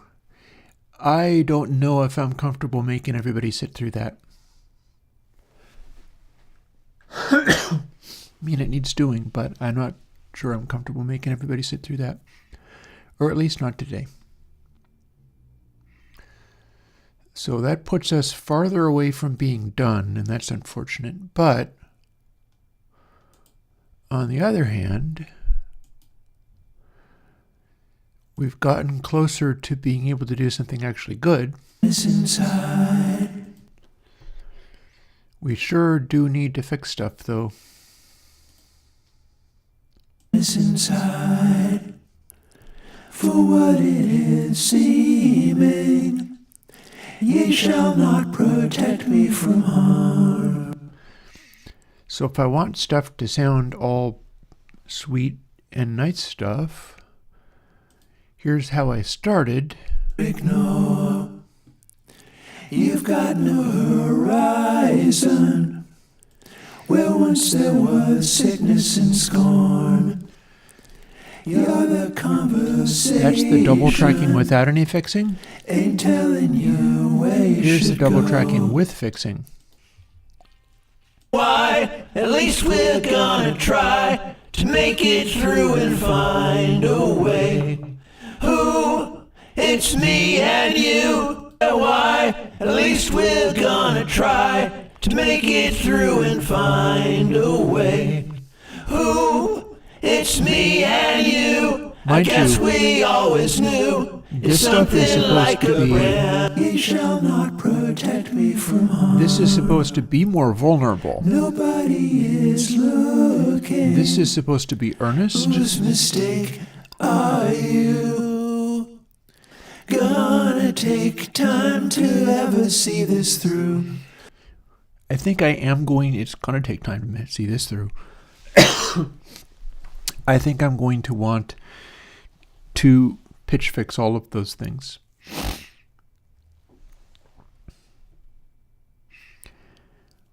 And my concern here, although maybe it's not a legitimate concern, let's do a quick test. I should be able to move some of this stuff and copy it into another section.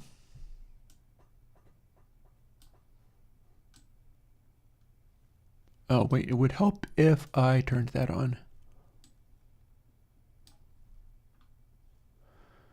So that sure didn't select everything, but we do have kind of a bunch of stuff.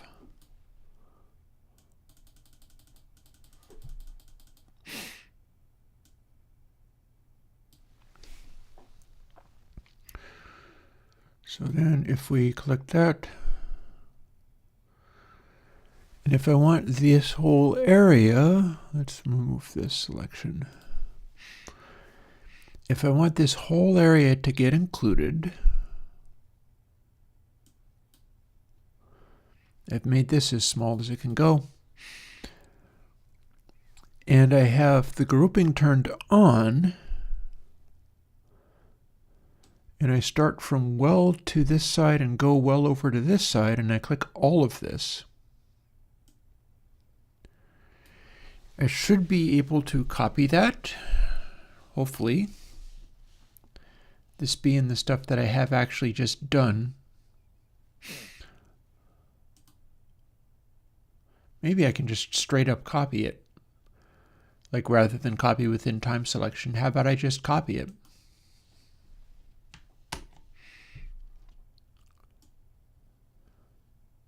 And then go right down to here and just paste it. And that does certainly look to me as if I got the parts that I wanted. The question is, do I also have all of the corrections I've just done? I should, because it's regions I was copying, and that stuff was on the region level. I don't care why, at least we're gonna try to make it through and find a way. Ooh, it's me and you, I guess we always knew there's something like a brand new day. Proof of concept. Proof of concept that should work.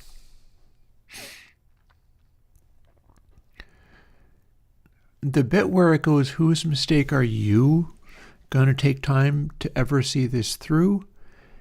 I am split between trying to do all the pitch fixing for that, where it stands, or copying the bits I'm actually going to use, because there's many more of that than I end up using in the song.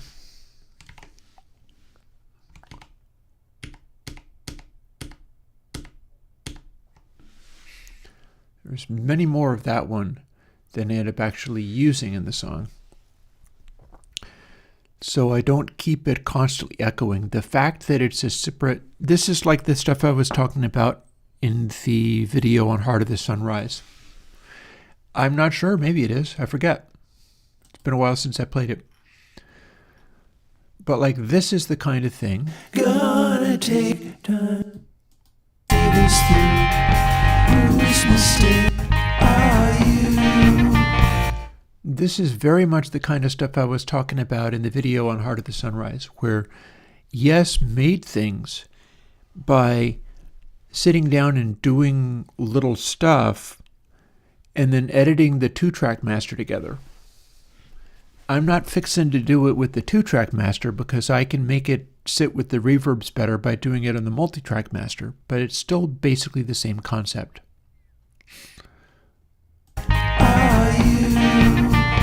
So this section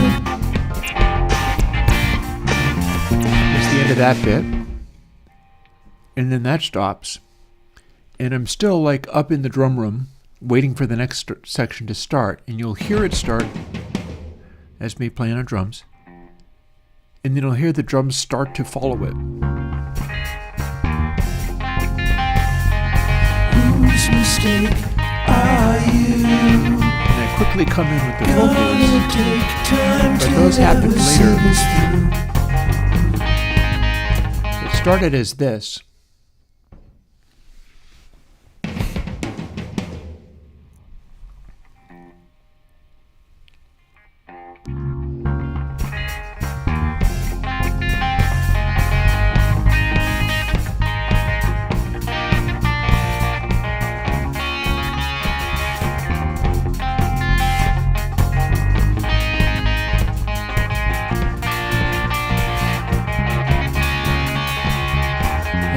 Here the drums start to follow the guitar as well as they can. It's a fairly difficult little section. Like here, I will highlight them.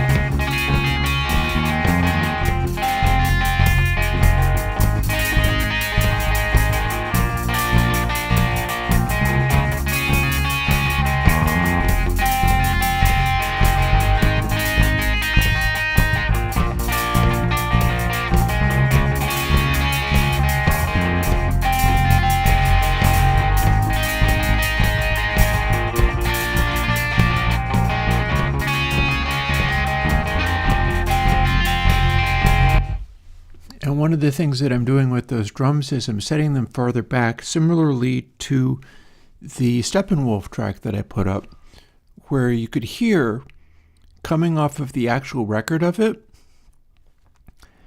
it's being recorded at more of a distance. So the thing about like drums, like stuff like this,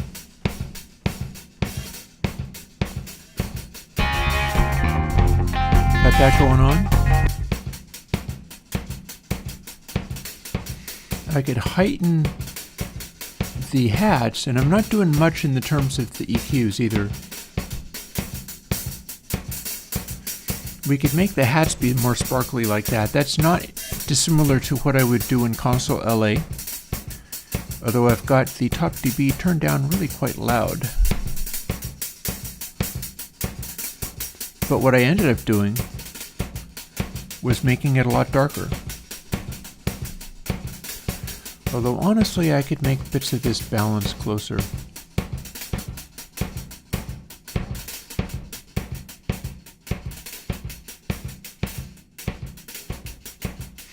It's making me wonder whether I could do a better job with this drum sound.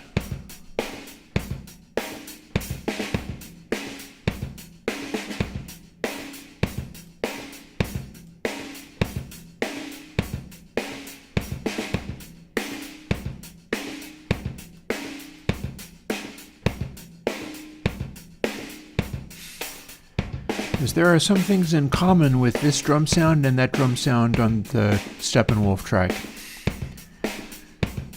where the kick drum you're hearing is not damped. This kick drum, and my current kick drum, is even more like that. It's more sustaining. It's got a little bit of damping on it, sure, but there's an openness inside it. It doesn't have a big old pillow in there making it just go thump.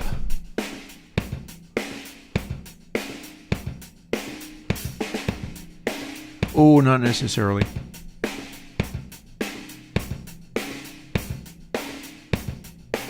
No, stuff like that. A little bit, maybe, just the tiniest bit, but not really, no. No. Even that stuff is designed to be a little more flat than you might think.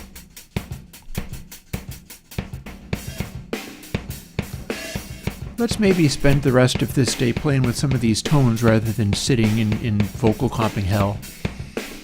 Interesting thing about vocal comping, I forget exactly which guy it was. Oh, actually, no, I remember which guy it is. Maybe. It's either Max Martin or Dr. Luke, but it might be Max Martin or the first guy from the Swedish Max Martin Chiron group, Felix Gottschalk? Dennis. Might be Dennis Pop. One of those guys was noted for how, and it probably not Dr. Luke, probably Dennis. There was a notable guy in the whole like Swedish hit record making community. Dennis ended up dying of cancer, and it's quite sad. But he was one of those initial big hit makers for like NSYNC and Backstreet Boys and all that kind of stuff. And I think it might have been Dennis. It's either Dennis or Max Martin, who was noted for just loving vocal comping. Like what I've been doing. Some of those hitmaker guys just loved that stuff. they'd be sitting there for like 8 hours, 12 hours or whatever, just, let me change this and fiddle with that, and we're going to adjust the timing of that, and we're going to adjust the timing of that in order to make that vocal track be perfect. So it's interesting how, in one sense, it's grueling and awful and horrible and stuff, and it's more fun to be playing with the knobs and dialing in cool things. But there's something to be said for just having this like autistic endless enthusiasm for diving further and further into the tiny details of like playing with the vocal double tracking. Like, hey, see, I put this envelope on and then the two vocals cut off at the same time, making it sound more like a single voice. If you can fall in love with stuff like that, you will have a thing to do in the music business. Bottom line. Because normal humans can't deal with that kind of stuff. It's horrible. However, to do a nice stream, what we're going to do is play with some other things rather than just only that. We never really finished dialing in these, and I can do this and then fool with the arrangement later.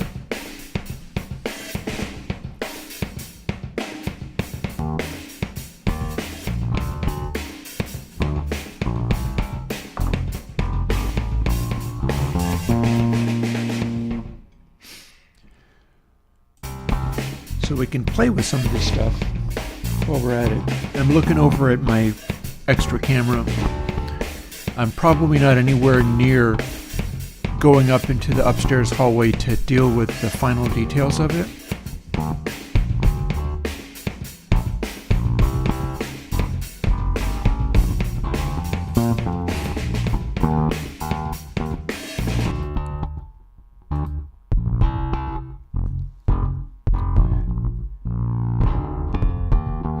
Here we can do some tiny details of the synthetic stuff.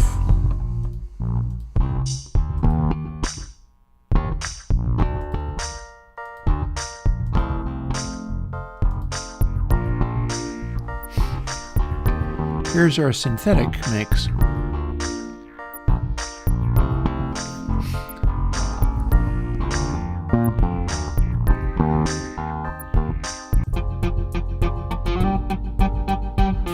Ooh, remember the stick? Well, I don't think we've done that much with the stick, but there might be things to do with that. This is a fairly important one.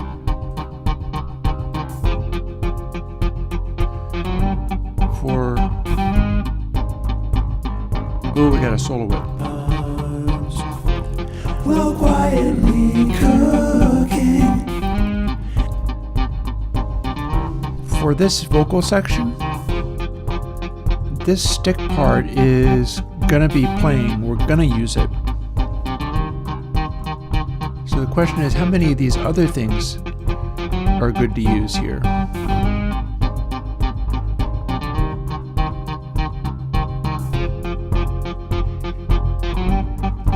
In fact, we can even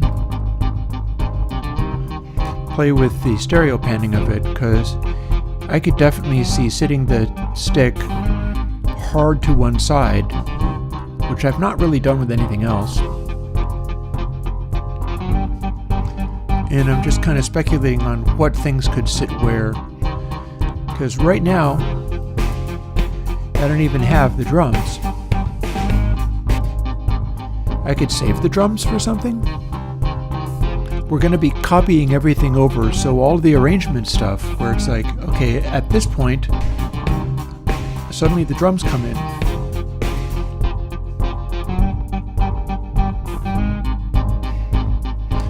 Or there's a subsonic reinforcement of only the kick drum from the drums, because that is syn kick. Speaking of kicks, we haven't done anything with the regular kick other than set top dB. See, here's a regular kick. This is the computer kick. This is the synthesizer kick. I also studied the code for ConsoleX, and I discovered things.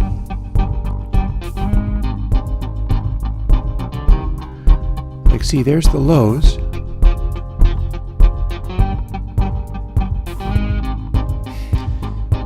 So for whatever reason, this has to do with gating.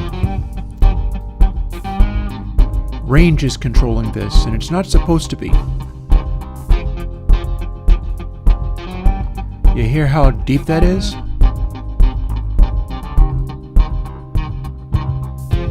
And now it's much smaller. But I think the only thing that's really doing anything with that is gating.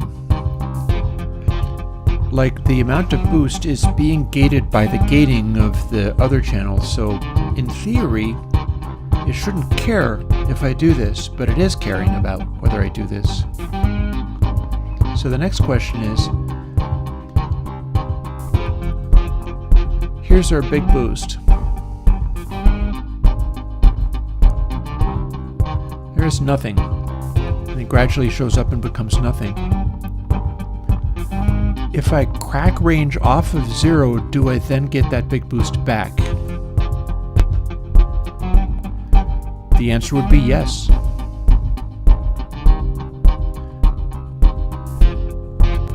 So that's interesting. That's also going to apply to low mid. See? It's gating. It is gating. It's as if the threshold gets turned on. The threshold is at 0, but then when you bring it back in, the threshold is automatically more than 0. But if the range is literally 0, that does mean that the gating will engage. So that's interesting. So technically setting range to literal 0 may be not a good idea. I might want to set some kind of detail in there where I can have it not do that. Because as soon as I have even the smallest amount in there, Stonefire is still crossed over to where Stone is not doing anything, and Fire is taking the full load of the compression.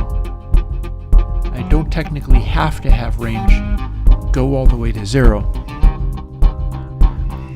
But if I do have it go all the way to 0, I will get this result.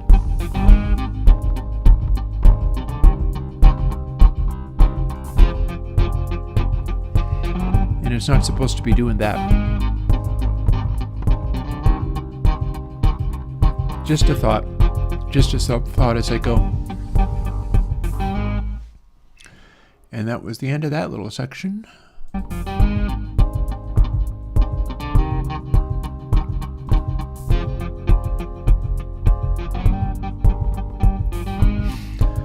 So speaking of doing that, what if I made this one be range of almost 0, meaning that if we now do air, fire, and stone, that's kind of a submix, so all of this is going through these 3 bands. For instance, there's air, here's fire, here's stone. But range is down so low that it doesn't seem to do anything.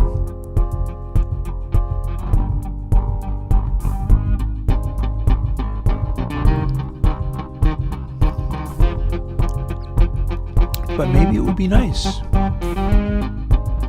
This one seems to work out fairly well. Running on the Stonefire, running on the stone band.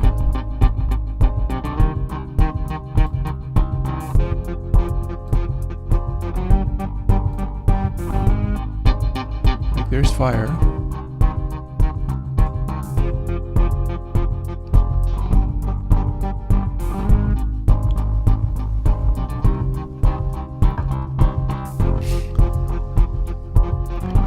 And since we have compression for both,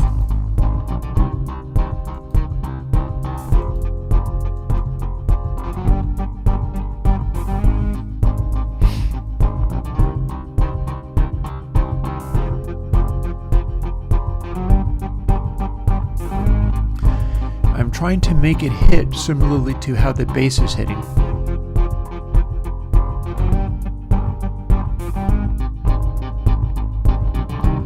Bring a little fire in there.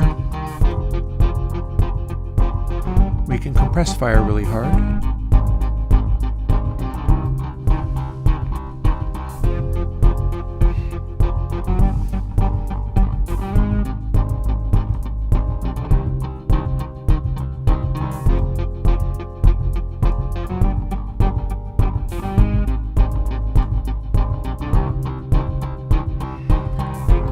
Maybe just a little low passing and high passing.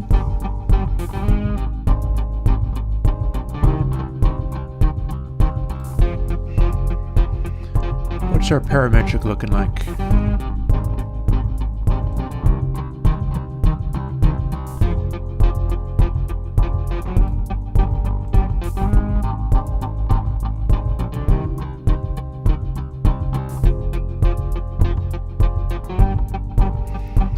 Remembering that parametric is running in parallel with all of the dynamics.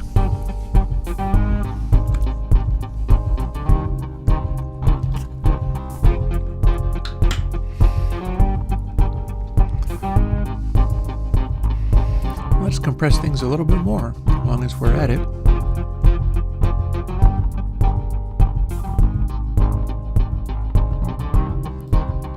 That out a little.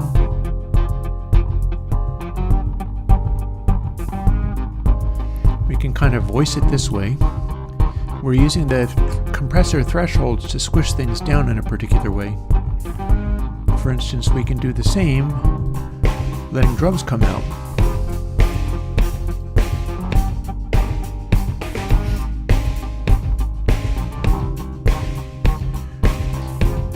Here we have the Stonefire parallel compression. Here's our drums, and if we squish the heck out of the fire band, we get this.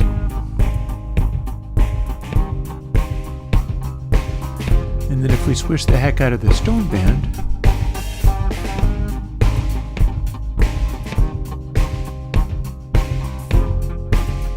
we get that.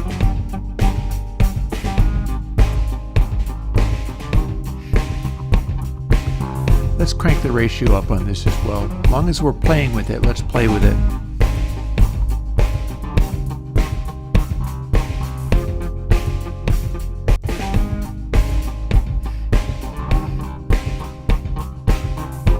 This also might be sped up drums, honestly. So yeah, if we crush the threshold in the fire band, we make this. But then if we change the range around,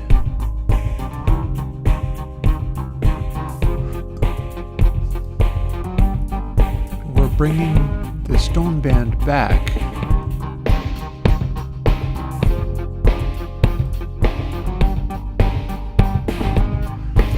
So we have a lot of aggressive punch there.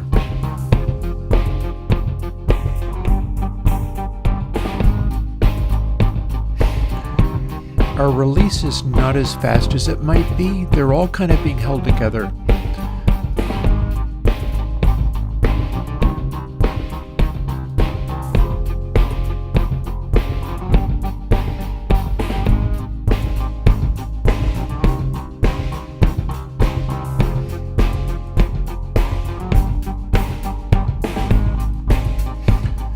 So this is kind of interesting.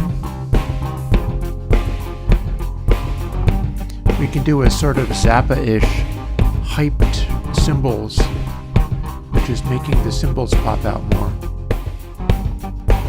That said, that threshold is making it possible to really crunch the heck out of everything.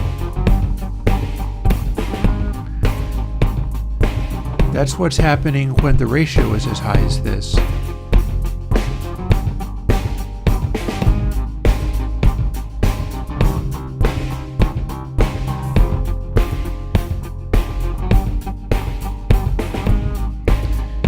My loud hits seem to be kicking the threshold way down.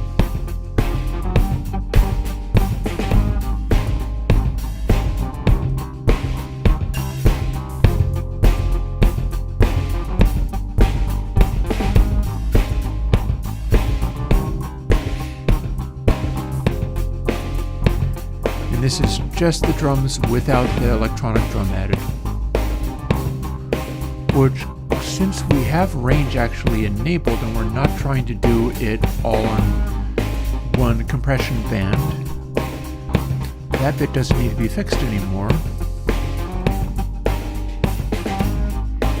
So we can bring in some kick from the compression.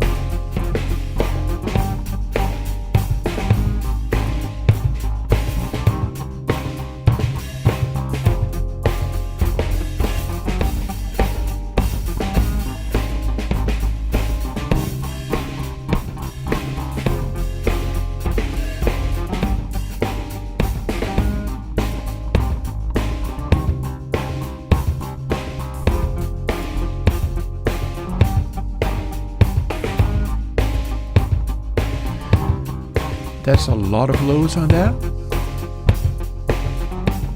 We can take it back away again. Put it back again.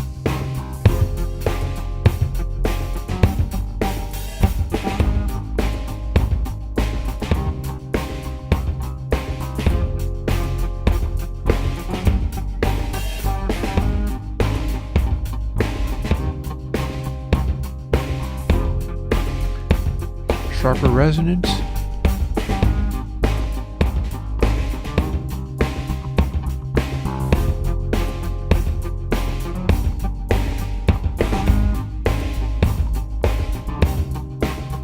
And pull that back a little bit more.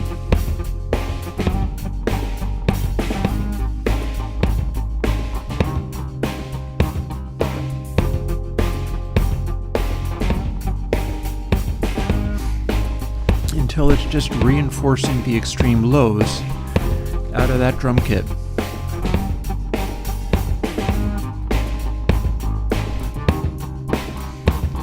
Now that's a really punchy kick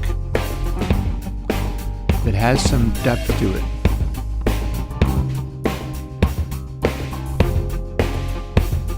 We can broaden the depth,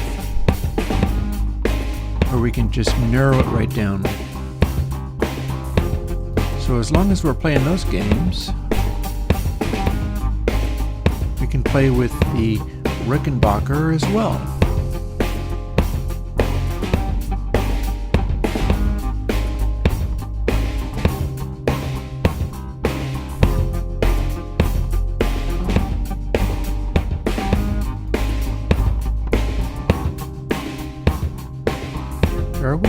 We are doing some compression here, aren't we? And there it stopped, so we got to play it again.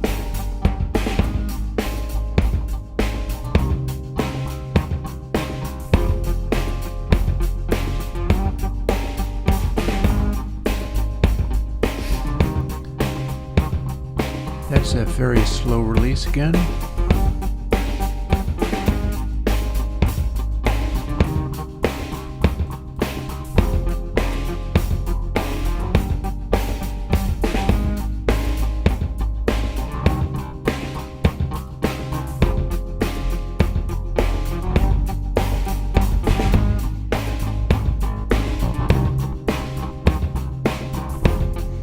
A little more grind in there. This is a little boring, so we can switch to something else.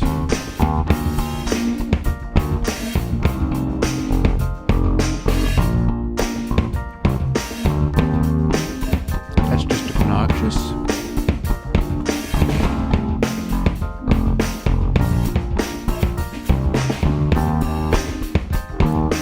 That said, it is showing off the edge on the drums real effectively.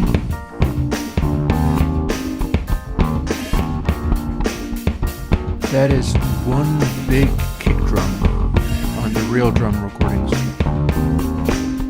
And we don't actually have the synthetic drum at all.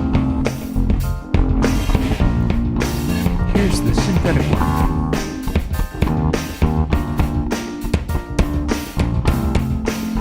Maybe we don't even use the reinforcement at all.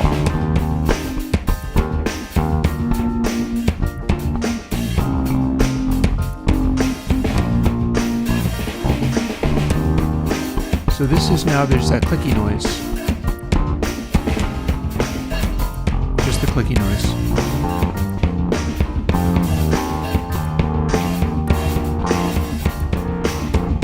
So what can we do with just the clicky noise? Here it is. Here's the clicky noise.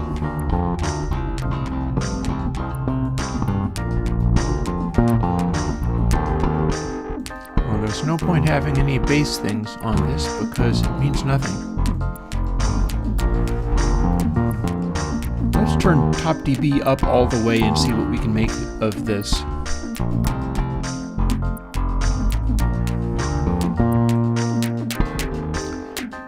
Turn up fire, turn down air, turn down stone.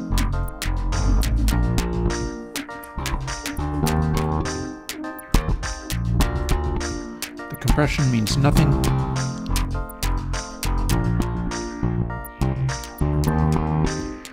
What happens if we just only use stone for it? Doesn't sound very different, honestly.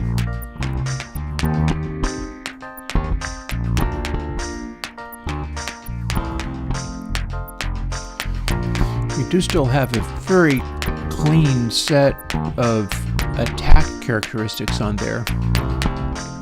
Like, again, piezo pickup on the drum head. This is a MIDI trigger. We're seeing whether we can do something amusing with the MIDI trigger.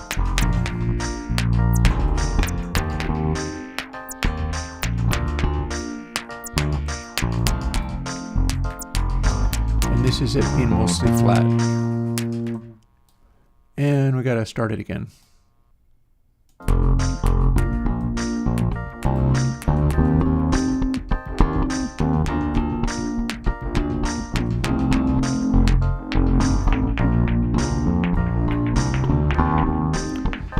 can high pass and low pass the heck out of it.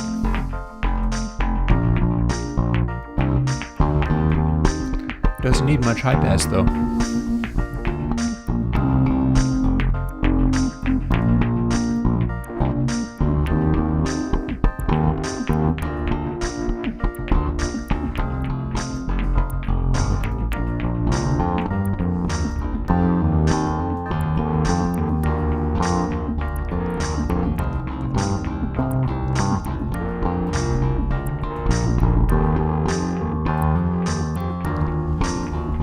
So using Stonefire in range, I am able to suppress it quite a lot.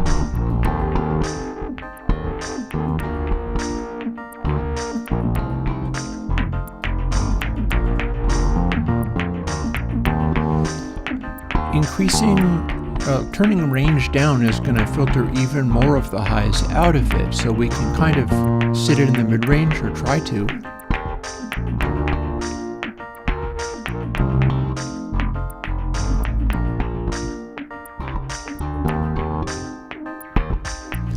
That's about as far as we can go.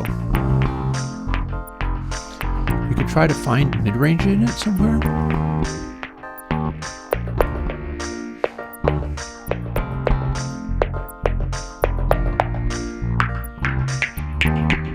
Low mids.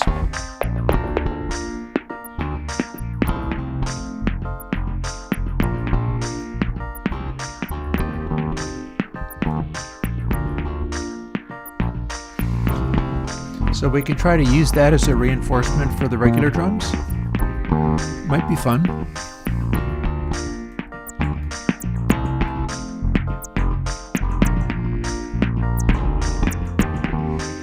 If indeed we even want low mid for that. If we did high mid, we'd get this.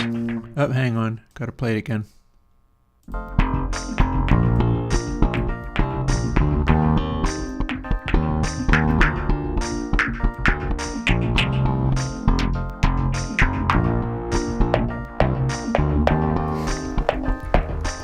So we can do a sort of a note, or we can try to find like the click area like you would find on, I recently recorded some Talking Heads records for purposes of doing stuff with them.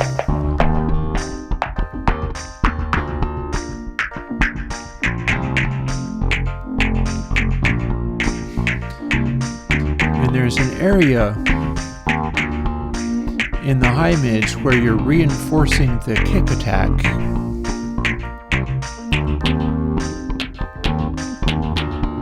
Probably up around here.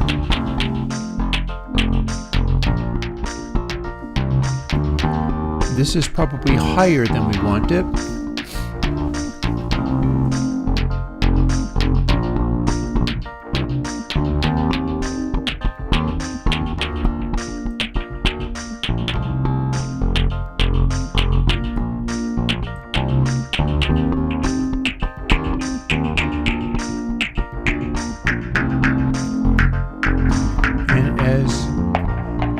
Drop the frequency, we go away from, like, the apparent velocity of the kick attack is changing.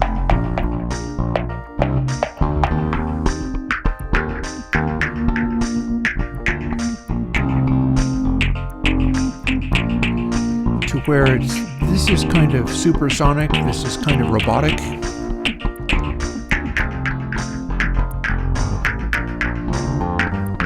And there's different levels of aggression.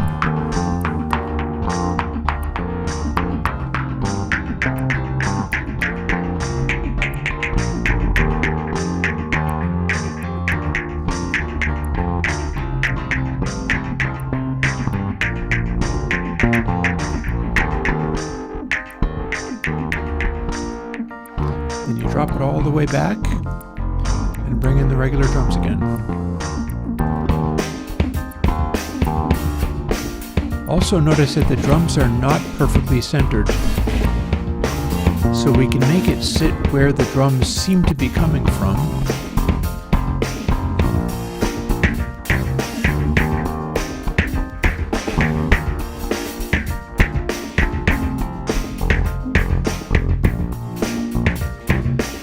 Right back down again.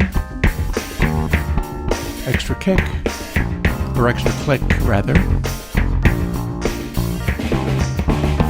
And then no reinforcement.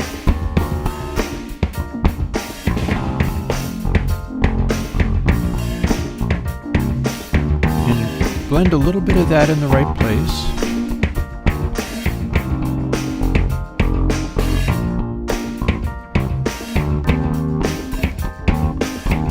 And those big drums will sit on a phone where it sounds like you get a sense of what the kick drum is doing. We've arguably got too much of it. So here's where we maybe bring the snare back in a little bit more.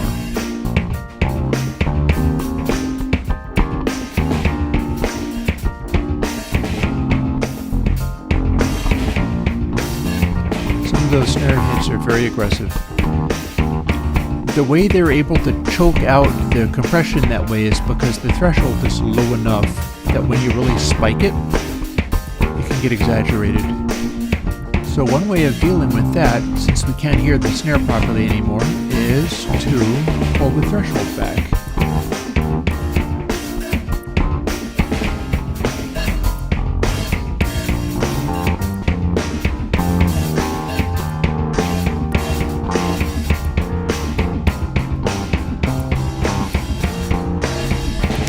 Also, one of the things with Stonefire is there's a section between 0 and 0.5 where it's canceling out the highs the most. But we can leave it on sort of fiery sounding highs. And in fact, let's go and find where the hats are in treble, in the parametric. We should be able to do that. We should be able to find hats and cymbals and things in treble parametric.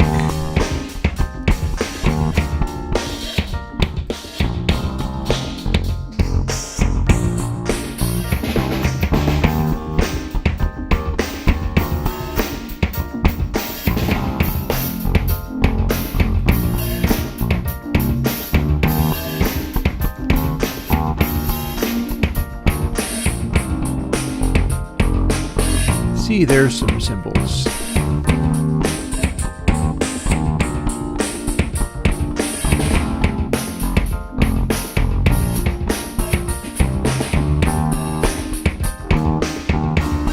neutralize them and then give them a little more.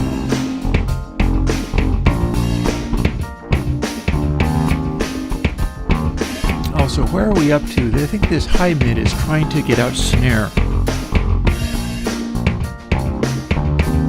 Yeah, I think so.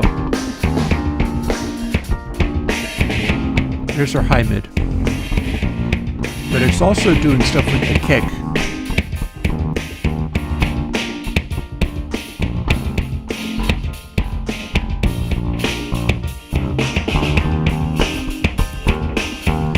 Let's make that high mid focus on the snare.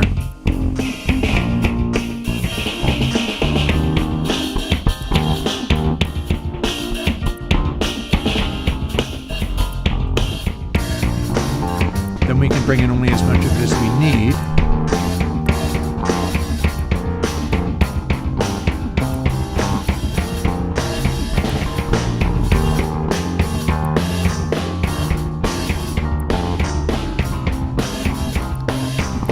Playing with those compression ratios again. I can cancel out all the compressy stuff by setting the ratios all the way to the left. But we're using the compression for stuff, so we don't want to do that. And we could try smoothing out everything. Low pass is functioning across the entire the entire drum track. So we can bring it in and it will be doing distributed aliasing reduction filtering.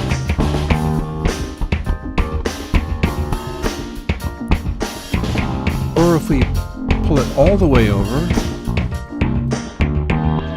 we go dark, but very, very lacking in aliasing.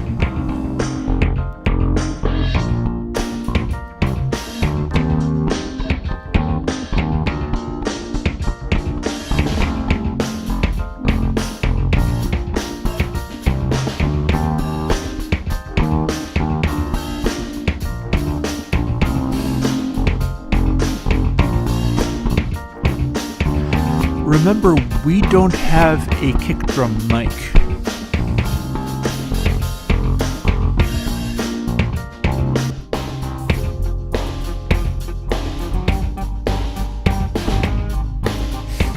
It might sound like we have individual drum mics, but no, this is all with a room mic.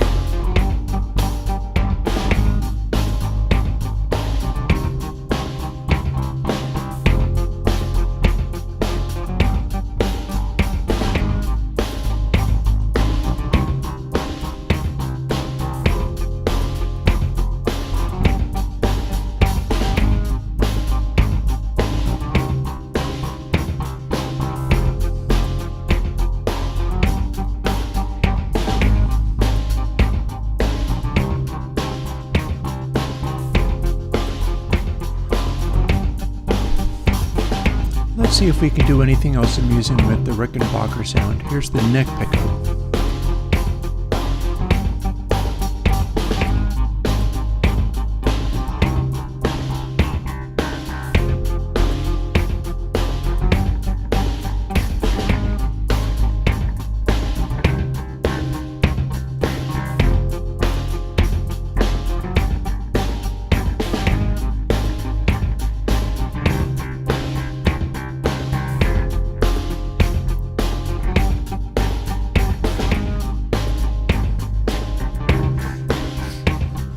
Part of the fun of having the parametrics is doing many things with them.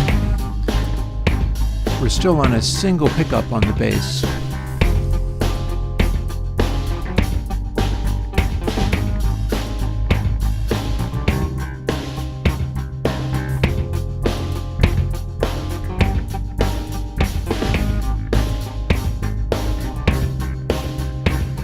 I feel like my mid-range stuff I would rather do with the bridge pickup on the bass. So we're setting all the mid-range settings to 0 again. I happen to know that I have some nice high-end on the Rick neck pickup.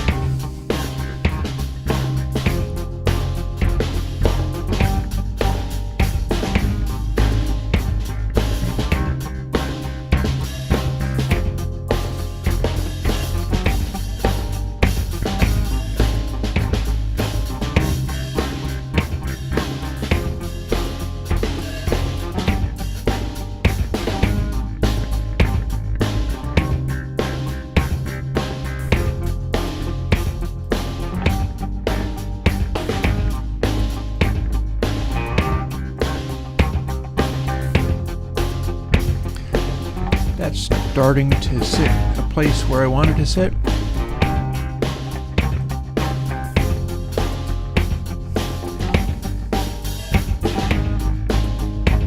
Now, here's the Rick bridge pickup. Let's see what we can do with that.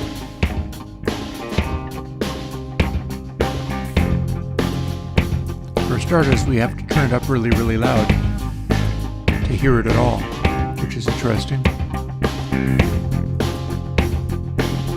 But that's probably because of what we're doing with Stonefire.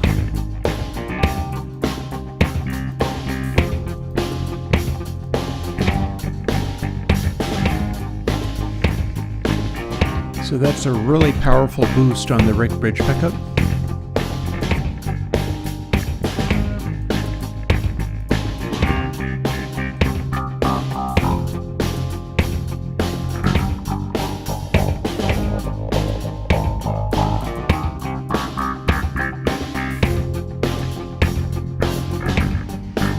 So that's a high boost.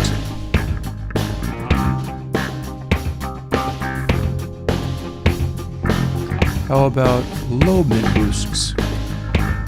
Because the neck pickup is taking the super high frequencies and the super low frequencies as well as it can.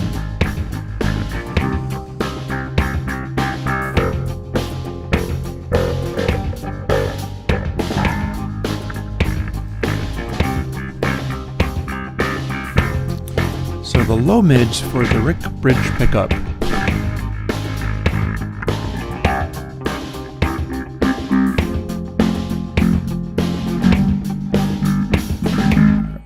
have a good way of being able to bring in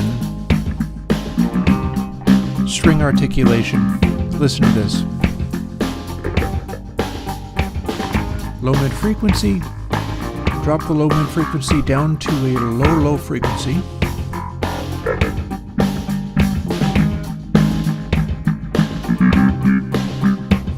That's a good amount of strength and articulation for that.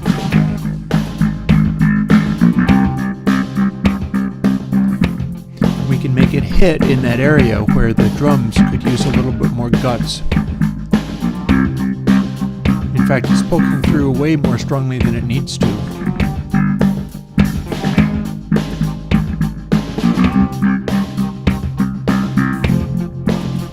So we can turn top dB up to make it sit like it's a larger amp. And that is now so strong that we can bring Rick neck back in.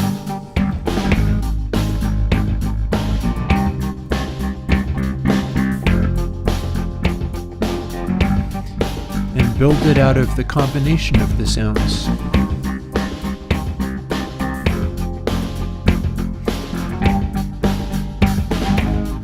And I believe they are both using Wolfbot, so go figure.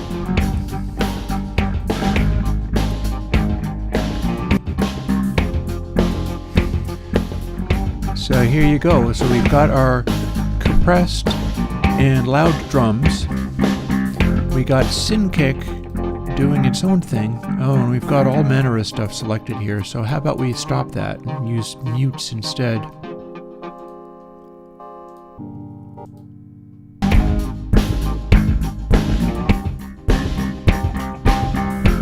So are we compressing the bus? No, we're not.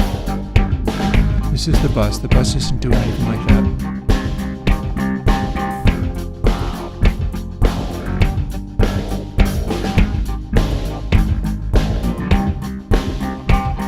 That said, this is forceful. Let's see what it says on the meter. The meter is telling me that my loud sounds are hitting real hard, which seems right. I'm basically happy with where that is at. But we have so much heaviness down in the bottom there, and a lot of that is that kick drum here.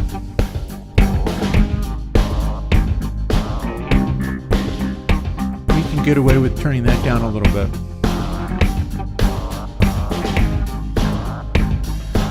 So still kind of all of the sounds.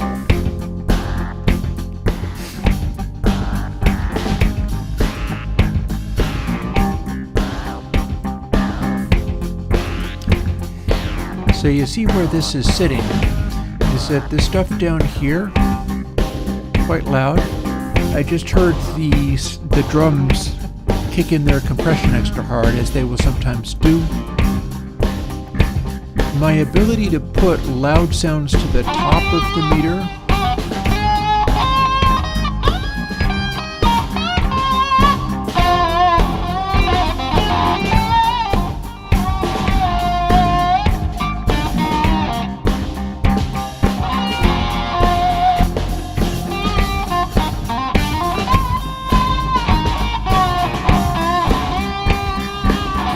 Sorry, I interrupted myself.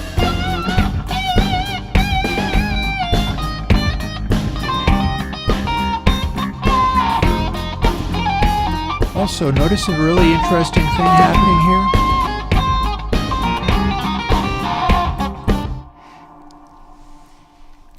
One of the things that I think goes along with having a really good mix that's doing its job is that if you do it all just right and you have it balanced correctly, you can have this spattering of the blue spots indicating the balance between high frequencies and peak energy.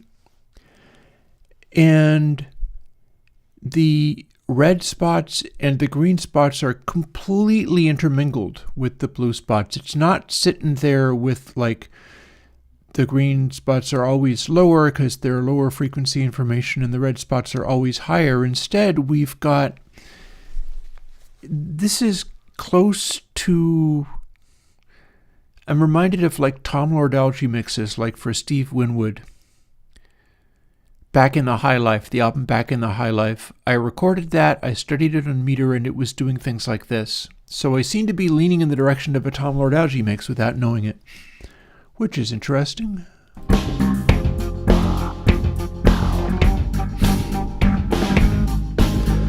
And part of that is the amount of compression I have going on and the amount of energy I'm willing to put across without a body to the sound.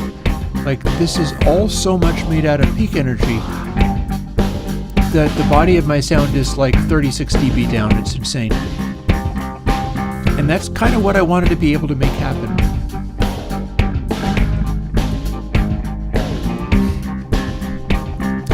Now, what I'm going to be doing with this is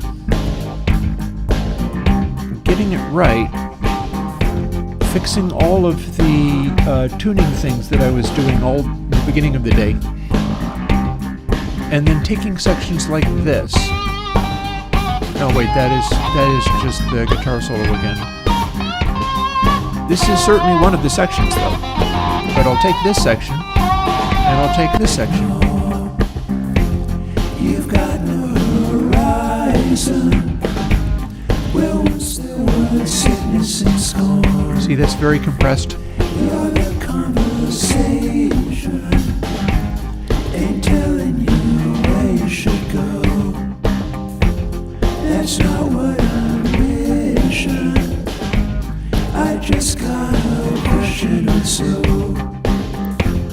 To whom you've been listening, and if you're beginning to choke on something you've taken, this isn't a jest or a joke. It's time you awaken. And that will be the end bit. So it'll be doing its thing. It'll periodically go to this section. Gonna take time to ever see this through. So let's sit on this for long enough to make this guitar sound good Gonna take time to ever see this through. Whose mistake are you? I'm cutting the treble. Time to ever see this through. Whose mistake are you? Gonna take time to ever see this through. Whose mistake are you? Gonna take time to ever see this through. Right now what I'm doing Are you? is bringing air into that guitar.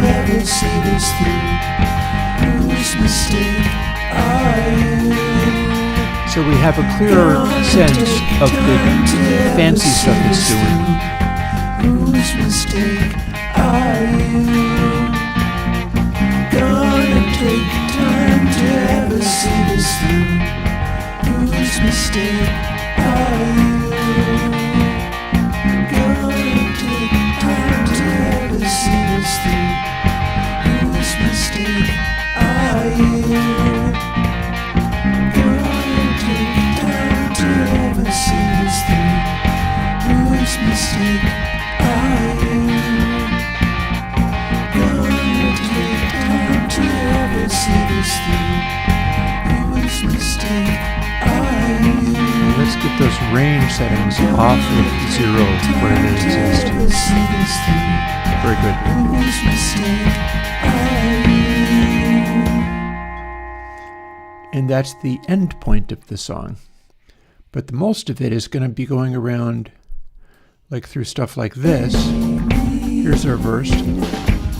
Confusing the darkness inside for what it is seeming. Ye shall not And I'm going to be editing together the stuff in the arrange window so that it transitions between these things. Don't set off the signs of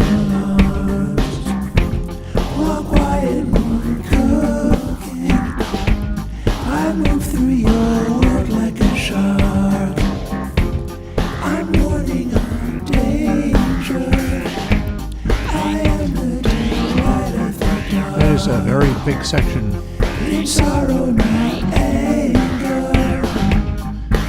It's pushing peaks right up to the top, and they're big blue peaks, and I think that seems about correct. Also notice that my high frequency peaks here are not excessively large. This is about where Born to Be Wild had them, except for that my balance. And then we have some time spent doing this, but then it's going to cut between that and this.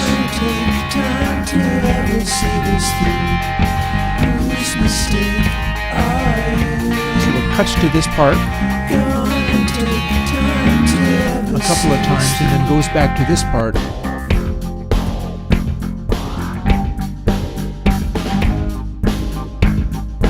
And a bunch of these things, I don't have anything muted yet. All these little chords and things, like this,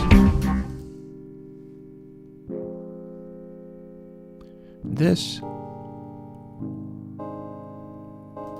and this, which isn't happening right now. So this is the kind of stuff where I could easily, in fact, let's play. This is fine, but it should be stereo. This should be chorus, and it's not chorus, but it can be.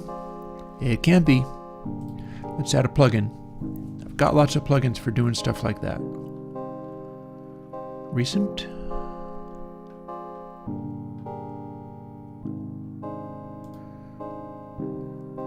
So I wonder whether AA would actually be what I'm looking for here.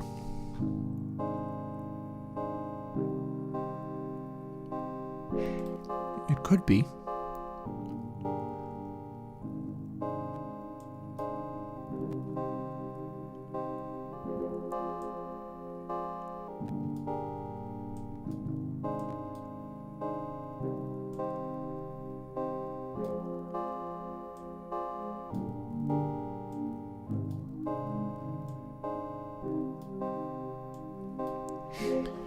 So we just turned it into a pad, but we can make it even wider than that.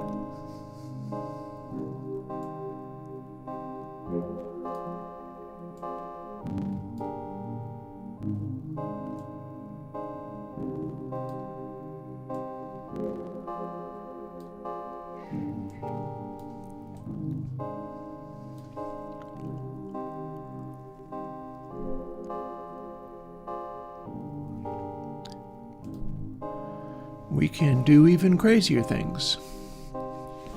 For instance,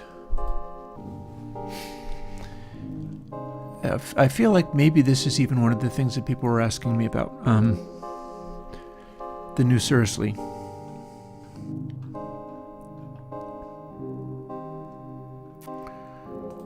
New Seriously.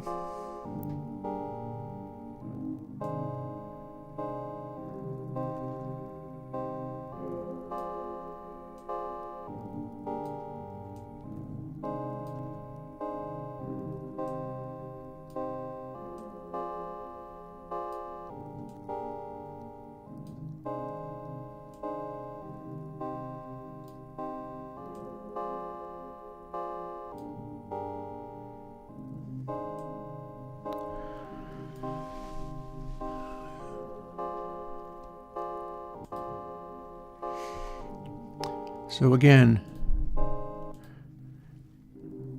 this is the one we're playing with.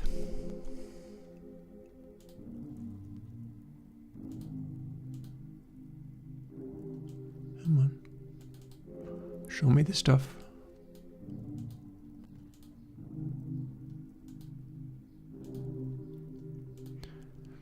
Here's ConsoleX. We've done nothing with the console channels at all.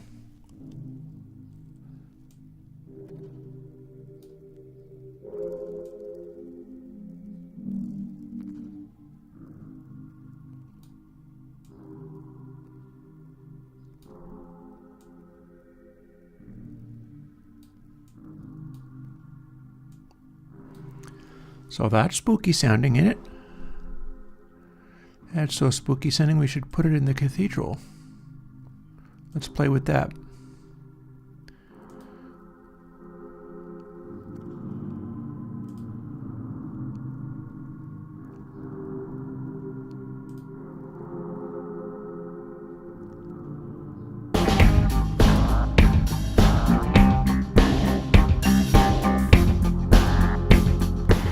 That's also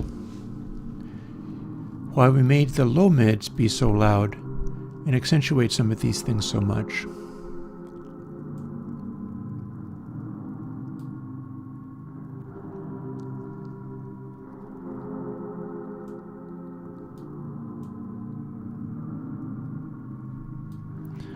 We'll trap it in a little bit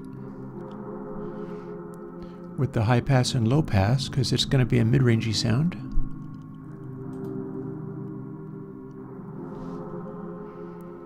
The rest of this can sit pretty much where it is.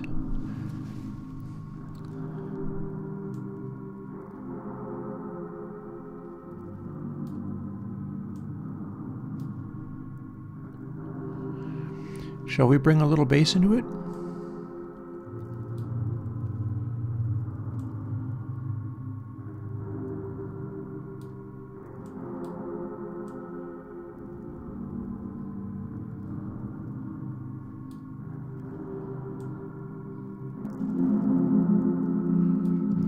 That may be too much bass.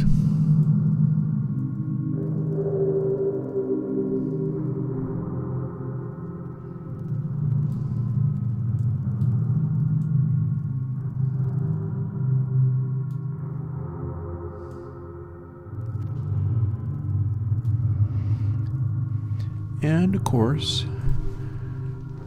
AA is causing some of that weird glitchiness.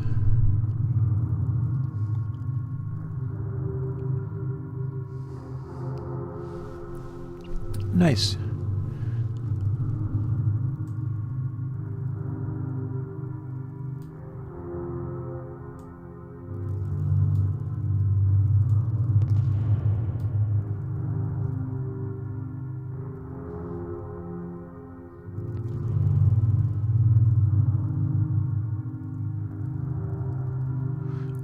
But we do need to change the sequence of these things. Watch this.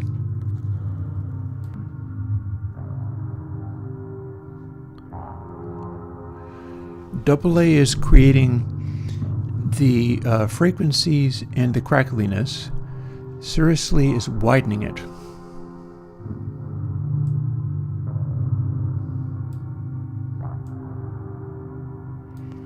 And it needs to hit console channel after that.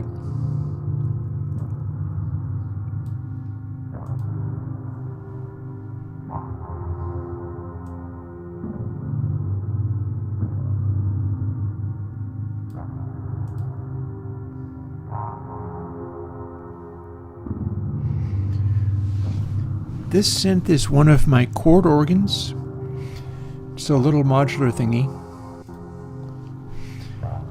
And it is being used into probably asteroid filter. Asteroid operator VCF, probably. And then just recorded. Like all by itself, it's this.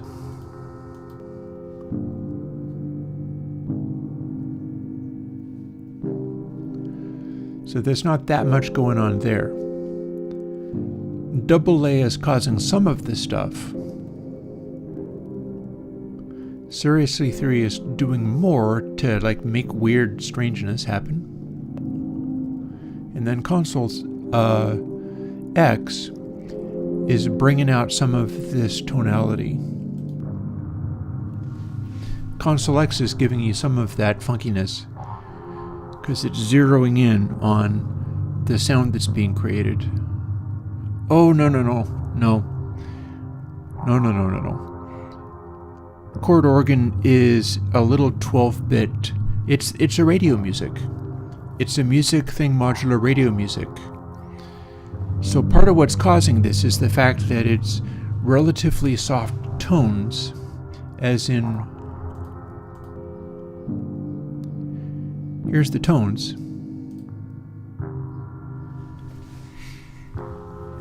And what we're bringing out, you could get sounds like this probably out of an ESQ1. You could get sounds like this out of any sort of 8-bit style-y thing. Or indeed, you could get sounds like this out of DRes3. Because it's a partly low-bit sound. It's like a 12-bit signal generator.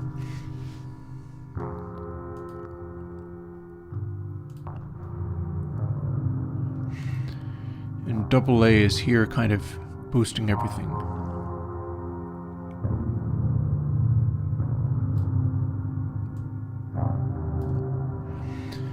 There's also a crackliness that comes from double A, as it does its detune thing. And yeah, the raw sound is indeed kind of overdriving.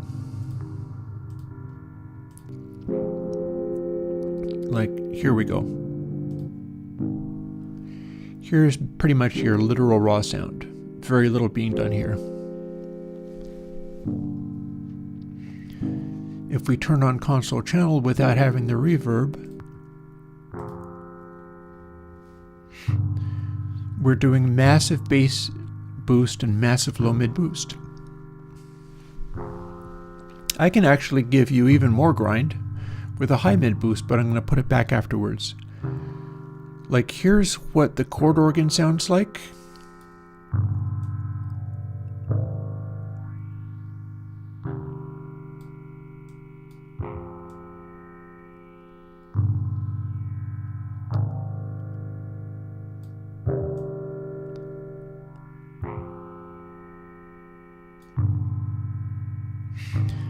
And remember, you can have these filters are already available in a sense in Parametric. Parametric is these filters. We're not actually doing anything else with any of the rest of this. It's all sitting there by itself.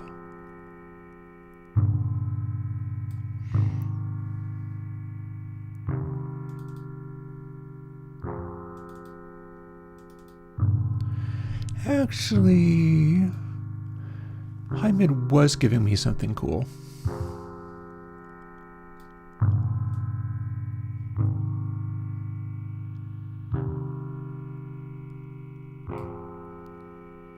There was something to that.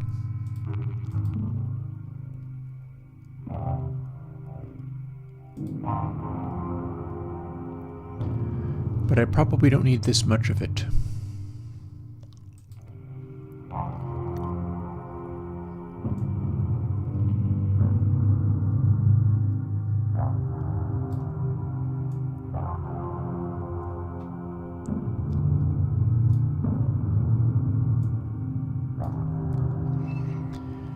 And that's a lot of mix space for this to take up. We don't need this much bass.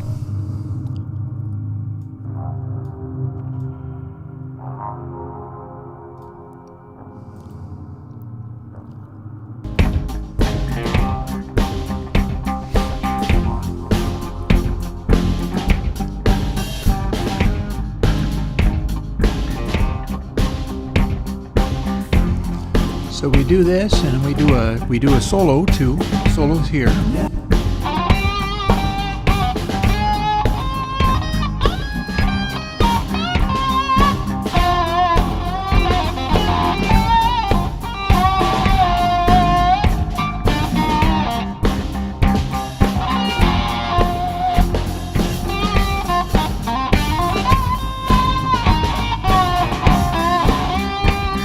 Leave the tiniest little peak of that solo in the cathedral.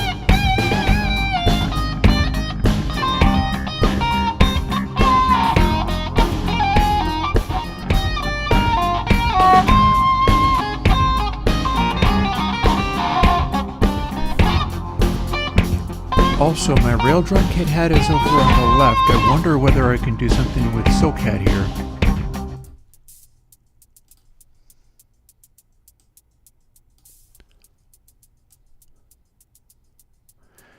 Like, we can leave it this quiet. I don't have to have lots of this ever, but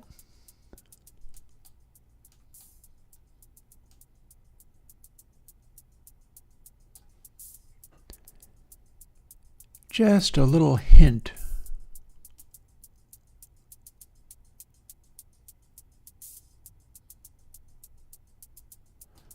Just a little hint of high frequencies. We can see how much highs this really is, but also how quiet it is on the meter. It's not going to cause it clipping, but this is actually taking up all of the high frequency space, all by itself on just the one side.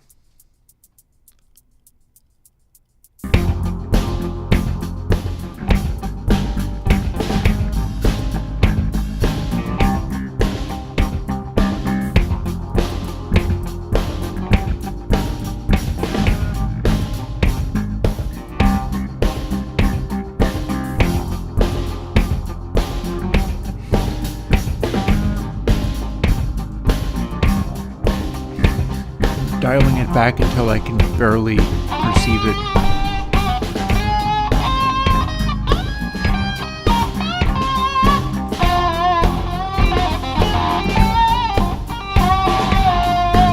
Also, our compression is weirding me out. Surely this should be...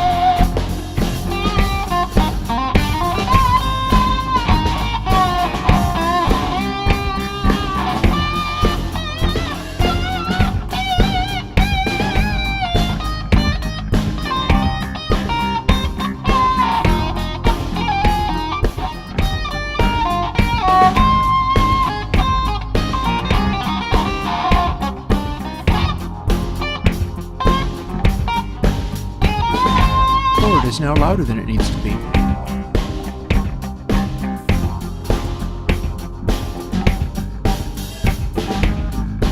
Lots louder than it needs to be. Oh, well, that's the point. And this is what I'm trying to do using meter. Meter is for being able to dial this stuff in and maximize it. Here's our final chorus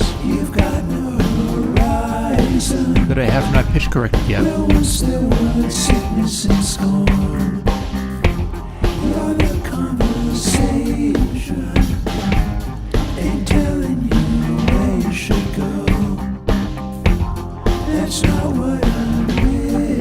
Better don't do much of this. I just got a question or so. To whom you've been listening, and if you're beginning to choke on something you've taken, this isn't a jest or a joke. It's time you awaken.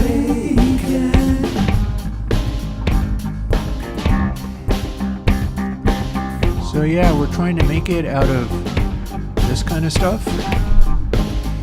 And yeah, our balance, we are filling up the peak area aggressively with all of this stuff going on. This ConsoleX is doing this really good. Although I might just drop it on people and be like, enjoy, have fun, because it's too much to explain. This is a lot.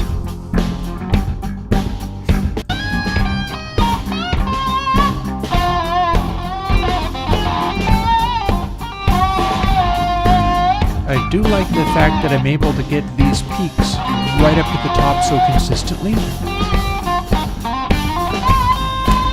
So if I wanted to make this area fill up a little bit more, what I would do is push guitar solo a little more.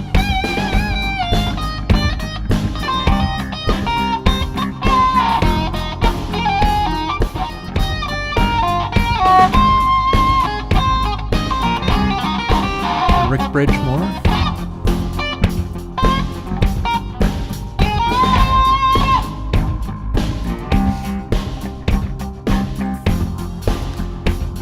Yeah, here's the thing is I can't necessarily just give you stuff like this right out of nowhere, but I can give you the tools with which it's being done.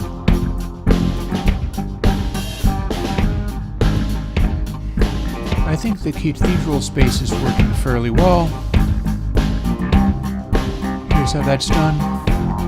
Console 9, Cathedral 3.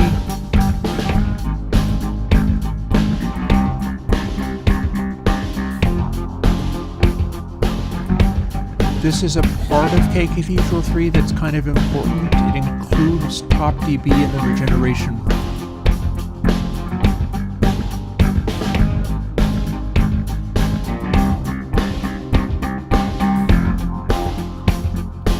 Dedicated pre-delay this time, which is nice.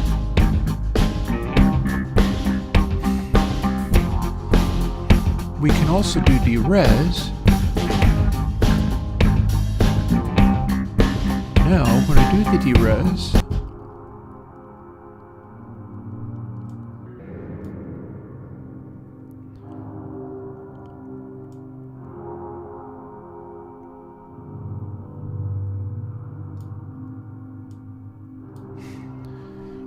so here's our cathedral sound, and so now if I tune, because we've done, this is like literally doing nothing yet with making this cathedral sound, which we're using fundamentally for part of this sound.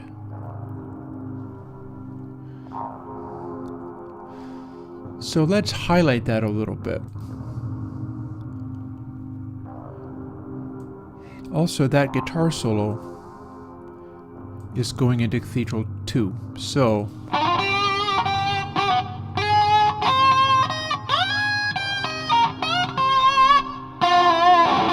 that's meant to be a lot louder than everything else, but I want to hear it in the cathedral.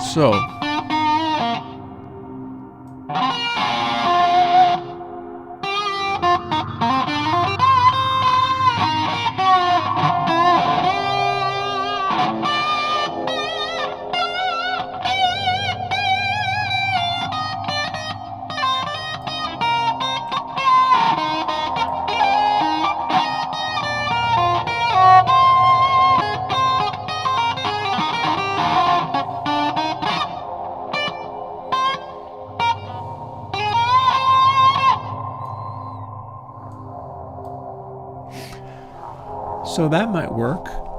Now we've got a really sonorous bit of sound in the middle of cathedral.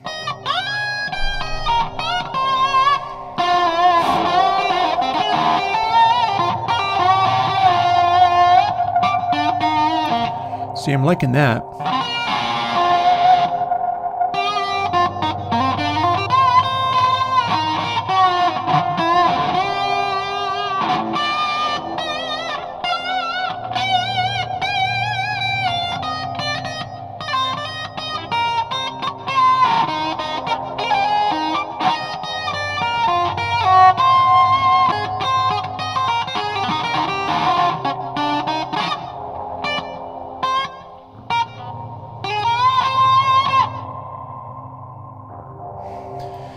And we've got that little bit of shriek coming out of the reverb.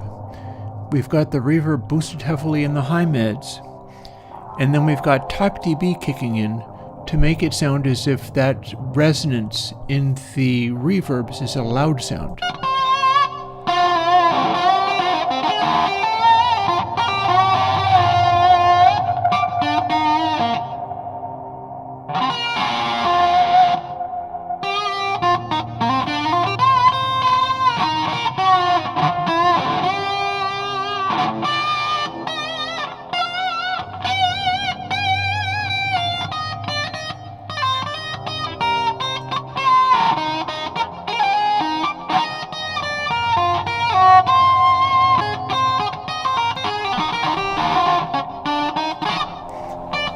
And the combination of the things seems to be doing a pretty good job of hitting our optimal note sonorities and things.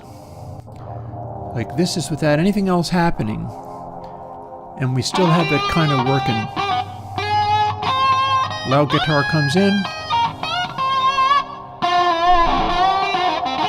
and our loudest noises are resonances with the cathedral reverb.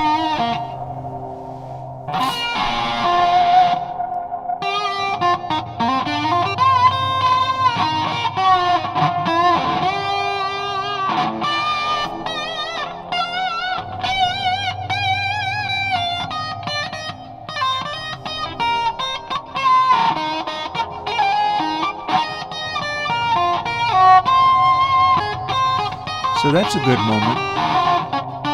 That goes up to like 6 dB RMS just for an instant. Because it is a loud sonority cutting through. And loud sonorities cutting through in something like this, which is normally this sparse, 6, 12, 18, 24, 30, 36 dB down is where this pad is. But then when you have everything else happening... Oh, no, we just stopped, didn't we? That's because we have the guitar soloed. So, You've got no. so with everything else happening, we have many sounds going on, but many of them are very brief or very transparent. They're full of energy, but they're very transparent.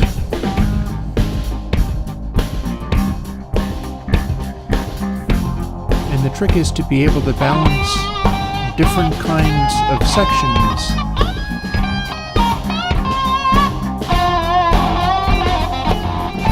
And of course in the top meter, have our loud sounds really nailing the optimal, which is this largeness of the blue spot.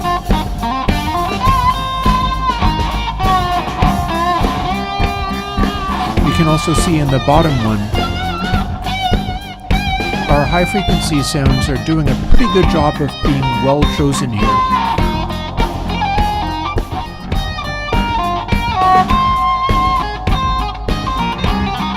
Like our mid-rangey sounds are loud and sonorous sounding rather than just annoying.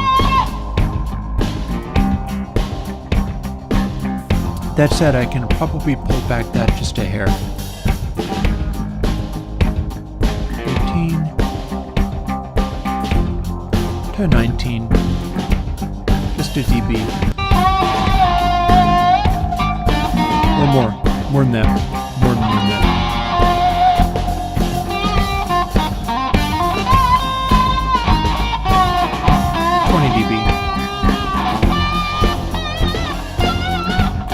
So guitar doesn't light up this cathedral as much as it was.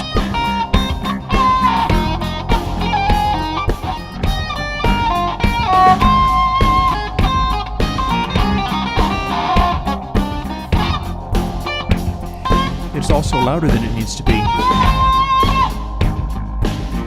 And that's all high mids, that is.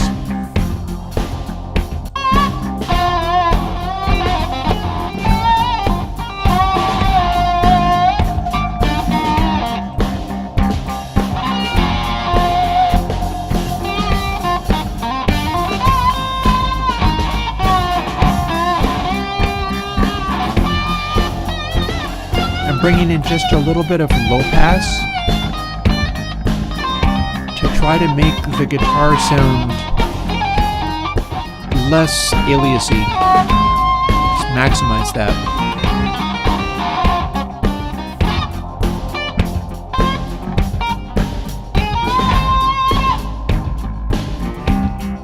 Yeah, I think that did it.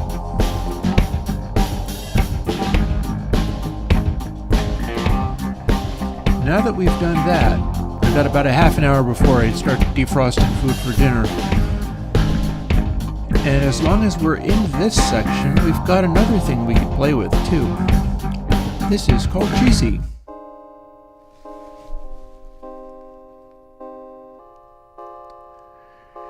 Now the way that we make stuff like this sit in the mix and sound kind of magical, but without actually taking up too much space, is similar to what I used to do with ResiQ, which now parametric, also known as the parametric section of ConsoleX, but you have parametric already.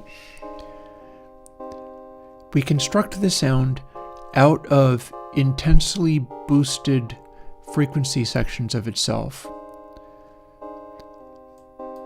So it's not going to have any air. We don't need to do Stonefire with it. We don't need to compress it. I mean, we could gate it, but it's sustaining pretty well. We could pick what panning we want to have with it.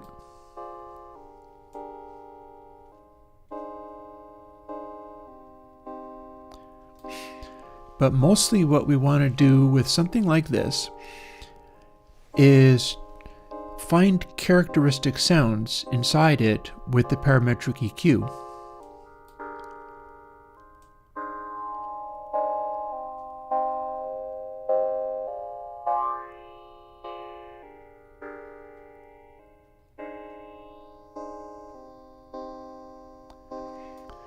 So that could count as a parametric sound.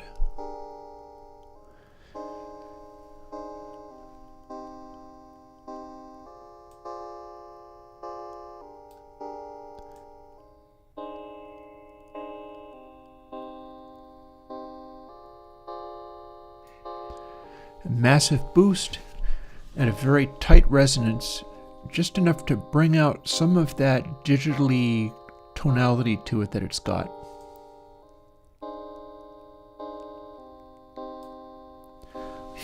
Actually, you know what we could also do? We could gate it.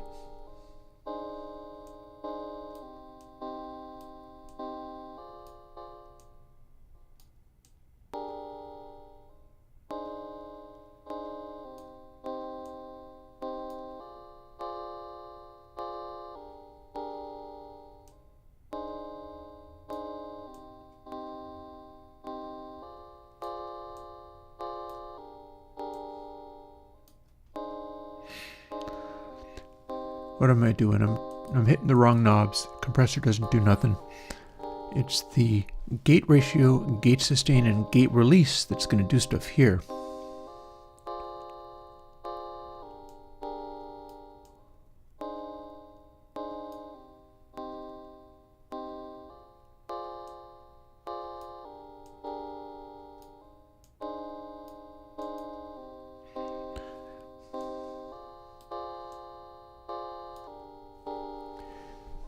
And it'll also cut back on that faint digital sound that it's got.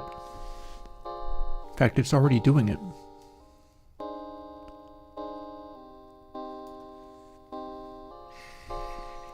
And then there's not going to be any bass sound in here, but we can probably do something with low mids as well. So let's find a low mid sound where it will poke through nicely.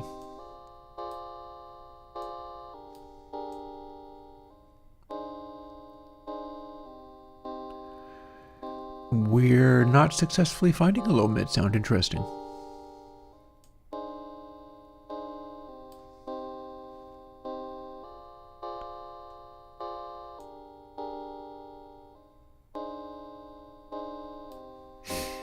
Interesting.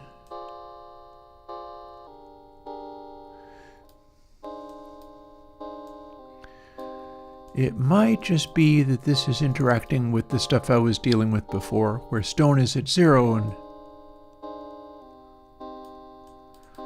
it ain't doing anything for that reason.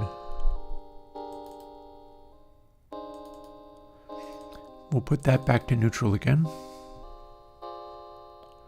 Now can I have low mids?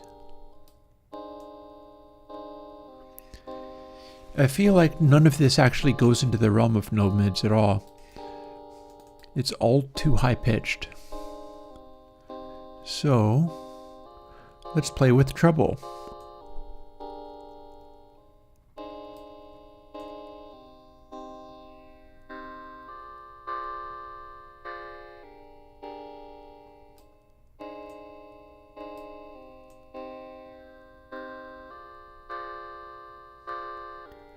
It's all sitting in this range. It's all a very narrow little frequency range.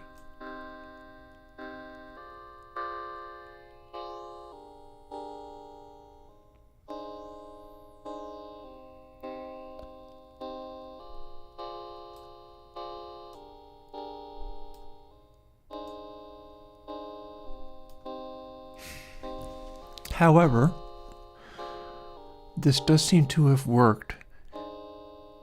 And so sitting in the track,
have other sections too. This is all sitting in this one section. We haven't fixed the pitch on any of that yet.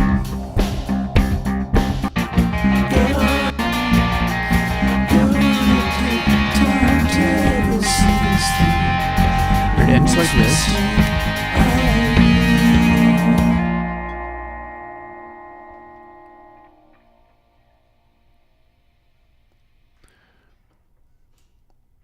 And then our other sections are like this stuff. Try, I don't care why, at least we're gonna try. This is sort of the end of it. Get through and find a way. Ooh, it's me and you, I guess we always knew. It's something like a brand new day.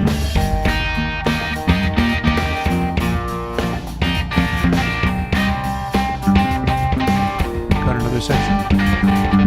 Try, I don't care why, at least we're gonna try to make it through and find a way.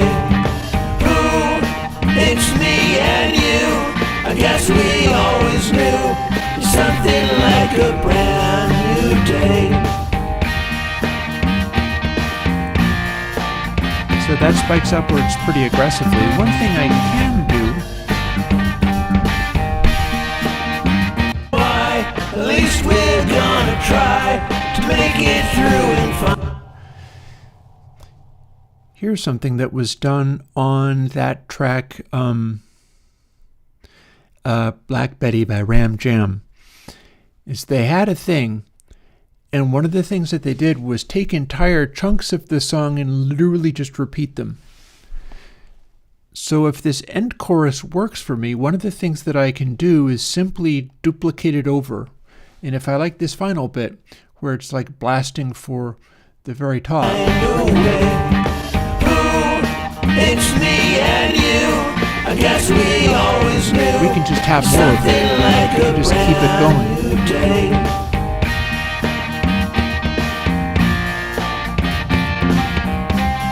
Why? At least we're gonna try to make it through and find. It feels a little weird to me the way that something is compressing in there real hard. I've definitely got something in there compressing very aggressively. So here's where this starts. Hello.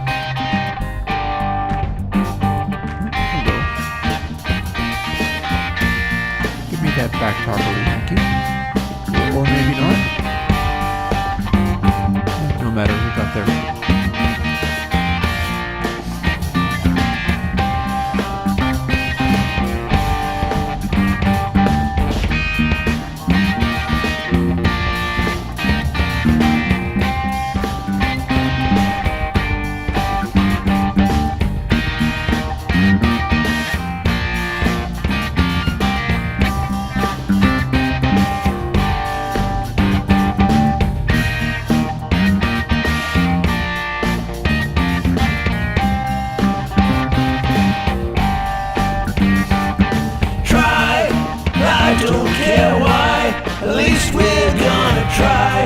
make it through and find a way.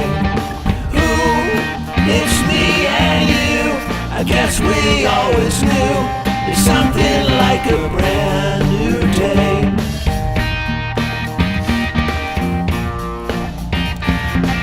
So the big final climax, and I could use little snippets of this earlier. I don't care why, at least we're gonna try to make it through and find a way. It's me and you, I guess we always knew there's something like a brand new day.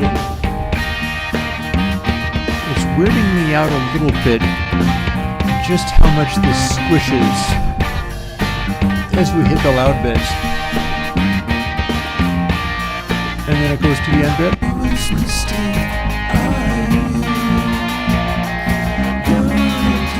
So let me take a minute to try to figure out what I'm doing with some of these sections.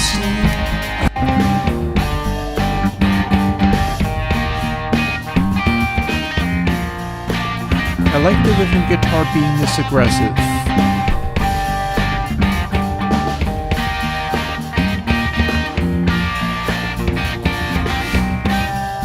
We've also got other stuff, like for instance, here's a clap.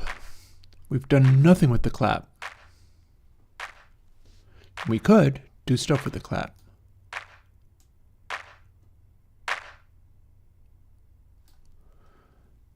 If we can get it to play again, like that.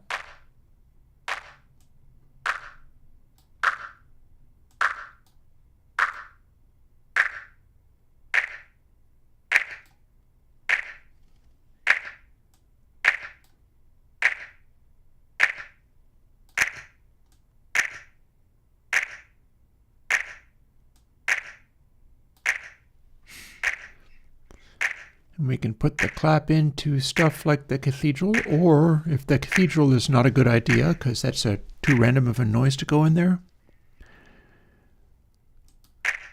we could put it into cream coat, or maybe not.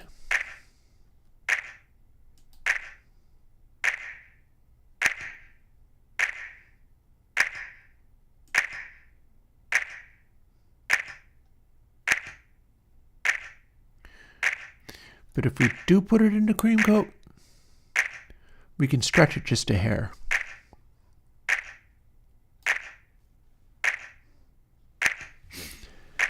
And it's also a stereo sound. Please keep playing that. Well, yeah.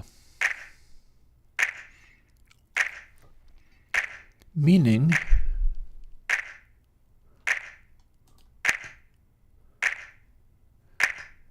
what else have we got here? If we throw series of 3 on it,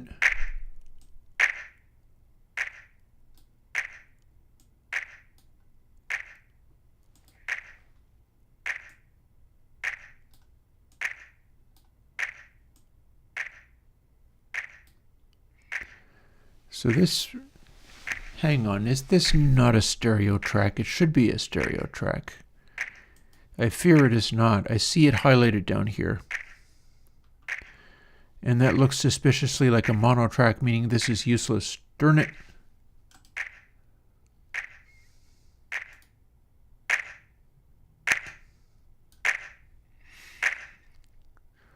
Or maybe not that useless.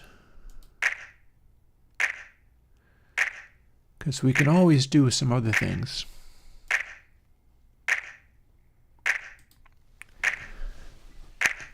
Let's do a little artificial double tracking or something. Here's an auto pan. What can we do with that?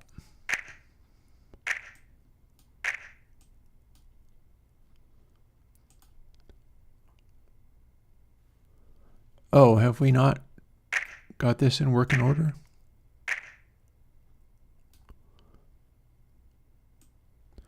Are we not able to auto pan? That's interesting.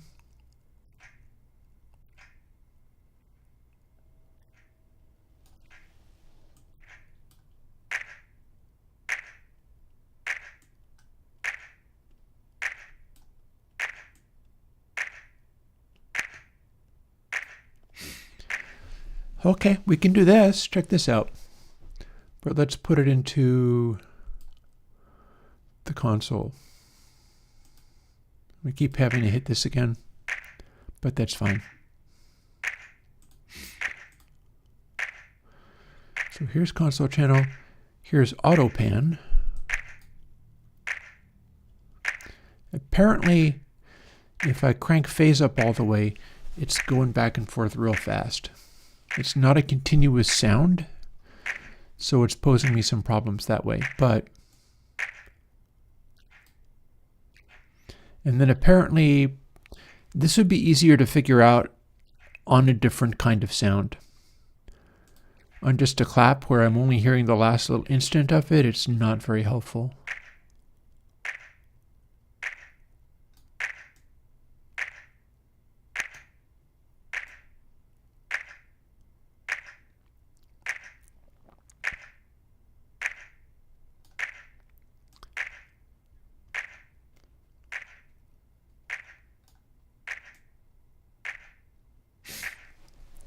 However, I'm reasonably happy with what it's doing now, because I am feeling those claps only on the side now. I'm going to hit it again. Here they are in the center.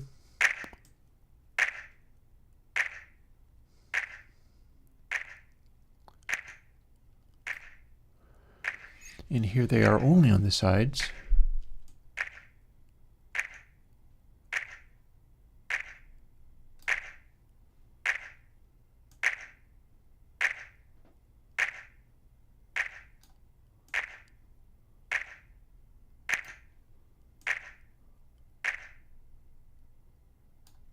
And keep hitting the button to make it go again.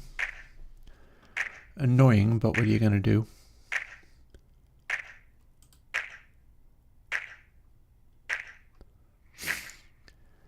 And switch over to console channel.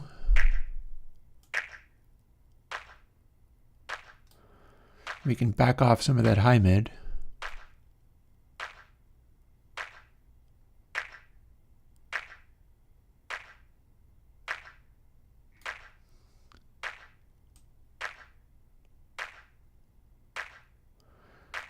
Bring enough air back in.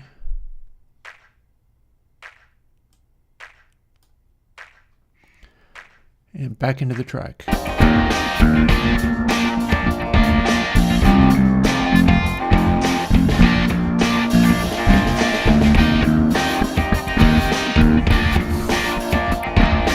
you can't even really hear it. Interesting.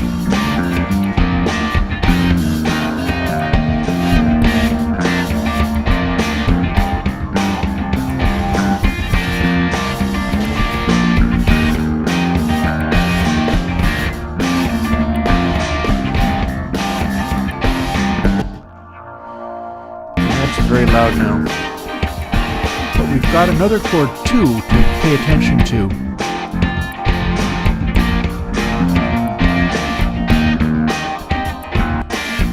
I also think we switched our volume right down again. We've got a whole other chord that might not be useful at all.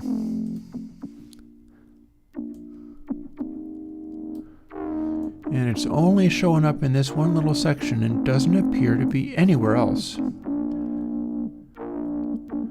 It's only here. Do we even care about this dumb thing? It's the one that's making those little switches. We've already played with it a little bit. Does it do anything useful in, like, the cathedral, maybe?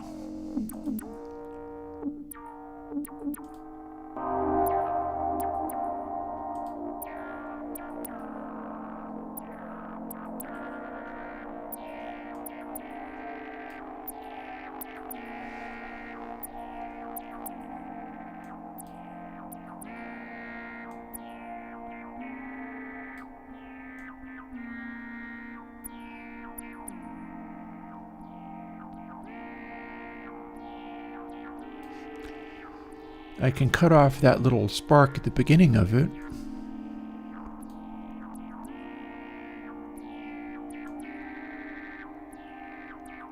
That's clearly where it is. Oh, it went down.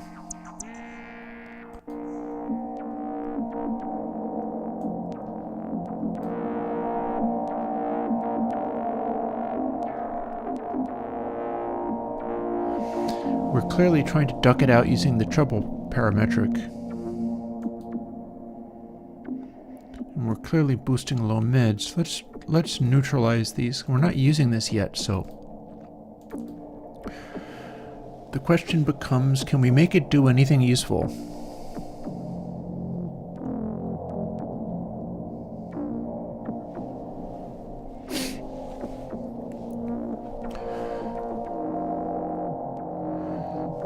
What if we pretend it's impossibly loud or on one side or something?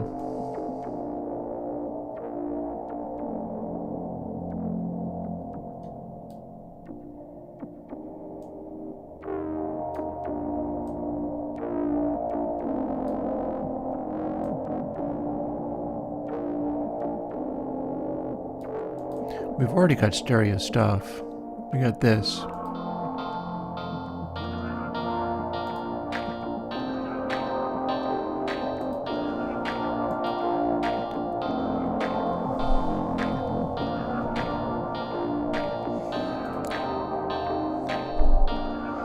So that's taking up space that other stuff needs. We can even see it in meter. To what extent this is just like 6, 12, 18, 24. This is taking everything up to 24 dB uselessly.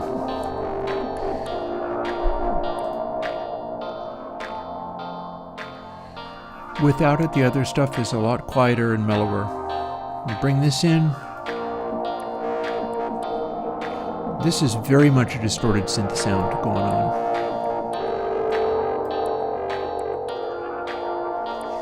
Well, we can high pass the heck out of it. Let's try that.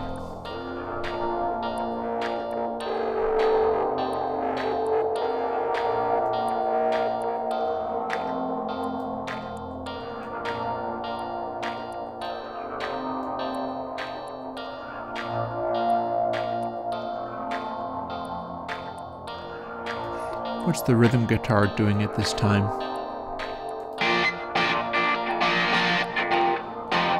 Similar things to that keyboard is what?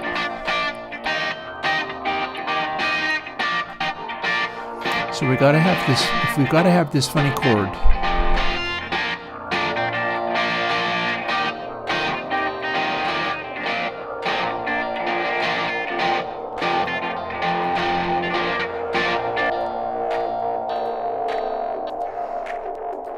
and this is what it's doing. Can we sit it under the guitar and use top dB to just smash its volume levels?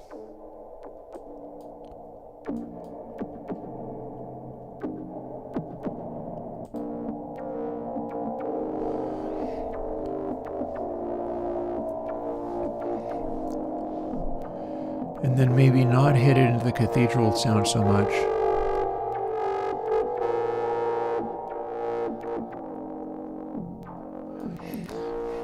We certainly can make a loud sound out of it.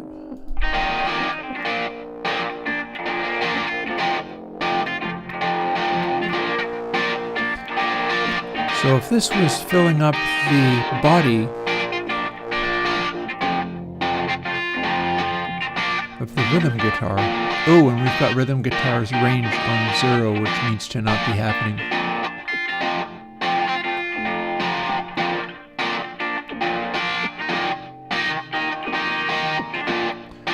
Like we're on rhythm guitar now.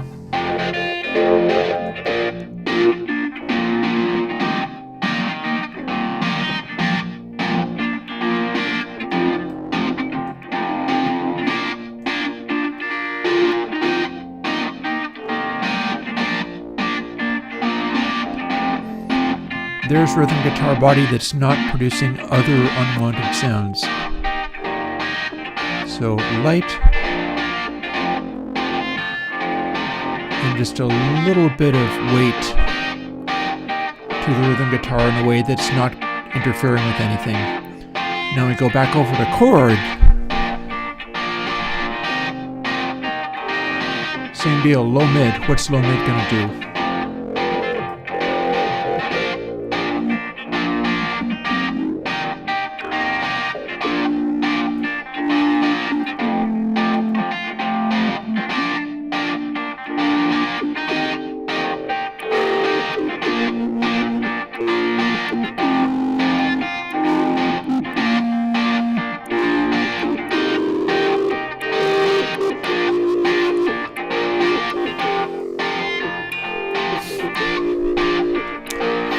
So there's our keyboard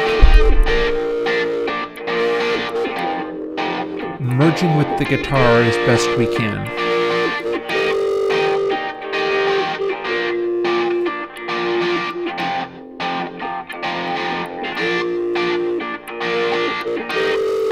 So what else can we do with it?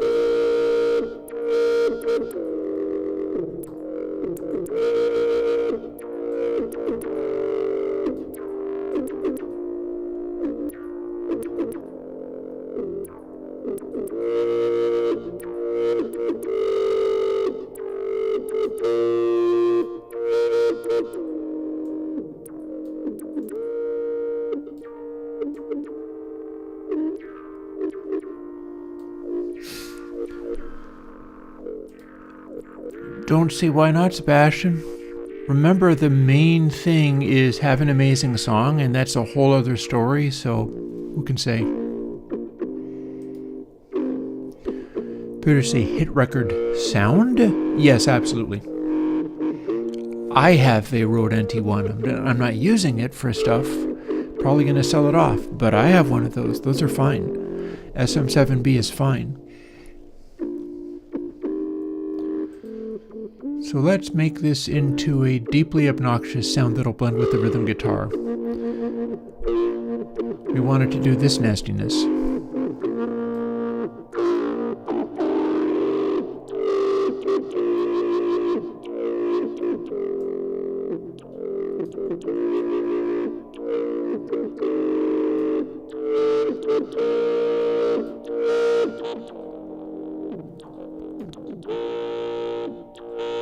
If you gotta ask me, don't get the Neumann. Seriously, if you have to ask me, don't get the Neumann. You would need to really know. Don't be spending that kind of Neumann money if you don't actually know what you're gonna need. Honestly, if you're going to get a Neumann, I would suggest go and get, like, I'm all about my mini K47s and stuff. Roswell does a really good job on smaller, large diameter condenser mics at non-Neumann prices that still do a good job. Look into Roswell if you're not happy with your Rode or Shure, because Roswell's a lot cheaper. I mean, put it this way. All of my videos for releasing plugins are done with a Roswell Colaris, which is supposed to be like the budget rate of an Elam. You can do a lot with that stuff. Don't run around getting Neumanns if you're not ready.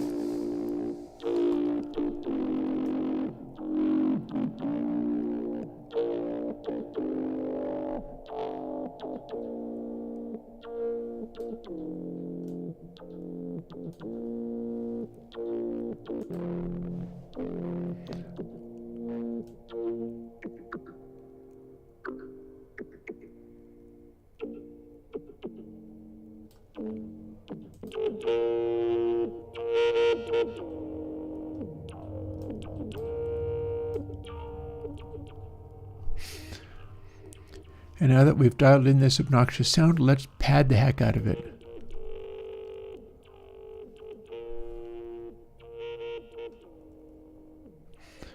See, that honk in there is kind of what I'm trying to make happen.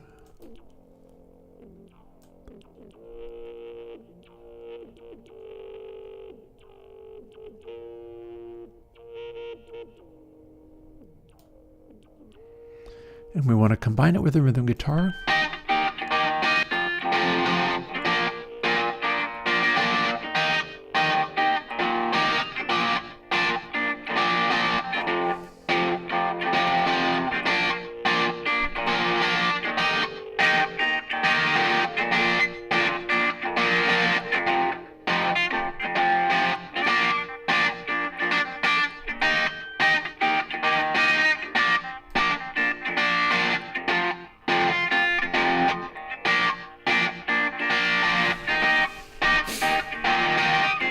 And so there we go.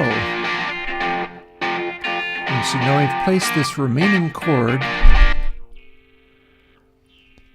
in a situation where it is contributing to stuff, but very much buried in the mix. So when we start doing it, and that doesn't mean we're going to be using this section for anything.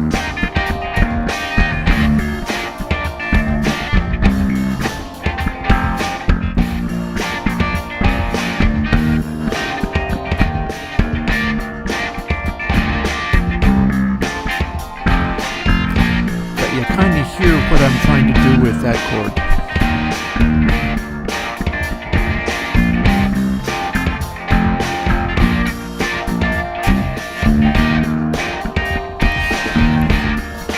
And it's filling up a little space. Also, I feel like my cathedral reverb doesn't need to be as big as this anymore.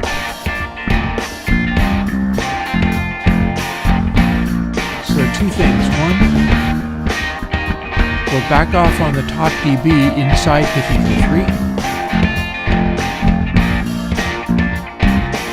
And back off on the regen.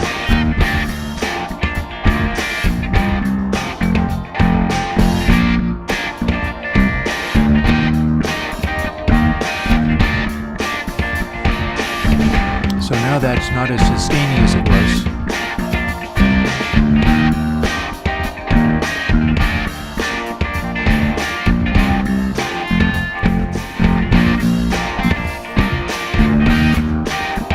So our drums are so aggressive.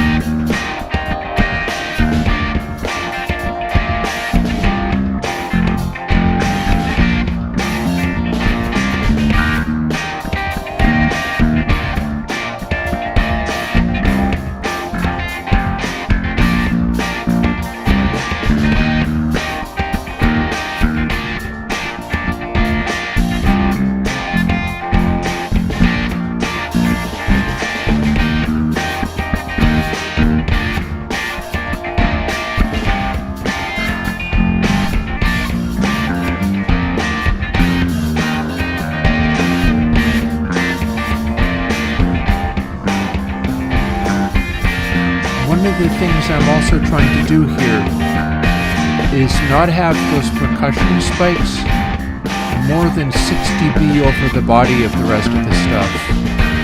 It gets extra pokey that way. I don't want it so pokey that it's like super 80s.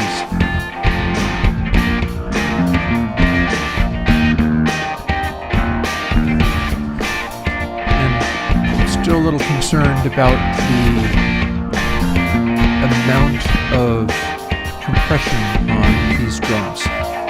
So let's go with that.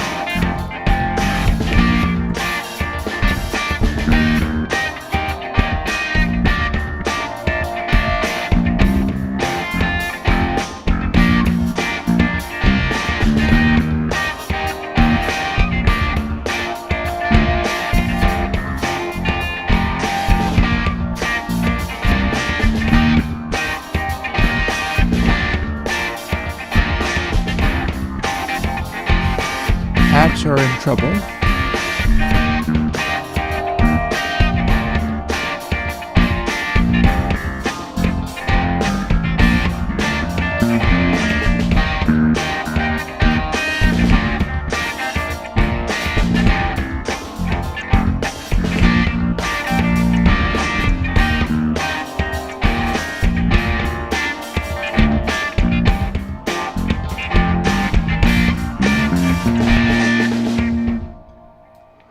Back again.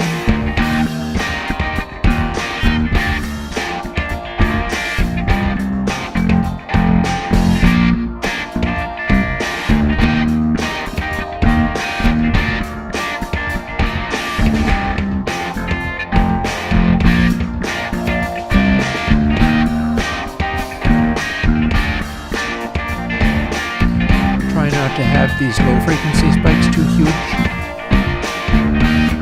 Also, I'm a little concerned about the fact that we've still got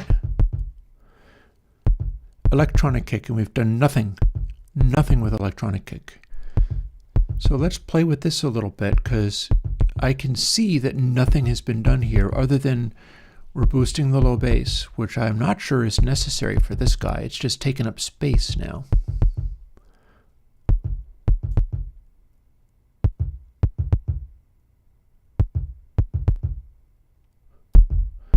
There's our lows.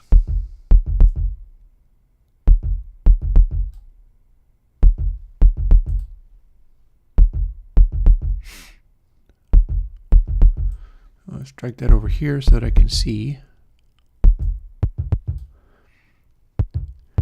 Then if I cut it right off, we can make it not show up at all. So what must we do in order to make this be nice? Well, we can probably dial it in by looking for those blue spots. Also noticing that I've got stuff showing up subsonic. This is a 20 Hertz line. I don't technically need lower than subsonic out of this.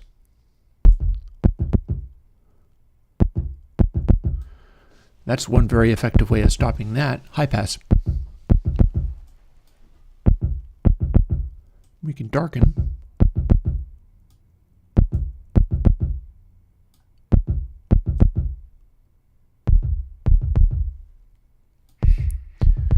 We can control it real good that way. High pass is doing a good job of stopping this from happening.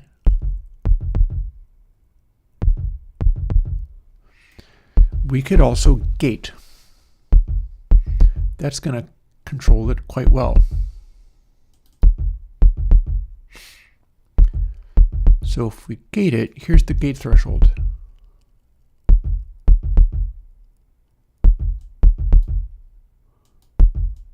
It's going to behave itself pretty well as far as the gate threshold because it's a very consistent sound. It's electronic. So gate sustain and gate release. Sustain is how long it lingers, and the release is the decay speed.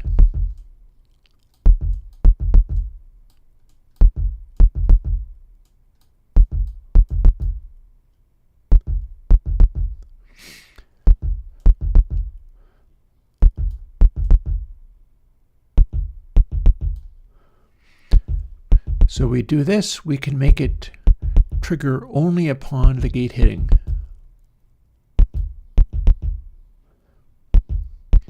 And then the sustain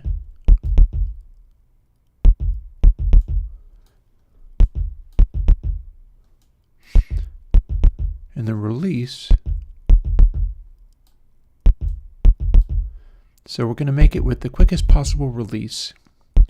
And the stone gate sustain is extended a little bit.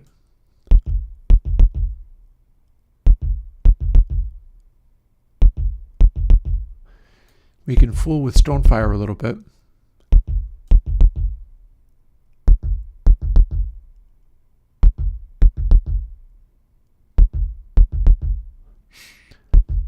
This is giving us a little bit of articulation around where that attack sounds like.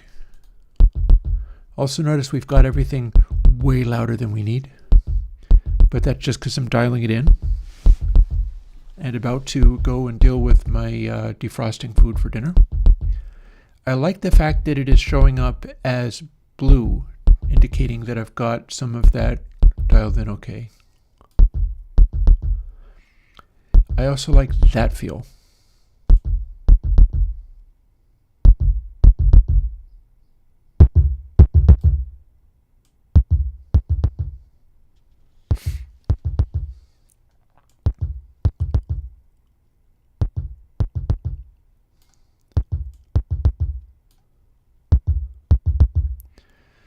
So let's dial in something where we have a nice reinforcement that's covering the widest possible area, because this is a percussive element that we can add to everything.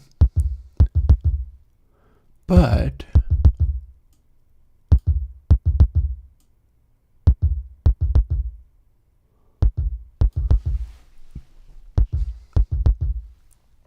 the fact is we don't want it to not be usefully used.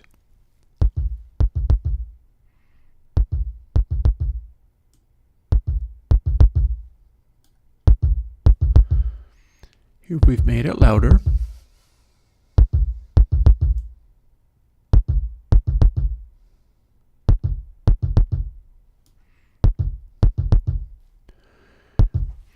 Here we've made it clicky, but without the degree of sort of resonance and thump.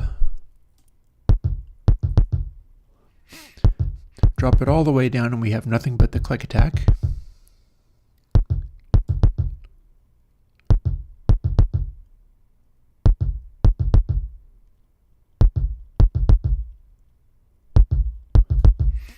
We can raise it up a little bit. This is the kind of stuff we'd be dealing with if this was a techno or house track. Is where is it hitting? Where is it hitting and what's it doing? We can also tighten the resonance way up.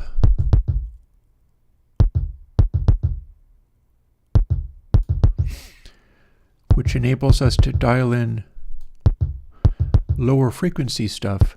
I'm wondering whether I can split the difference here so that we have our drum beats hitting at a widely ranging varying of locations. Like I want stuff just above 20 Hertz, but not necessarily below it. So that would mean our high pass comes into action, which we weren't using before.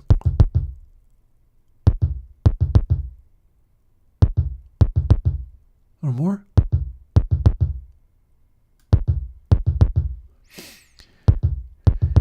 We should be able to stop it making low frequency noises underneath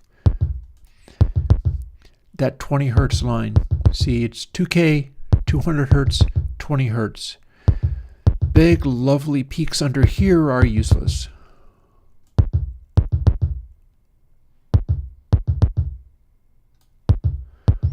Okay, set here, we're no longer getting stuff under 20 Hertz, mostly.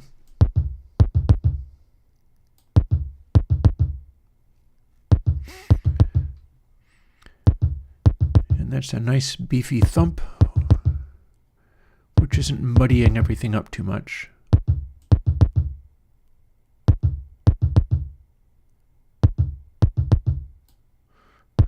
For fun.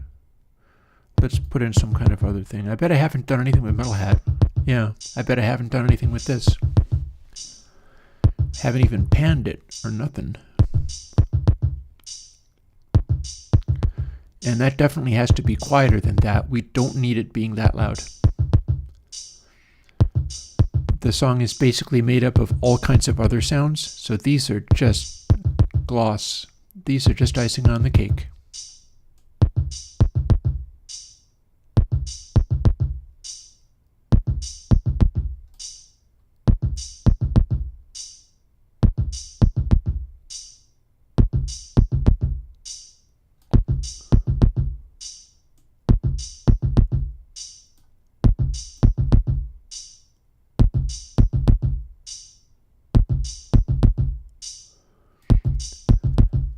Okay, this is looking good. We can dial in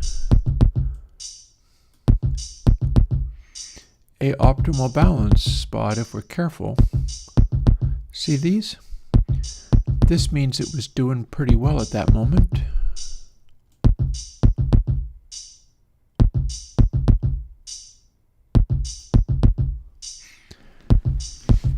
And that's probably as close as I'm going to get.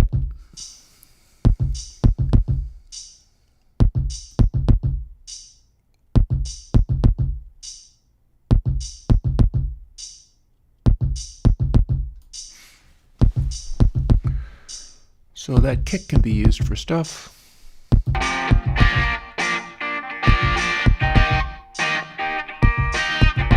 it can be a lot quieter than this.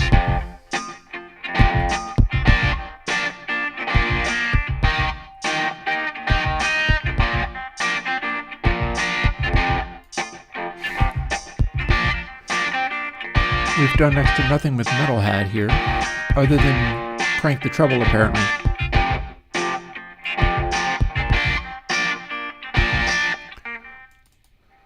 Well, hang on. What if we're using the Metal Hat all along?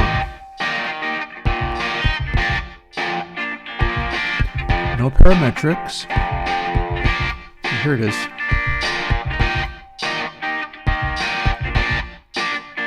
Neutralize all this stuff for the moment.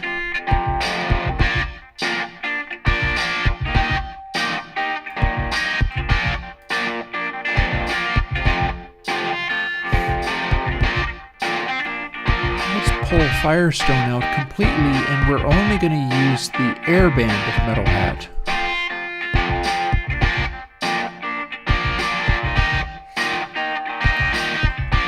In fact, we could even have a little fun and put it into K Cathedral.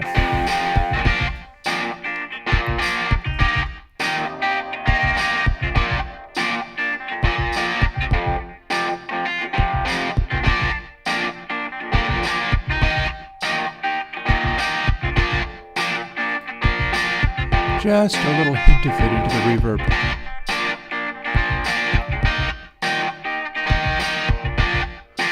Also, what would be a good top dB?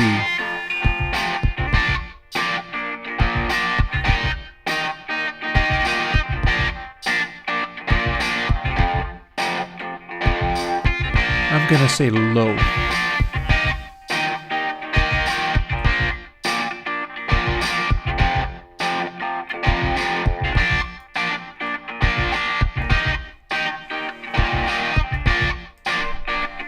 Let's set it on top of the guitar, how about?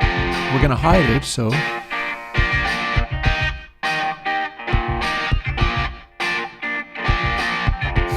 See, this is a good trick to use. This has been done in a lot of good places.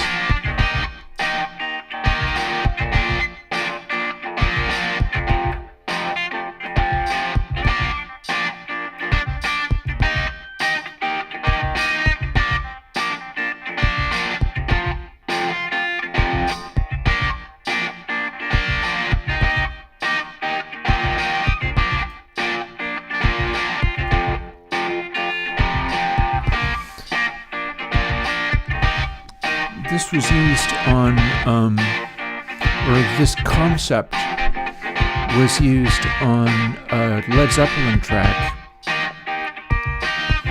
on the first Led Zeppelin album, if I'm not mistaken, first or the second, where there's a guitar doing this kind of stuff, but then there's also a clave going click, click, click, click, click, and it merges with the guitar. So that's what we're trying to do here. So we're going to try to merge this sound with the guitar.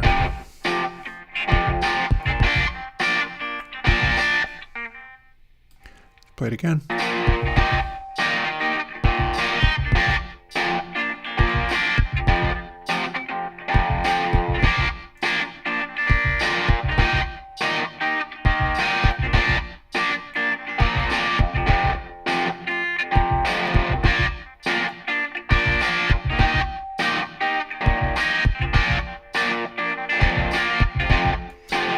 Just a little bit of low pass to try to blend it with the top end of that guitar.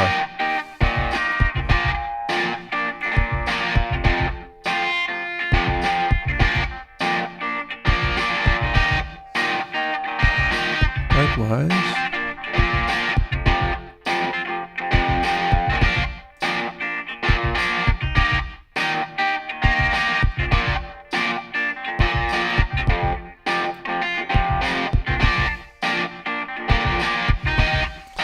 And then we had a cathedral.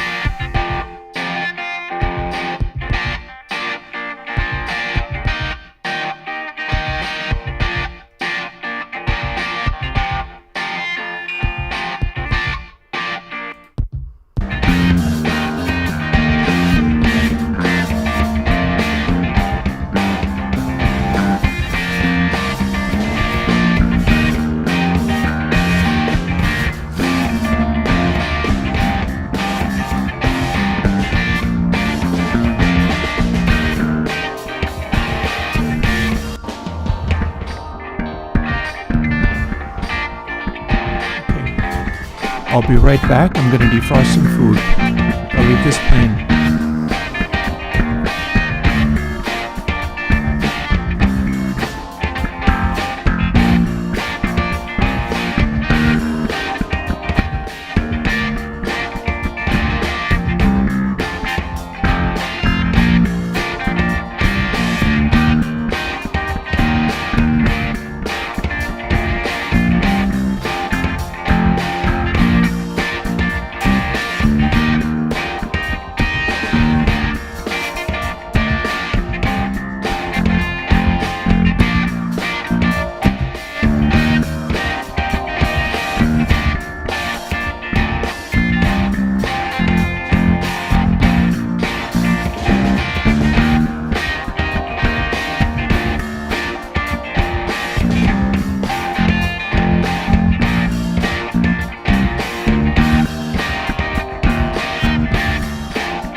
for the day.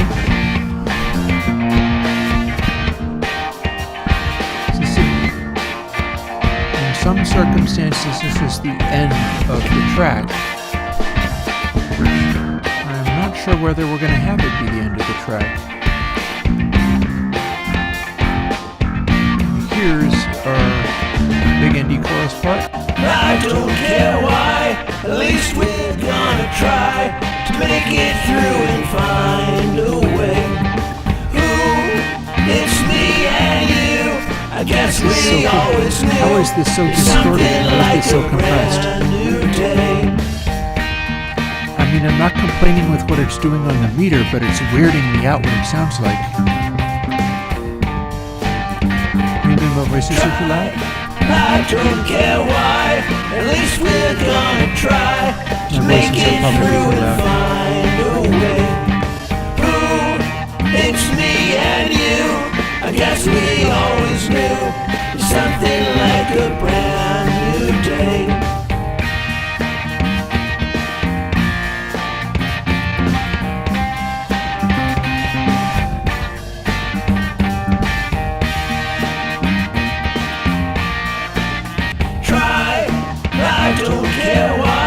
At least we're gonna try to make it through and find a way. Ooh, it's me and you, I guess we always knew there's something like a brand new day. I'm liking the evenness of the peak distribution.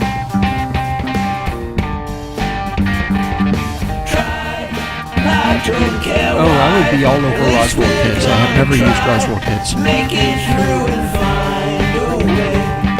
Ooh, it's me and you, I guess we always knew something like a brand new day.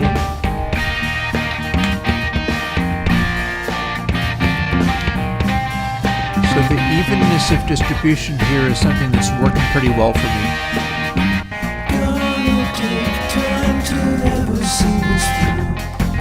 Also, here's a thought. Chord has been too loud this entire time. I got too much going on in here. It's filling up space nice, but this is consistently too loud.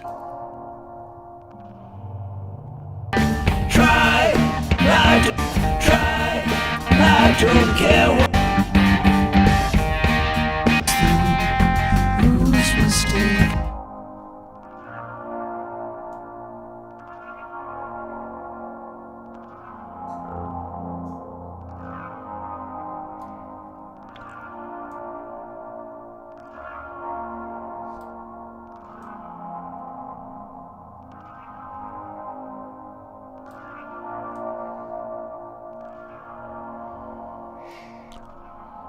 Let's set that quieter. And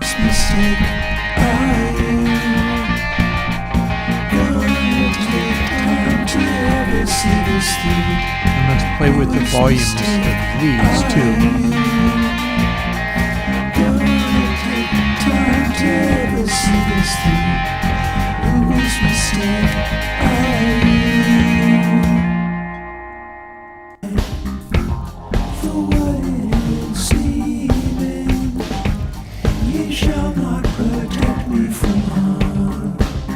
Okay, you need to be a little louder. And then we're going to fix all the wrong notes on my own time. I move through your world like a shark. I'm warning, I'm danger. I am the delight of the dark. In sorrow, not anger. Without any meaning, confusing the darkness inside. For what it is, Wondering about whether I should be killing those S's or not. nobody is looking. Don't set off the signs around. It's going to feel better when I fix the wrong notes all over the place. It's gotta or so. To whom you've been. I feel like some de-essing might actually help. I'm not pushing it that hard, but I feel like I could get away with some de-essing for both of these. So I can set it to the side for now. Here's low soft, here's high soft.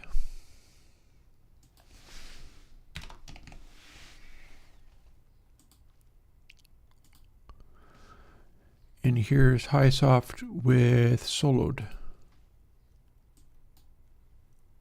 Just got a question or so.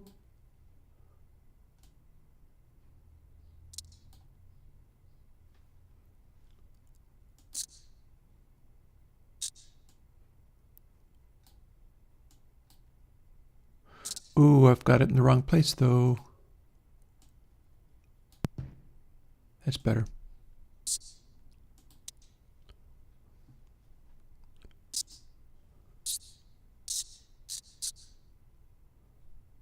You're the conversation. So let's remember how I had set this up.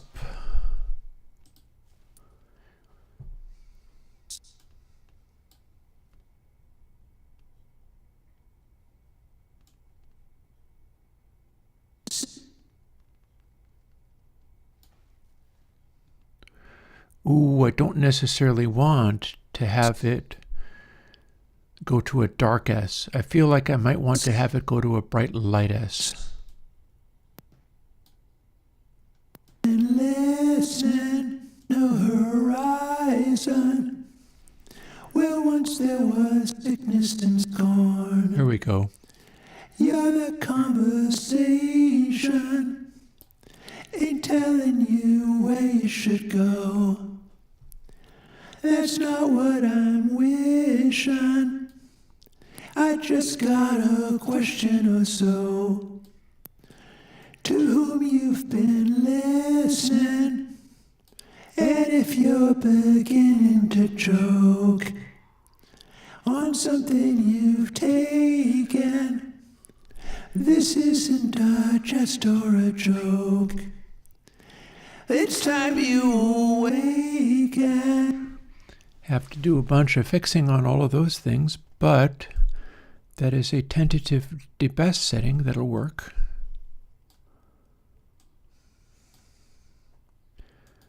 And here it is on the other channel. And here's both of the vocals. No horizon, where once there was sickness and scorn. You're the conversation, ain't telling you where you should go. That's not what I'm wishing. I just got a question or so. To whom you've been listening. And if you're beginning to choke. Note that on some of the Beatles albums, the S's poke right up into this area. It's time you awaken. So there's a thing. No horizon, where once there was sickness and scorn. You're the conversation, ain't telling you. Now let's bring some of that air back. That's not what I'm wishing. I just got a question or so.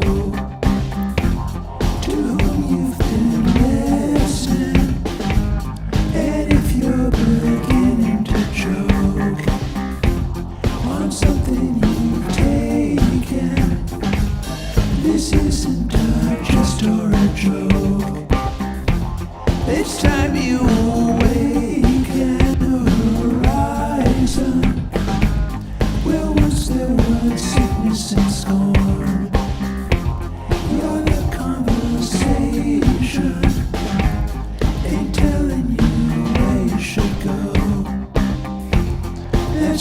this is without fixing any of the pitches, unfortunately. I'll do that another day.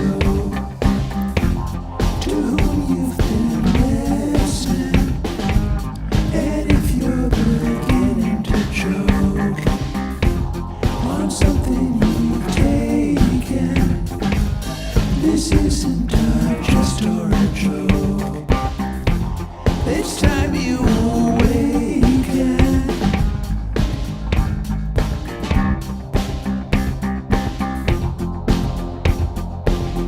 So now the question is, do I need Whose mistake are you? more volume on it? Gonna take time to ever see this through. Whose mistake are you? Gonna take time to ever see this through. Whose mistake? The darkness inside. For what it is seeming, ye shall not protect me from harm. Nobody is looking. Don't set off the signs of alarms. While quietly cooking, That is a lyric that is quite intentional. And it cuts deep in a lot of different ways. Now what I'm wondering is, do I need to use DS on the rock vocals?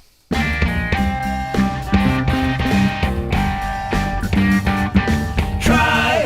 I don't care why. At least we're gonna try to make it through and find a Probably way. not.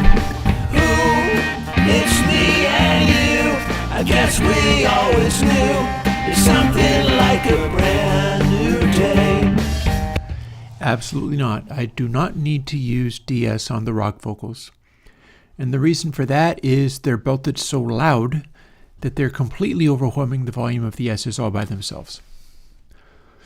So that works. Seems good.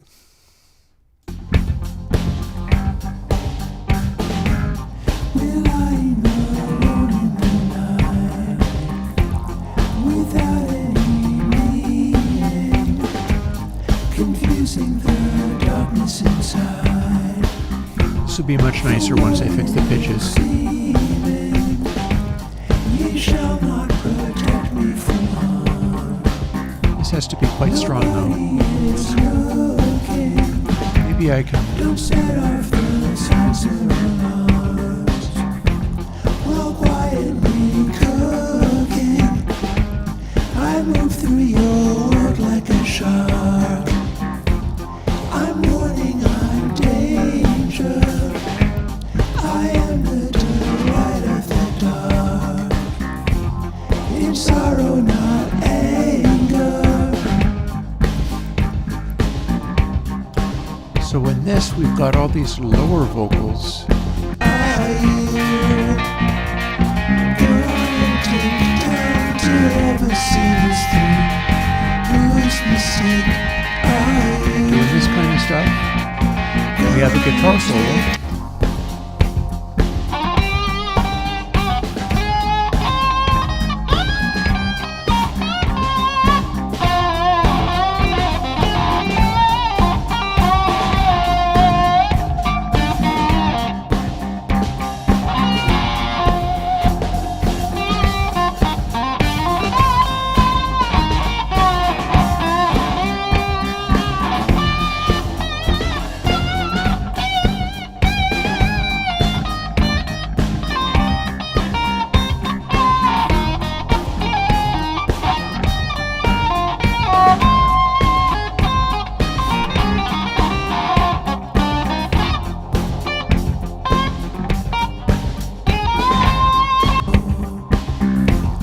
You've got no Pretty much goes straight into this section from that section. once there was sickness and scorn.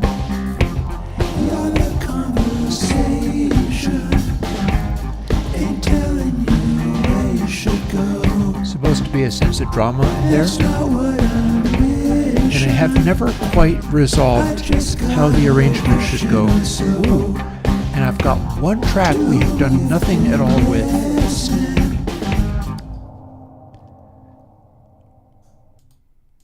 Chaos.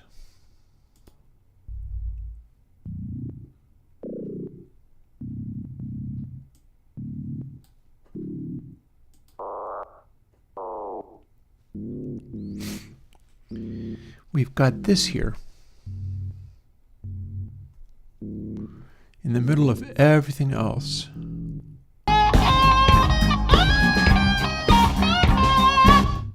And it's meant to be there. It's like the weirdness inside the subject of the song. It's meant to be here. It's meant to be sitting there being kind of disturbing. You can't really hear it, but something's wrong somewhere.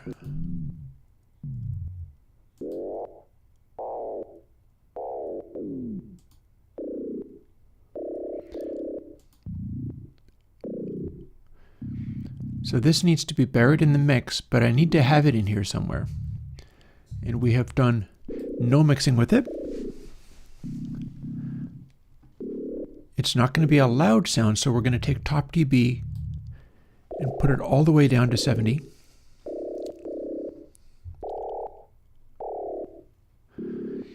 We're probably not going to be using these. The parametrics are not what we want here, because this is a very distinct kind of sound.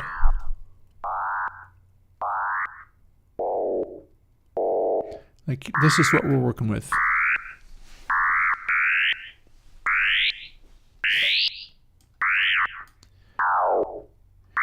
You can see it's got potential as far as being the right kind of sound is concerned.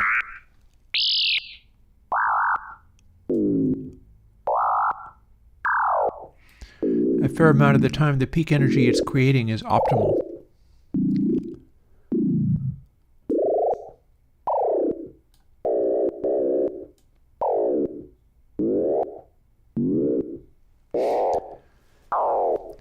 So if we crank air on it,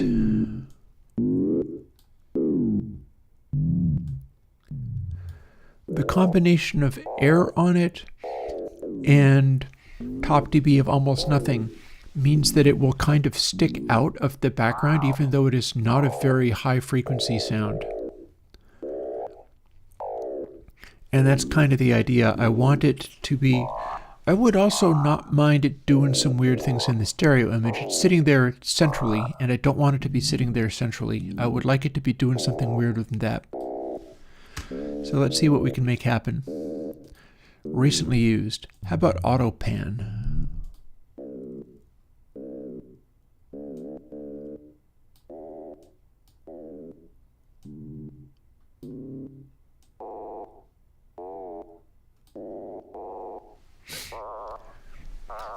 So we can make it bounce around like this.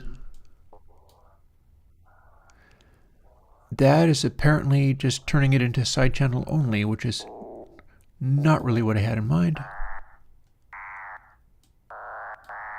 That's probably making it mono only.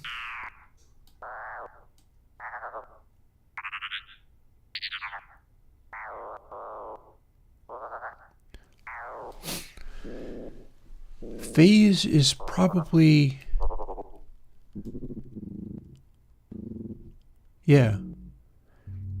I can tell what this is doing now. The reason it's doing what it's doing is because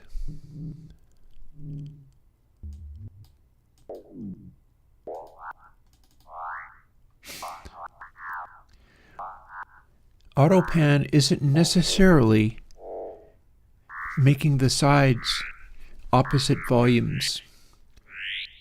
If phase is directly in the center, what that means is it is now a tremolo.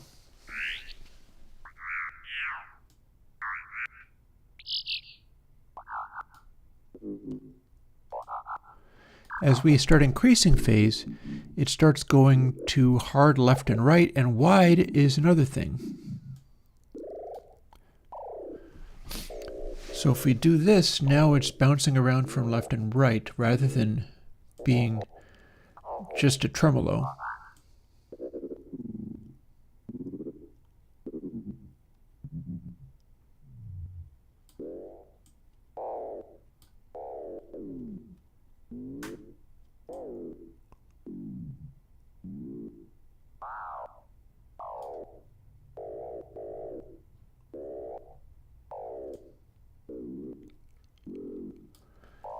And then I bet if I use wide, we can make it not be as strong on the center channel.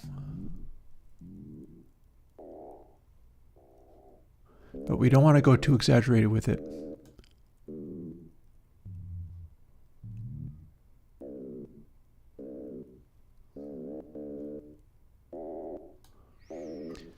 This is getting me close to my strongest stereoness. And of course, I'd like to put that before console channel rather than after.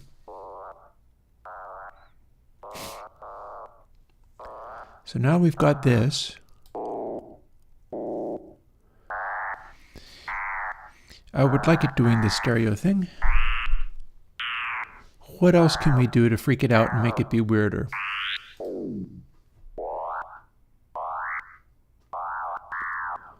Ooh, I can think of one thing I could do.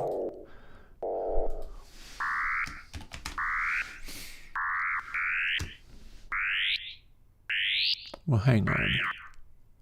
I know I haven't used that recently, but I would still like to use one of my plugins.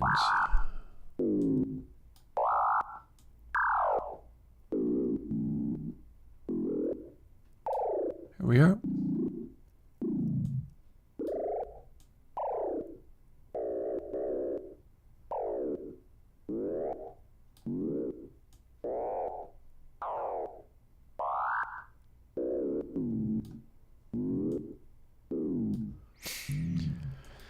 So that's a simpler thing, not quite as aggressive as something like Seriously,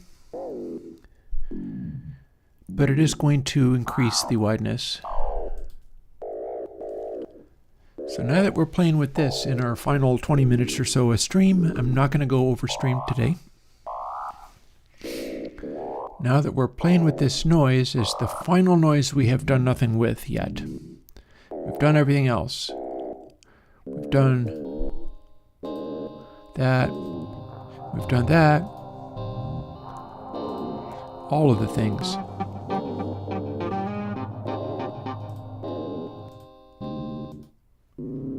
But we haven't done anything with this. So what else can we make this do? Let's start by fooling with Stonefire. We're already doing an airband boost, and that is producing high frequency detail. If we pull Stone out and go back to the beginning and play with range,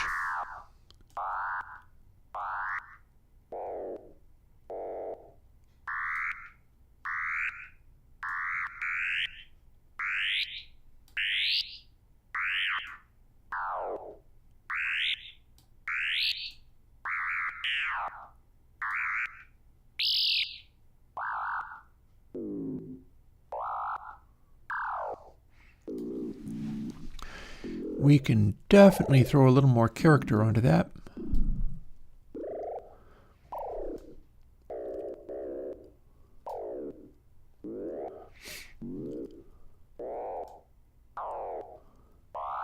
In a way that I think is going to work.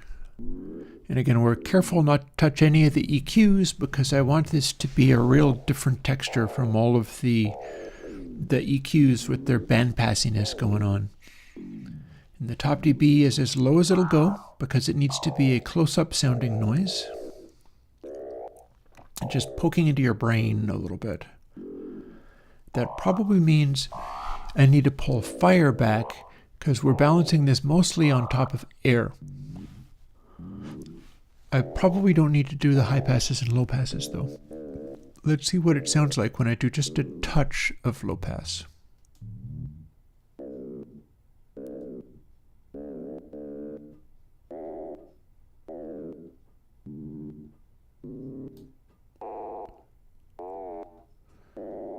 Yeah, I think that's okay. And then let's pull fire back so that there's more air.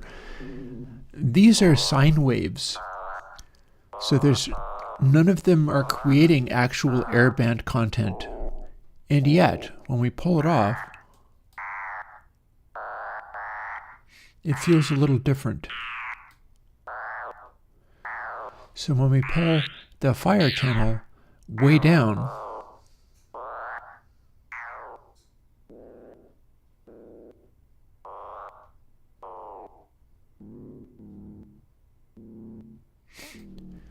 We've got this sort of faint psychedelic sound going on.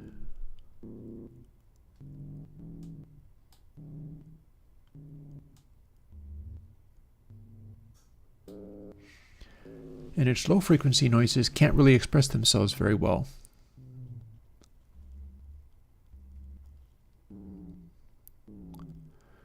But the overall thing has a kind of presence to it, and that's what I'm shooting for here. Although I've probably taken fire down more than it needs to be. But this overall track is not really about taking up a lot of space. It's sitting in the middle of like everything.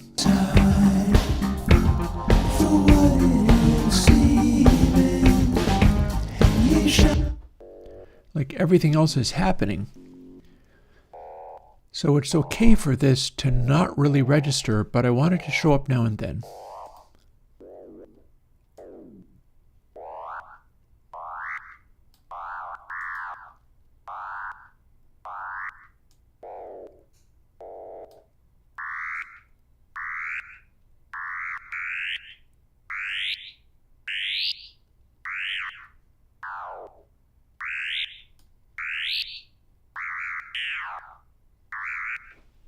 That's kind of cool. Let's see what that does.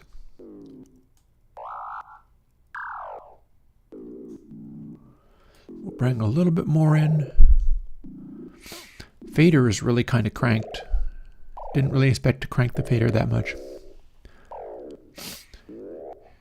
See, the trouble with this is it is an FM synth noise that is made up entirely out of sine waves.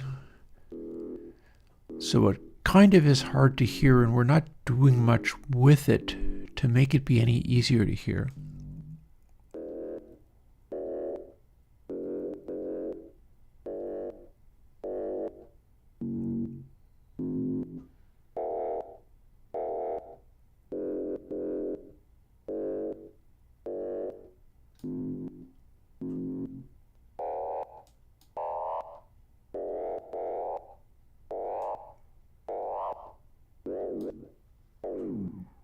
While quietly cooking, I move through your world like a shark.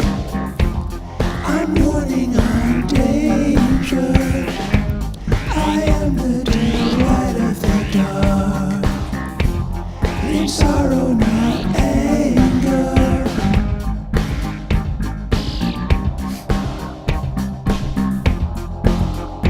It's definitely possible to make it louder. What is it doing over the guitar solo?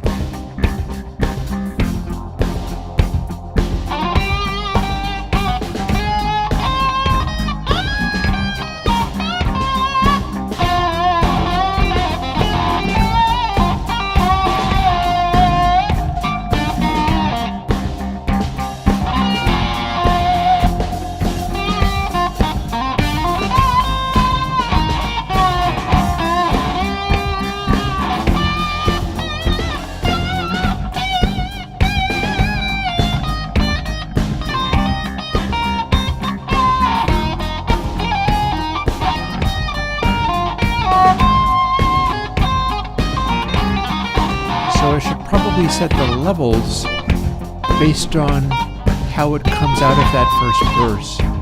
Now let's hear what it does over the second verse.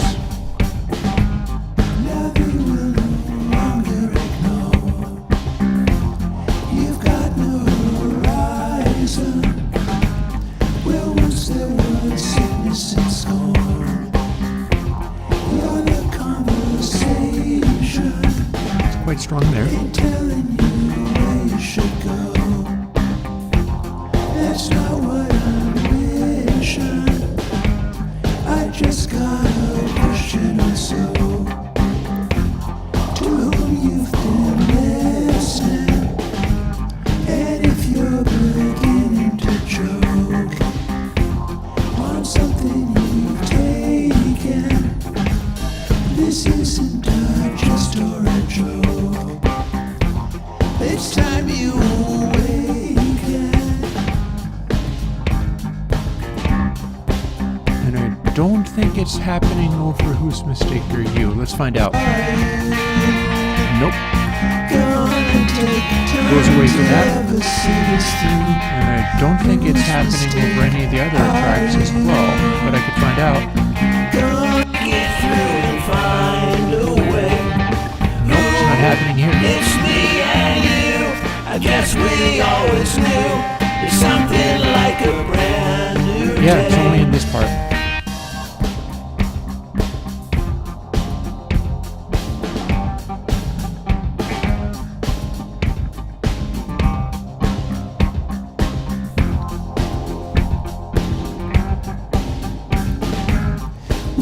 It's a nice little reinforcement on the drums. It's linking up with the drums well. Confusing the darkness inside. So yeah, so this beginning part is where it gets loudest. So I'm thinking I'm going to want it to be observable.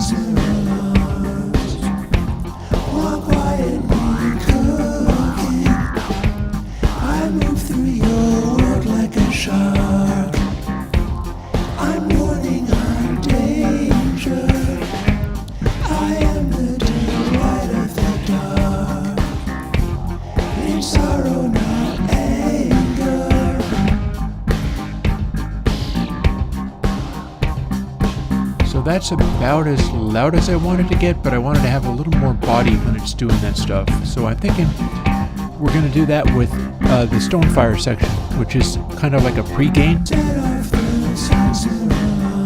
here's our end bit, where it's really chirping.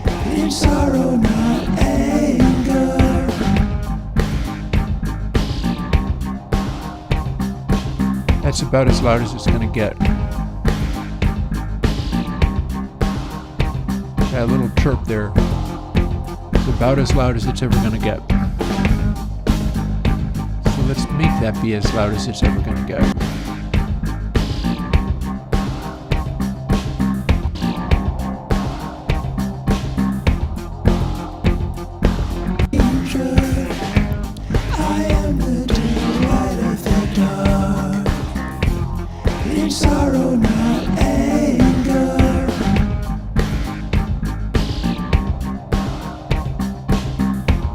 So that, but we've also got lower frequency stuff in it.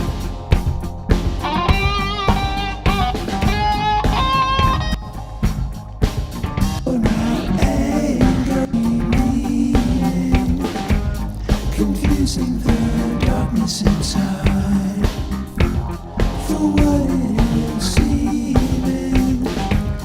Ye shall not protect me from harm. I'm bringing up the low end of it quite a lot. Don't set off the sense of loss. While quietly cooking, I move through your world like a shark. I'm warning on danger. Let's see, range here. The delight of the dark. In sorrow, not anger.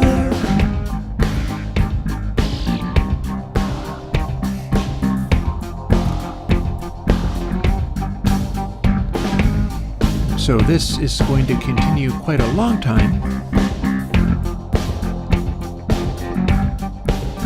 And here's where we balance it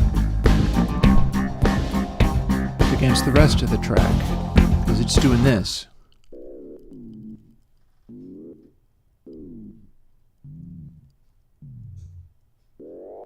That's how low it goes.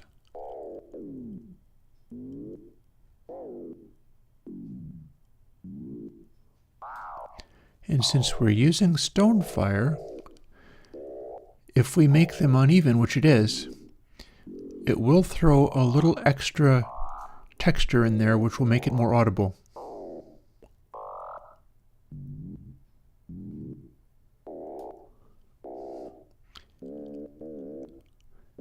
And that's probably a good level of texture, probably.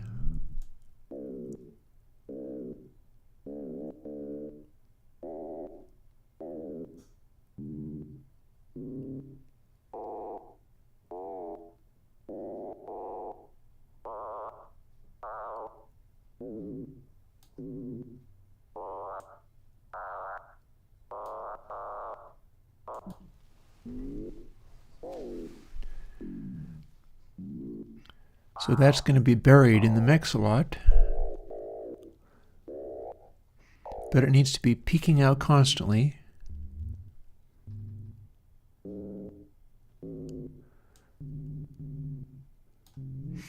Where you don't expect it.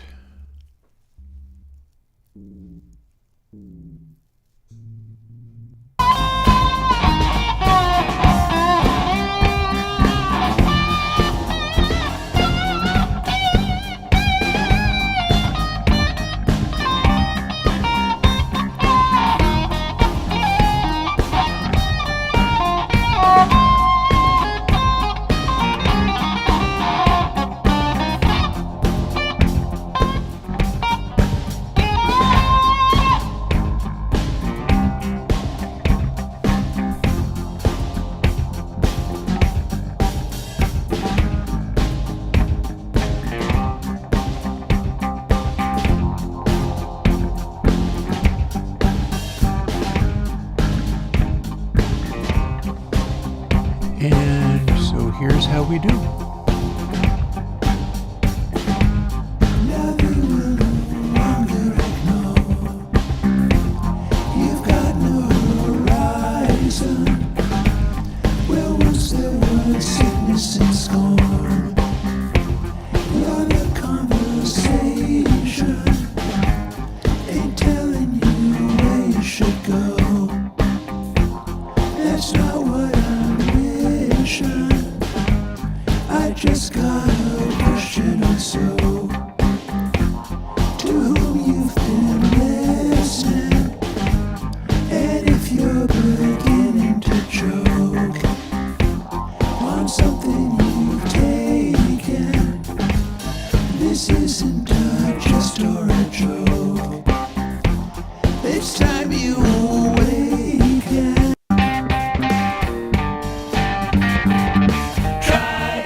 Don't care why, at least we're gonna try to make it through and find a way. Ooh, it's me and you, I guess we always knew it's something like a brand new day.